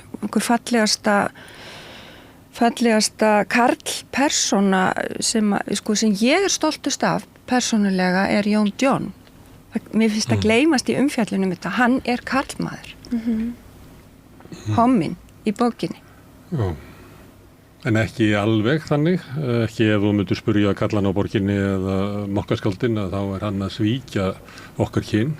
Og þess vegna að vera að lemjan kynvillingur. Það ekki kallandi sem að lemjan hann ögrun og skekkja í þeirra feðraveldið eða hvað að kalla þetta Þannig það sko inn í sögunni en þess vegna að segja að sjónarhornið er þeirra á samfélagi. Og það alltaf eitthvað sem triggerar bók og það alltaf eitthvað í samtímanum. Bókinni kemur út 2018, ég að skrifa hana 2017 til 18 og það bara staðreind að það varð mikið bakslag í heiminum í ekki bara réttindum hinsegin fólk og gríðarlega mikið hatursglæpi, fréttir daglega af því út allan heim, heldur bara í mannréttindum almennt. Já, og bara líka með konunar aftur, það bara verið að ganga á réttindi okkar í okkar nágrannalöndum sem bara mjög raunverulega ógn. Og líka svona, ég veit ekki hvað það heitir svona, reglurnar lengdust og förðunin varð ýktari og svona líkams birting kvenna miklu sko öfgakendar í dag heldur var kannski bara 1980, 1990. Já, kjólfaldurinn alltaf að styttast. Kjólfaldurinn alltaf að styttast. Það var að styttast núna. Það bara þannig þetta bara fer svona, þetta svona vegasalt ef við fáum einhver réttindi og þá að því mér langar að peka það sem þú varst að segja að það gleymist einmitt eins og segja að Jón John karlmaður og einmitt þess að þú sagðir mögulega ógn við sem það kannski bara það að hann eini karlmaðurinn þarna sem að sér Heklu fyrir nákvæmlega það sem hún og tilbúin að gefa henni rými til þess og ekki ógnað henni og það það sem ógnar hinum karlmönnum verksins. Þannig hann sér hann ekki sem kynveru en aðri kallar sjá hann sem kynveru og sjá ekkert annað en það. Já, og raunverulega hann sér hann alveg líka sem kynveru. Þú veist, það bara raun að vera ekki fyrir hann. Já. En hún kynvera líka, hún má vera meira en bara eitt. Hún má vera og. Allir aðri kallarnir ætla að nota hana, en hann ætlar ekki að gera það. Hann ætlar að lyfta henni upp. Hann bara, þess vegna þeir ætla að nota hana, þá horfa þeir á hana hvað þeir geta fengið út úr henni, en hafa ekkert svigrúm til þess að gefa henni séns á að vera það sem hún vil verða. Nei, og bara, ef það að einhverju leyti, þá bitnar það á öðru. En, Auður svindlaði og dróði þetta náttúrulega velkið að skrifa inn í okkar tíma svo við sleppi þessu tíma sem ég bara verið að fjallum. Það svo nokkri tímar, það náttúrulega eitthvað leiti þetta þinn tími líka sem langaði áður en við tölum sko, nútíman sem þetta skrifaði inn í að þegar þú ert að skrifa að þá aðri tímar. Já, ég vísu byrjaði seint, ég svolítið eins og ef það einhver af þessum fjórum sem að kannski ég tengi sterkast við, þá það Ísey, ég á með 2 lítil börn þegar ég byrjaði að skrifa eina fyrirvinnan og og kannski dreymdi að þurfi ekki að gera neitt annað og ég á reyndar barnabarn sem heitir Ísey sem skýrð eftir þessari persónu einmitt af því ég held að dóttir mín hafi séð mig í henni. Ég heyrði mitt Melkorka kalla eftir henni og ég fekk svona Já, einmitt sko, hún ung til að til miður til að sjá. En þegar þú búin að byrja að skrifa þá Svava og Jakobína og ég meina margar búin að ryðja brautina. Því að í sögunni eins og var þessi engi búin að ryðja brautina sko. Já, eða í rauninni bókin fjallar ekkert það. Nei. En í hugan heima þeirra þá var það bara óyfirstígar. Það má kannski segja sko bókin, eina spurningum sem bókin spyr, talandi sögu og okkar stórkostlegu höfunda, að eina spurningum sem bókin spyr ef maður horfir til með Danmerkur á þessum tíma 7. áratögnum að margar svo frábæra stórkostlegar skáldkonur og miklu fyrr hvaða hafi verið í íslensku samfélagi ef eitthvað sem gerði það verkum að það var svona lítið svigrum fyrir kvenrithöfunda og í rauninni ekki verið að halda öðru fram en því að ef aðstæður leyfir, ef að samfélagi leyfir að þá alltaf jafn mikið af frábærum listamönnum höfundum af báðum kynjum. Ef þið fór séns. Já. Og allt annað samfélag í dag en að mér, ég byrjaði svolítið kannski sér á báti, ég byrjaði mjög seint að skrifa og gefa út og ég svona 20. og kannski 1. aldar höfundur, ég byrjaði seinna en mín kynslóð. Og þá það næstu orðið eiginlega bara kvennastarf að vera skáld og rithöfundur. Það eru það margar. Já, launin fallið og virðingin fallið eins og gerist þegar konur taka yfir, engin í leiðurblandi. Nei, einmitt. Það var reynda Linda, fekk ljóðarsafn daginn. Sem að því að þú varst að segja með leiðurblandi, það tengist líka þjóðskáldi sem fengu það, atómskáldi litu ekki svo á að þeim myndi enda í leiðurblandi, held ég. Þau voru gefnir út ekki í harðspjaldabókum. Men það sem líka þó að konur hafa verið að gefa út á þessum tíma, þá mátti það ekki vera róttækt, það mátti ekki vera ólíkt því sem að var verið að gefa út og það sem að mjög augljóst til dæmis að Hekla fer með bókina sjálf, hún ekki gefin út en þegar Starkaði fer með hún gefin út.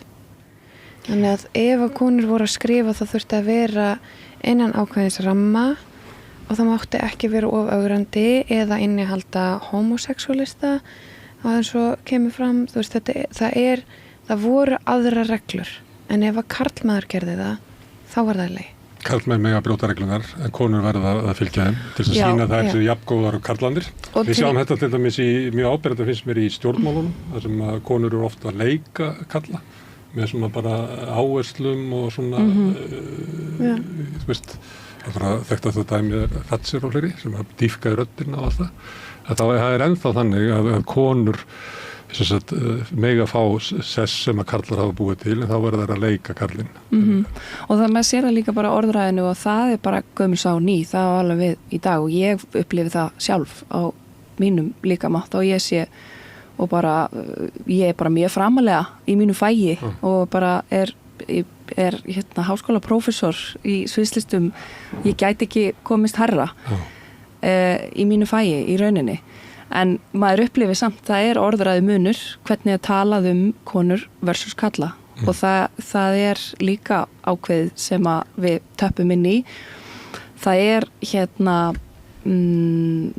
og það vita það allir sem eru konur eða hinsegin fólk eða lifir við jaðarsetningu að það ólíkt gefið og við þurfum að hafa margfalt meira fyrir því að komast á bara sama stað og kallmaður. Og það minni megi gera færri mistök. Já, og bara og refsa hvort heldur sem við gerum, hvort heldur sem að maður eignast barn eða ekki barn og hvort heldur sem að velur starfið eða framyfir eða framan eða ekki og þetta vita bara allar konur og þetta veit allt hinsegin fólk og bara fólk sem lifið við jaðarsetningu og þú þarft að vinna margfalt, þú þarft að leggja margfalt harðar að þér og þú færð aldrei í rauninni aðgengi ég bara bíð eftir því að kona sé einhvern tíma kölluð snillingur fyrir það að gera jafn mikið eða meira heldur en eitthvað miðlungs sem einhver gaur dregur út úr raskatinn á sér. Kallarnir eru svolítið að kalla konan svona mistara. Já. Og þetta náttúrulega tímabili sem að þú ert að fjalla með og þið eru að setja upp, það var náttúrulega mikið snillingatímabil, kannski tengt því að menn nutu ekki sannmælis, myndi ég segja, í samfélaginu og þá var til inn í listamanna kreðsunni sem á Mokka og þú nefnir Nausti líka, Símonarbar og eitthvað fleira, þá var til þessi svona snillingahugmynd sem að þú talar snillingur, af því að inn í þessu tíma þá þessi kynslóð sem að þessi saga gæti fjallaðum, hún skaðaði sig náttúrulega stórkostlega af þessari snillingshugmynd Þetta margir sem að bara drukku sig til ólífis og þetta fór mjög illa á þessari hugmynd snillingin, þannig ég veit ekki Já, hún mjög skaðleg og ég held að konur og hinsegin fólk og fólk sem kannski þegar að húsið ekki byggt utan þig og jakkin ekki saumaður á þig, þá finnur saumana, þú finnur hvar kerfið brestur þegar þú klessir á það og þá hleypir þér ekki inn. En það ekki þannig að þú verður að vera í jakkanum þó hann passi ekki á þig. Jú, en til hvers, það líka spurning sem og það þessi þversögn, að þú veist, ef ég leyfi mér að bara tala út frá mér og þá berst það inn í mér, mig langar heldur ekkert að vera fá inngang inn í eitthvað Hall of Fame og vera snillingur af því mér finnst að listrænt finnst mér það ófullnægjandi og það líka bara að fá eitthvað svona stimpil á sig og eitthvað svoleiðis en svo líka þetta að konur sem eru, ef við tölum bara konur í listum að við höfum líka maður hefur líka ego og það ekkert bara allt skaðlegt og það áhugavert í baráttu Heklu. Hún að skrifa, við fáum að við vitum að hún framúrskarandi skáld og skrifar texta sem að þeirra starkaður leshandrið þegar hann fellur í stafi, hann bara þetta bara eitthvað besta sem hann hefur lesið. Hún miklu betra skáld en ég allavega. Bara miklu betra skáld og miklu betra skáld en starkaður og við erum að gefa henni það að hún sé algjörlega framúrskarandi penni. En samt sem áður og hvort sem hún fái inngangi eða ekki inn í listeimi, hvort einhver sé að banna henni eða ekki, að þá samt sem áður þetta, konur fá ekki að eiga egói sitt og það ekki þessi lofræða, það svona eins og útgefandinn segir í þeirri senu og ég hefði satt að segja þetta svo djarfur texti, óttalaus, ég hefði satt að segja að þetta væri skrifað að kallmanni. Þetta það gott, það mikil snild að það í rauninni og ég tala þetta í minni kennslu og segi nemendum mínu frá þessu árið 1912 þá var frumsýnd í London sýning sem heitir Rutherford and Son sem bara ofboðslega svona fullkomið svona well-made play bara á pari við Strindberg og Ibsen ofboðslega flott leikrit, ofboðslega leðilegt fyrir þá sem fíla ekki naturalisma bara svona stofudrama einhverju fjölskyldu og einhverju erðadeilur og eitthvað og þetta var svona huge success og bara allir gagnrýnendur bara svoleiðis dýrkuðu þetta fannst þetta algjörlega stórkostlegt að besta sem hefði komið bara besta nýja breska verk 1912 og það var G. Sowerby sem að gefur þetta út.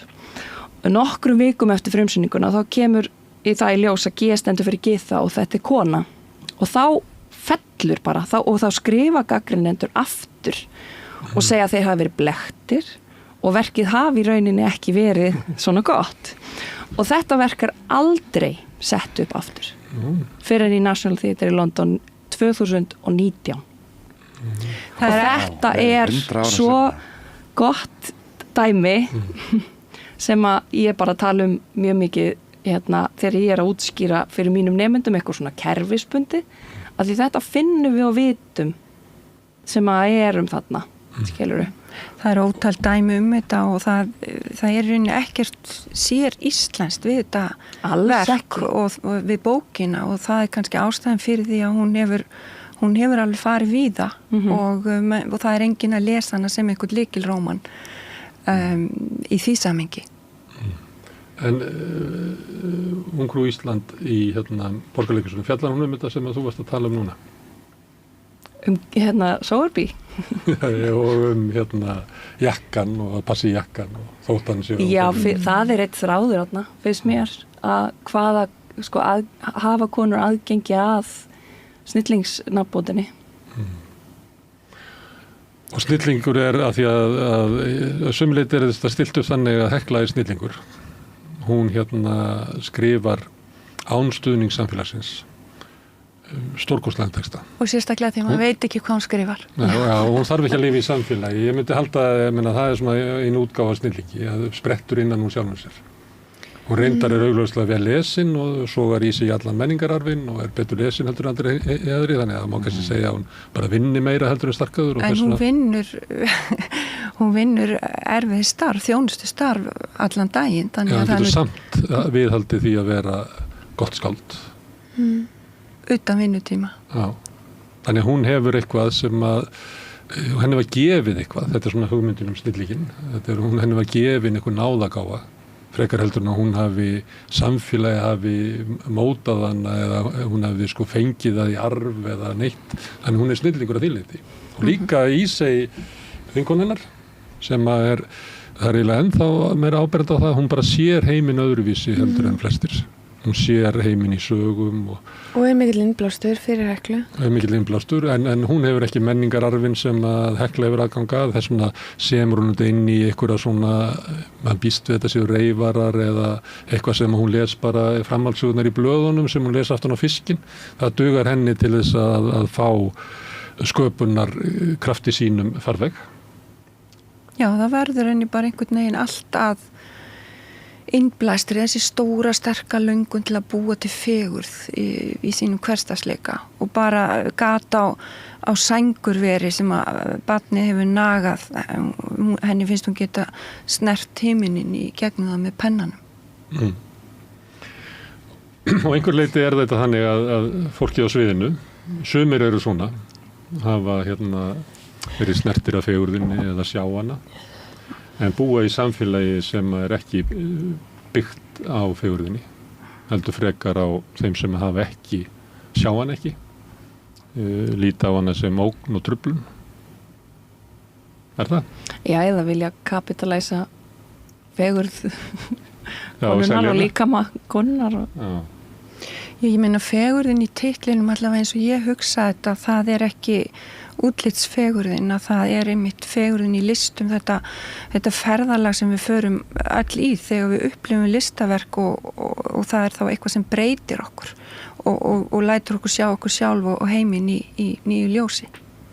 Það fegurð fyrir mér, ekki hlutur. Og það svona óðurinn í verkinu? Já, þetta bara óður til fegurðarinnar og orðsins og sköpunarinnar og þetta sviðsetning á orðinu. Ég heyrði marga tala um sýninguna þannig. Þetta væri ótrúlegt þrekvirki að sviðsetja þennan ótil orðsins. Og ég held að það sem að mikilvægt að allavega fyrir mína parta ég þurfti að vita nákvæmlega hvað ég var að segja fyrir aftan hvert einasta orð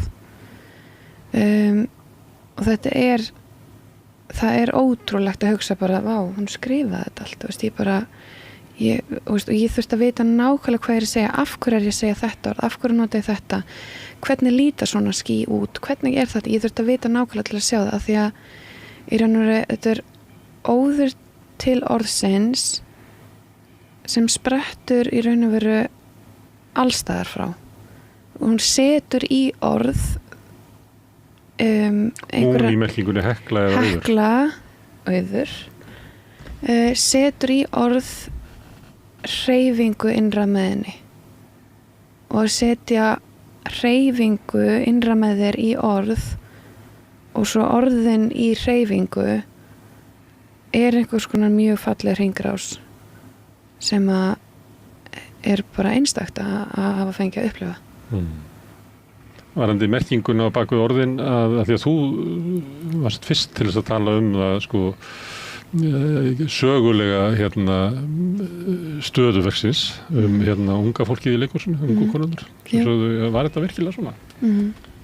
Þú ert ekki að tala um þá merkingu, heldur að tala um svona skáldskapin? Já. Það bara stórt sjátat og Snæju röddkennara minn úr Listaháskólanum sem að fór vel með mér í textavinnu og hvernig maður fer með texta. Herðu Fannar, ég held ég aldrei spurt svona manna þess að þú ertu söngkynnaður? Já, ég segi bara hinsegin. Hinsegin, ok. Ég segi mannkynneiður. Já, mannkynneiður. Ég eitthvað starfið að því að við erum á mörgum tímum maður að sækja því að orðin breytast svo mikið. Þannig að ég að tala, ég hefði átt að segja bara hvort þú væri hommi, líklega út á verkinu. Já. Og þú ég sá þig daginn, þá varstu líka að leika homma, þar varstu að leika homma. Já, vissulega, Áskalandi. Já, og gerir þetta alveg frábærlega vel. Já, þakka þér fyrir. Já, aðeins svona því að kannast þess að umræðu að hver má leika hvað og svona. Heldur að sé þannig að gagnkynhneigður maður myndi ekki leika homma í dag? Jú. Já, það getur verið. Jú, algjörlega. Ég er ekki að leggja það til, ég er bara að spila. Ég er í uppfærslu það er bara að fara að gerast, já. Í Fjallabaki, upp í leikhúsi. Það eru 2 gagnkynhneigðir menn að leika homma. En að því að Íris er búin að tala svolítið um hvernig sagan virkar út frá svona kvennabaráttunni og sögunni. Hvernig finnst þér Jón John vera, hann að segja sögu homma? Við höfum svolítið verið að reyna þetta við aðborði. Ég hef mikið talað við þá sem hafa tekið þátt í svona frelsisbaráttu homma og ótrúlega áhugaverð saga sem að mörguleiti bara valla skrifuð og þess vegna finnst mér þetta verk bara stór hluti inn í þá sögu. Það segja það. Þannig mér langaði bara að heyra hvort að þessi saga væri sko saga úr sögu frelsisbaráttu eða áður hún hefst sko. Já, vissulega, ég meina hann hefur enga hugmynd hvað heimurinn getur verið eða orðið í einhverju baráttu af því að einmitt menn flúðu eða bara voru sendir út á landi líka af ekki, þú veist, af eigin vilja skilur en ég held að hann bara að hugsa sig og sitt pláss einhvern veginn og hvernig hann getur lifa sínu kannski sannasta lífi þótt að hann einhvern veginn nái aldrei í vondum heimi ná aldrei þeir loka markmiði en hann á sér bara að reisa drauma þú veist, kemur í Reykjavík til þess að vinna í Þjóðleikhúsinu og það gengur ekki upp þannig að hann ákveður að fara lengra og ætlar að fara og vinna í Kongli þegar það er svona eina loka setningum þegar hann kveður Heklu til Danmerkur og lætur vita því komið vinnu í leikhúsinu og ætlar sér það þannig ég held að sé og vinnu svo bar ég mitt þar sem að löggan kemur og gerir smá rassir og eitthvað svona en ég held að þetta sé þú veist bara þú veist, jú, vissulega einhver barátta samkynhneigðra og hinsegin einstaklinga sem er bara ennþá í fullum gangi í dag held að sé ekkert mikilvægur en okkur nei, einmitt og hann sko staða hans í sögun eiginlega áður en að þið formulega barátta byrjar og svo að hann sé í Danmörku og ég meina samtökin orðin til í Danmörku og það sama á eiginlega við Heklu að svona kvennabaráttan að hún ekki þáttakandi í venjulegri kvennabaráttu þetta eru svona einstaklingar sem ætla að láta draum sín rætast persónulegan enganlegan draum inni í samfélagi sem að vinna gegn þeim án þess að taka þátt í sko baráttu undir ykkur hópa til þess að breyta samfélaginu. Já, þetta náttúrulega svolítið rétt áður en að þessar, eins og þú segir. Ég ekki að skamma þessar baráttu. En þetta áhugavert að sko tala því að þetta var sama á Vigdís var tekin fyrir. Hún var svona af því að hún var í raun og verið að ryðja sína braut sem kona og láta til sín taka þá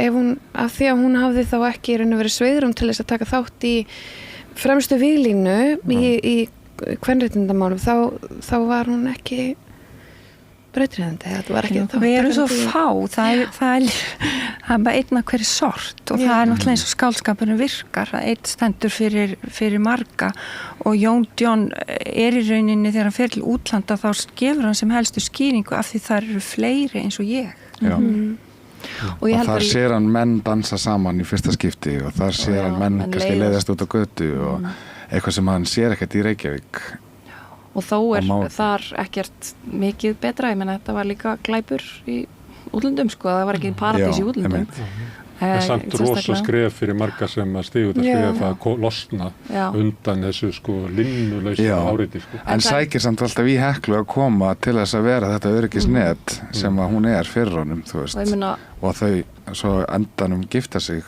að bæði bara upp á eitthvað praktík skilur, það er ekkert rómantískt það gerðist, það tölvert það en við sittum hérna við rauðaborðu og við höfum trú á svona baráttu að lausnin fyrir Jón John er að hitta aðra sem er í sömu stöðu og það og berjast fyrir því að breytast samfélaginu og Hekla eftir að taka þátt í kvennabaráttunni og breyta heiminum það er ekki hægt að breyta það er ekki nóg að breyta sjálfum sér og þar með breytið þeimurinn. Já, en svo ég er ekki að segja, ég er ekki að leggja þetta til. Ég er að benda á að ef þetta væri verkefni Laxness, að ég talaði svona sviðsetningar af verkefnum hans, þá hefði verið svona ein sena þar sem hefði einhver gengið með rauðan fána verið einhver sella. Einhver sella. Já, það hefði verið. En sko mér finnst líka óbúslega mikilvægt, sko, ef við tölum bara mennskuna og þessar þrívíðu persónur sem við erum að skapa búa til úr þessum skáldskap að það sömuleiðis finnst mér mikilvægt að sko ef við erum að tala að ávarpa eða að tákna eitthvað fyrir konur eða fyrir hinsegin fólk að jaðarsetta þá er líka þetta leyfi að maður þarf ekki alltaf að bera þennan helvits kyndil og það við þurfum líka fleiri eins og ef við tölum sko rauðsokkurnar og svo Vigdísi skilur þetta þarf að vera á öllum vígstöðum og ekki síst líka innra með okkur sjálfum og það er líka frelsisbarátta og barátta fyrir réttindum manns sjálfs að gera það sem mann langar til sem er líka fyrirmynd og er innblástu fyrir aðra En aldafarslýsing að þegar við nefnum Vigdísi, að þá eru rauðsokkurnar í sögunni, en ég er eiginlega að benda á að rauðsokkurnar eða sko skipulagða barátta samkynhneigðra í Danmörku er ekki í sögunni. Nei, en það er örlög líka allra sem eru jaðarsettir að þurfa að gefa tíma sinn til þess að fara og öskra úr sér lunguna á götuhornum. Er það sem við eigum að gera? Nei, ég er ekki að segja, ég er bara að segja að það er í Vigdísi er það að hennar gati ekki gert það. En þetta er samt í sögunni. Ég er bara að benda á munin á sko aldafarslýsingunni sem er í þessu verki og í Vigdísi og svo nefndi ég Laxness þar sem hefði verið vísa til þess að heimur breyttist þannig að þú getur svarað sko konunum 25 ára gömlu í leikhúsinu og af hverju breyttist þetta? Það var út af þessum aukapersónum sem að breytti þessu. Og við verðum að muna líka sérstaklega fyrir Jónsson og eins og fyrir hinsegin fólk að þarna í þessum aðeins rúðustrykara svartkvítari heimi þar er reglurnar en skýrar í 1963 að þá ertu beinlínis að setja líf og lim í hættu með því að stíga fram og fara að berjast og berja í borðið og öskra og það er líka raunveruleiki sem að mikið af hinsegin fólki og jaðarsettum lífa í dag að við getum ekki endalaust krafið þá sem eru jaðarsettir og þá sem er verið að meiða að þeir séu alltaf í stríði. En ég get ekki dæmi úr nútímanum að við eigum í erfiðleikum með að fjalla hérna rasisma og kynþáttafordóma vegna þess að fólk sem er brúnt á litin að það lærir það bara á svona einu kannski rúmu ári að það bera hana kyndil það kostar svo mikið ofbeldi og átök að það bara getur það ekki. Ég get bara við þurfum að skiptast á. Ég get bara sjálf sagt það að ég var í fremstu víglínu í 1,5 ár í baráttu hinsegin málefna og með fræðslur og ég endaði í algjöru börnáti og þetta er eins og ég segi, það er ekki hægt að ætlast til þess að fólki sem er partur á jaðarsettu hópunum fái ekki stuðning frá þeim sem eru það ekki.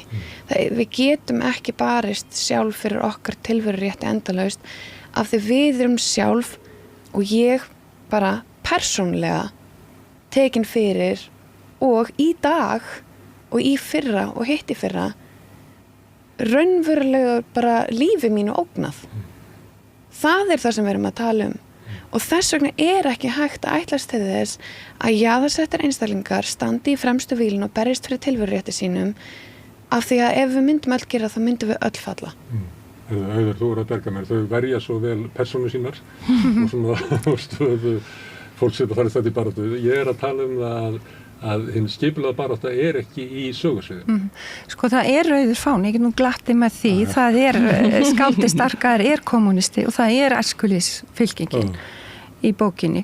Hins vegar er, og þá kannski þetta er stéttabaráttan. Já, en þá tek ég upp þræði listamannana með mér að Hekla er í rauninni ekki að berjast fyrir því að vera skáld eða neinum titli hana langar bara að skrifa.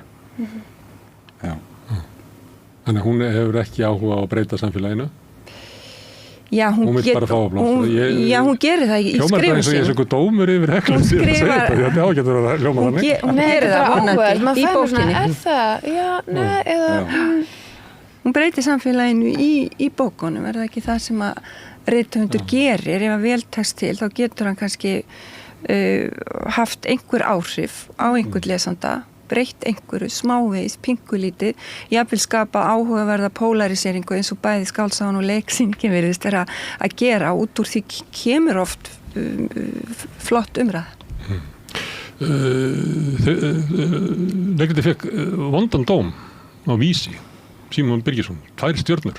Já. Sem er næstu bara hauskúpa á Íslandi því að kannast við það er bara að tala allir fá 5 stjörnur það sé hvað er þetta verðbólga í stjörnugjöf. Þetta er bara það sem er ótrúlega gaman er að skáldsagan í raun og veru leikna bara svolítið við í raunveruleikanum.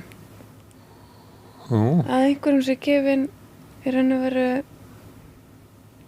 plattform til þess að vekja áhugaðni. Það er oft sagt sko 2 stjörnur sé betra en 3 því þá er fólk svo spennt. Já. Og það er einmitt þessi polarisering sem við erum að tala þarna svona, sem er eiginlega alveg alvesta sem hann getur fengið. Já. en ég já, en það reyndar það sem var nú upptaktur að þessu spjalli enn og aftur að skáldskapur er skáldskapur og það enga fyrirmyndir af þessum, þetta bara allt hausinn á mér, þessar persónur eru hvergi til, hafa aldrei verið til nema í hausnum á mér. Nei. En hvað með þennan dóm, af því að þetta fágæti á Íslandi að fá svona slæman dóm? Já, mér finnst þetta bara hressandi sko, mér finnst það ábúrslega hressandi og einmitt kannski svolítið afhjúpandi að það sem kallað eftir þar er að homminn sé lamin og það sé ekki gert svona mikið grína köllunum í verkinu. Já. Mér finnst það bara að var áhugavert. Mér finnst það mjög áhugavert.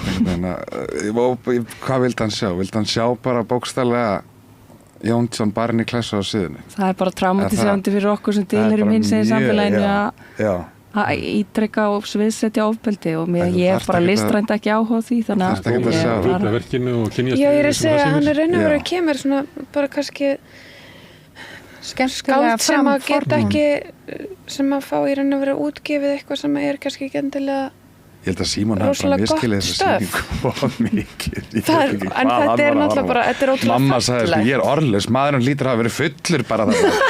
Nefnir nafngreinir mig vitlaust. Ég hugsaði nafngreinir líka skarka sem skarpjén einhvern tíman og bara ekkert með hlutina á hreinu sko. En sko ég hugsaði, ég held þetta sé ég hugsaði að þetta væri gjörningur. Já. Hann væri raun að vera að vera ég hafði gaman að þessu sko. Já, og ég meina, þú veist, við fáum hrós mikið fyrir okkar leik í þessum dómi, þú veist mér finnst sko uppfærslan leikurinn alveg frábært. Það sem að ég satt og því miður þá forfallaðist sem ég ætlaði að sitja með þarna af því að eitt af því skemmtilegsta við leikhús leiðin heim að geta spjalla og ég var rændur því, labbaði heim með þetta. Af því það svo margt, af því þetta endurskrifu, það verið að skrifa Íslandssöguna alveg sama hvað þið segið og því að það bara þannig. Og það svo margt í þessu verki sem að maður að máta og sundum maður ósámála og þannig að þetta mjög gott þannig verk. Þetta góð heimleið fyrir þá sem að finnst það gaman að vera að tala verkið. Mér finnst það skemmtilegast. Og ég held sérstaklega fyrir konur og jaðarsetta einstaklinga eða listamenn sem að hafa upplifað það ég held að þetta hafi mest áhrif á þau sem að hafa staðið í þessum spórun en hafa ekki staðið fyrir utan og hort á það. Já, og þess vegna kannski gaman að fara heim að ræða það vegna þess að líklega skiptir verkið máli. Við ykkur upp einhverja hugmyndir að umræði. Það það sem maður vonar. Já, og þetta setja svolítið á heilanum. Takk fyrir að koma hingað og ræða sýninguna. Íris, Auður, Fannar og Greta. Takk fyrir. Takk sömuleiðis. Já, og þetta jafnframt lokinn á rauða borðinu í kvöld. Ég þakka öllum gestur sem hafa hingað komið og Sigurjóni, Oddnýju og Birni fyrir að hafa tekið hér viðtöl. Pétri Fjellsteð og Laufi Ólafsdóttur fyrir að taka upp og senda út en mest þakka ykkur sem hafið verið að hlusta eða horfa og breytt þessu samtali okkar í fjölmiðlum. Minni á eins og ég geri oft að það með góðri afspurn sem að dreifikerfi samstöruna hefur byggst upp. Það þannig að ef fólk segir vinum og vandamönnum frá efni sem að það við sé þér eða heyrt og líka við að þá kíkir fólk eftir því og þið getur hjálpað því með því að benda á að það má finna efnið okkar á Facebook, á YouTube, í öllum hlaðvarsveitum, bæði undir nafnið samstörunar og svo einstakra þátta. Við erum í útvarpinu á 89,1 á FM á stór höfuðborgarsvæðinu. Það má líka sækja þær útasendingar á spilaran, spilari.is á netinu og svo spilar líka app sem má hlaða niður í síman og hlusta á samstöðinu og allar íþarku útastöðar hvað sem í heiminum, það sem net. Og svo erum við komin í sjónvarpið til þeirra sem svo heppin að skipta við fjarskiptafyrirtæki Síman. Þar erum við númer 5 á fjarstýringunni. Kannski ef til vill, ég veit ekki, munu önnur fjarskiptafyrirtæki bjóða sínum viðskiptunum líka upp á efni frá samstöðinni. 24 tíma sólhring, 7 daga vikunar, allan ársins hring, samfélagsumræða við þetta rauða borð og í öðrum þáttum samstöðunar. Það sem drífur samstöðuna áfram sá hluti áhorfenda og áhorfenda sem hafa gerst áskrifendur. Þeir hafa leggja til, grunn áskriftin 2500 krónur á mánuði sem mér sagt að sé hlægilega lágt verð með það efni sem við búum hérna til. Ef þú vilt slást í þennan hóp og vera bakkjarl og eigandi í samstöðurinnar, þá getur þú farið inn á samstöðun.is, það hnappur sem ástendur áskrift, þar getur þú skráðið fyrir 2500 krónur, þú mátt borga meira þú vilt og því sem að kjósi getur látið áskriftin að renna sem félagsgjöldin í Alþýðufélagið og það Alþýðufélagið sem á og rekur samstöðun. Þetta fjölmiðl í eigu áhorfenda og áheyrenda eða eina raunverulega þjóðarútvarp á Íslandi. En þetta komið nóg í bili, framundan nóttin og ég segi góða nótt, en á morgun að þá mun rauðaborðið byrja aftur á sínum vanalega tíma sem klukkan 8. Góða nótt. Segðu það á Samstöðinni. Samstöðin í eigu hlustenda, áhorfenda og lesenda. Sláist í hópinn og gerist áskrifendur.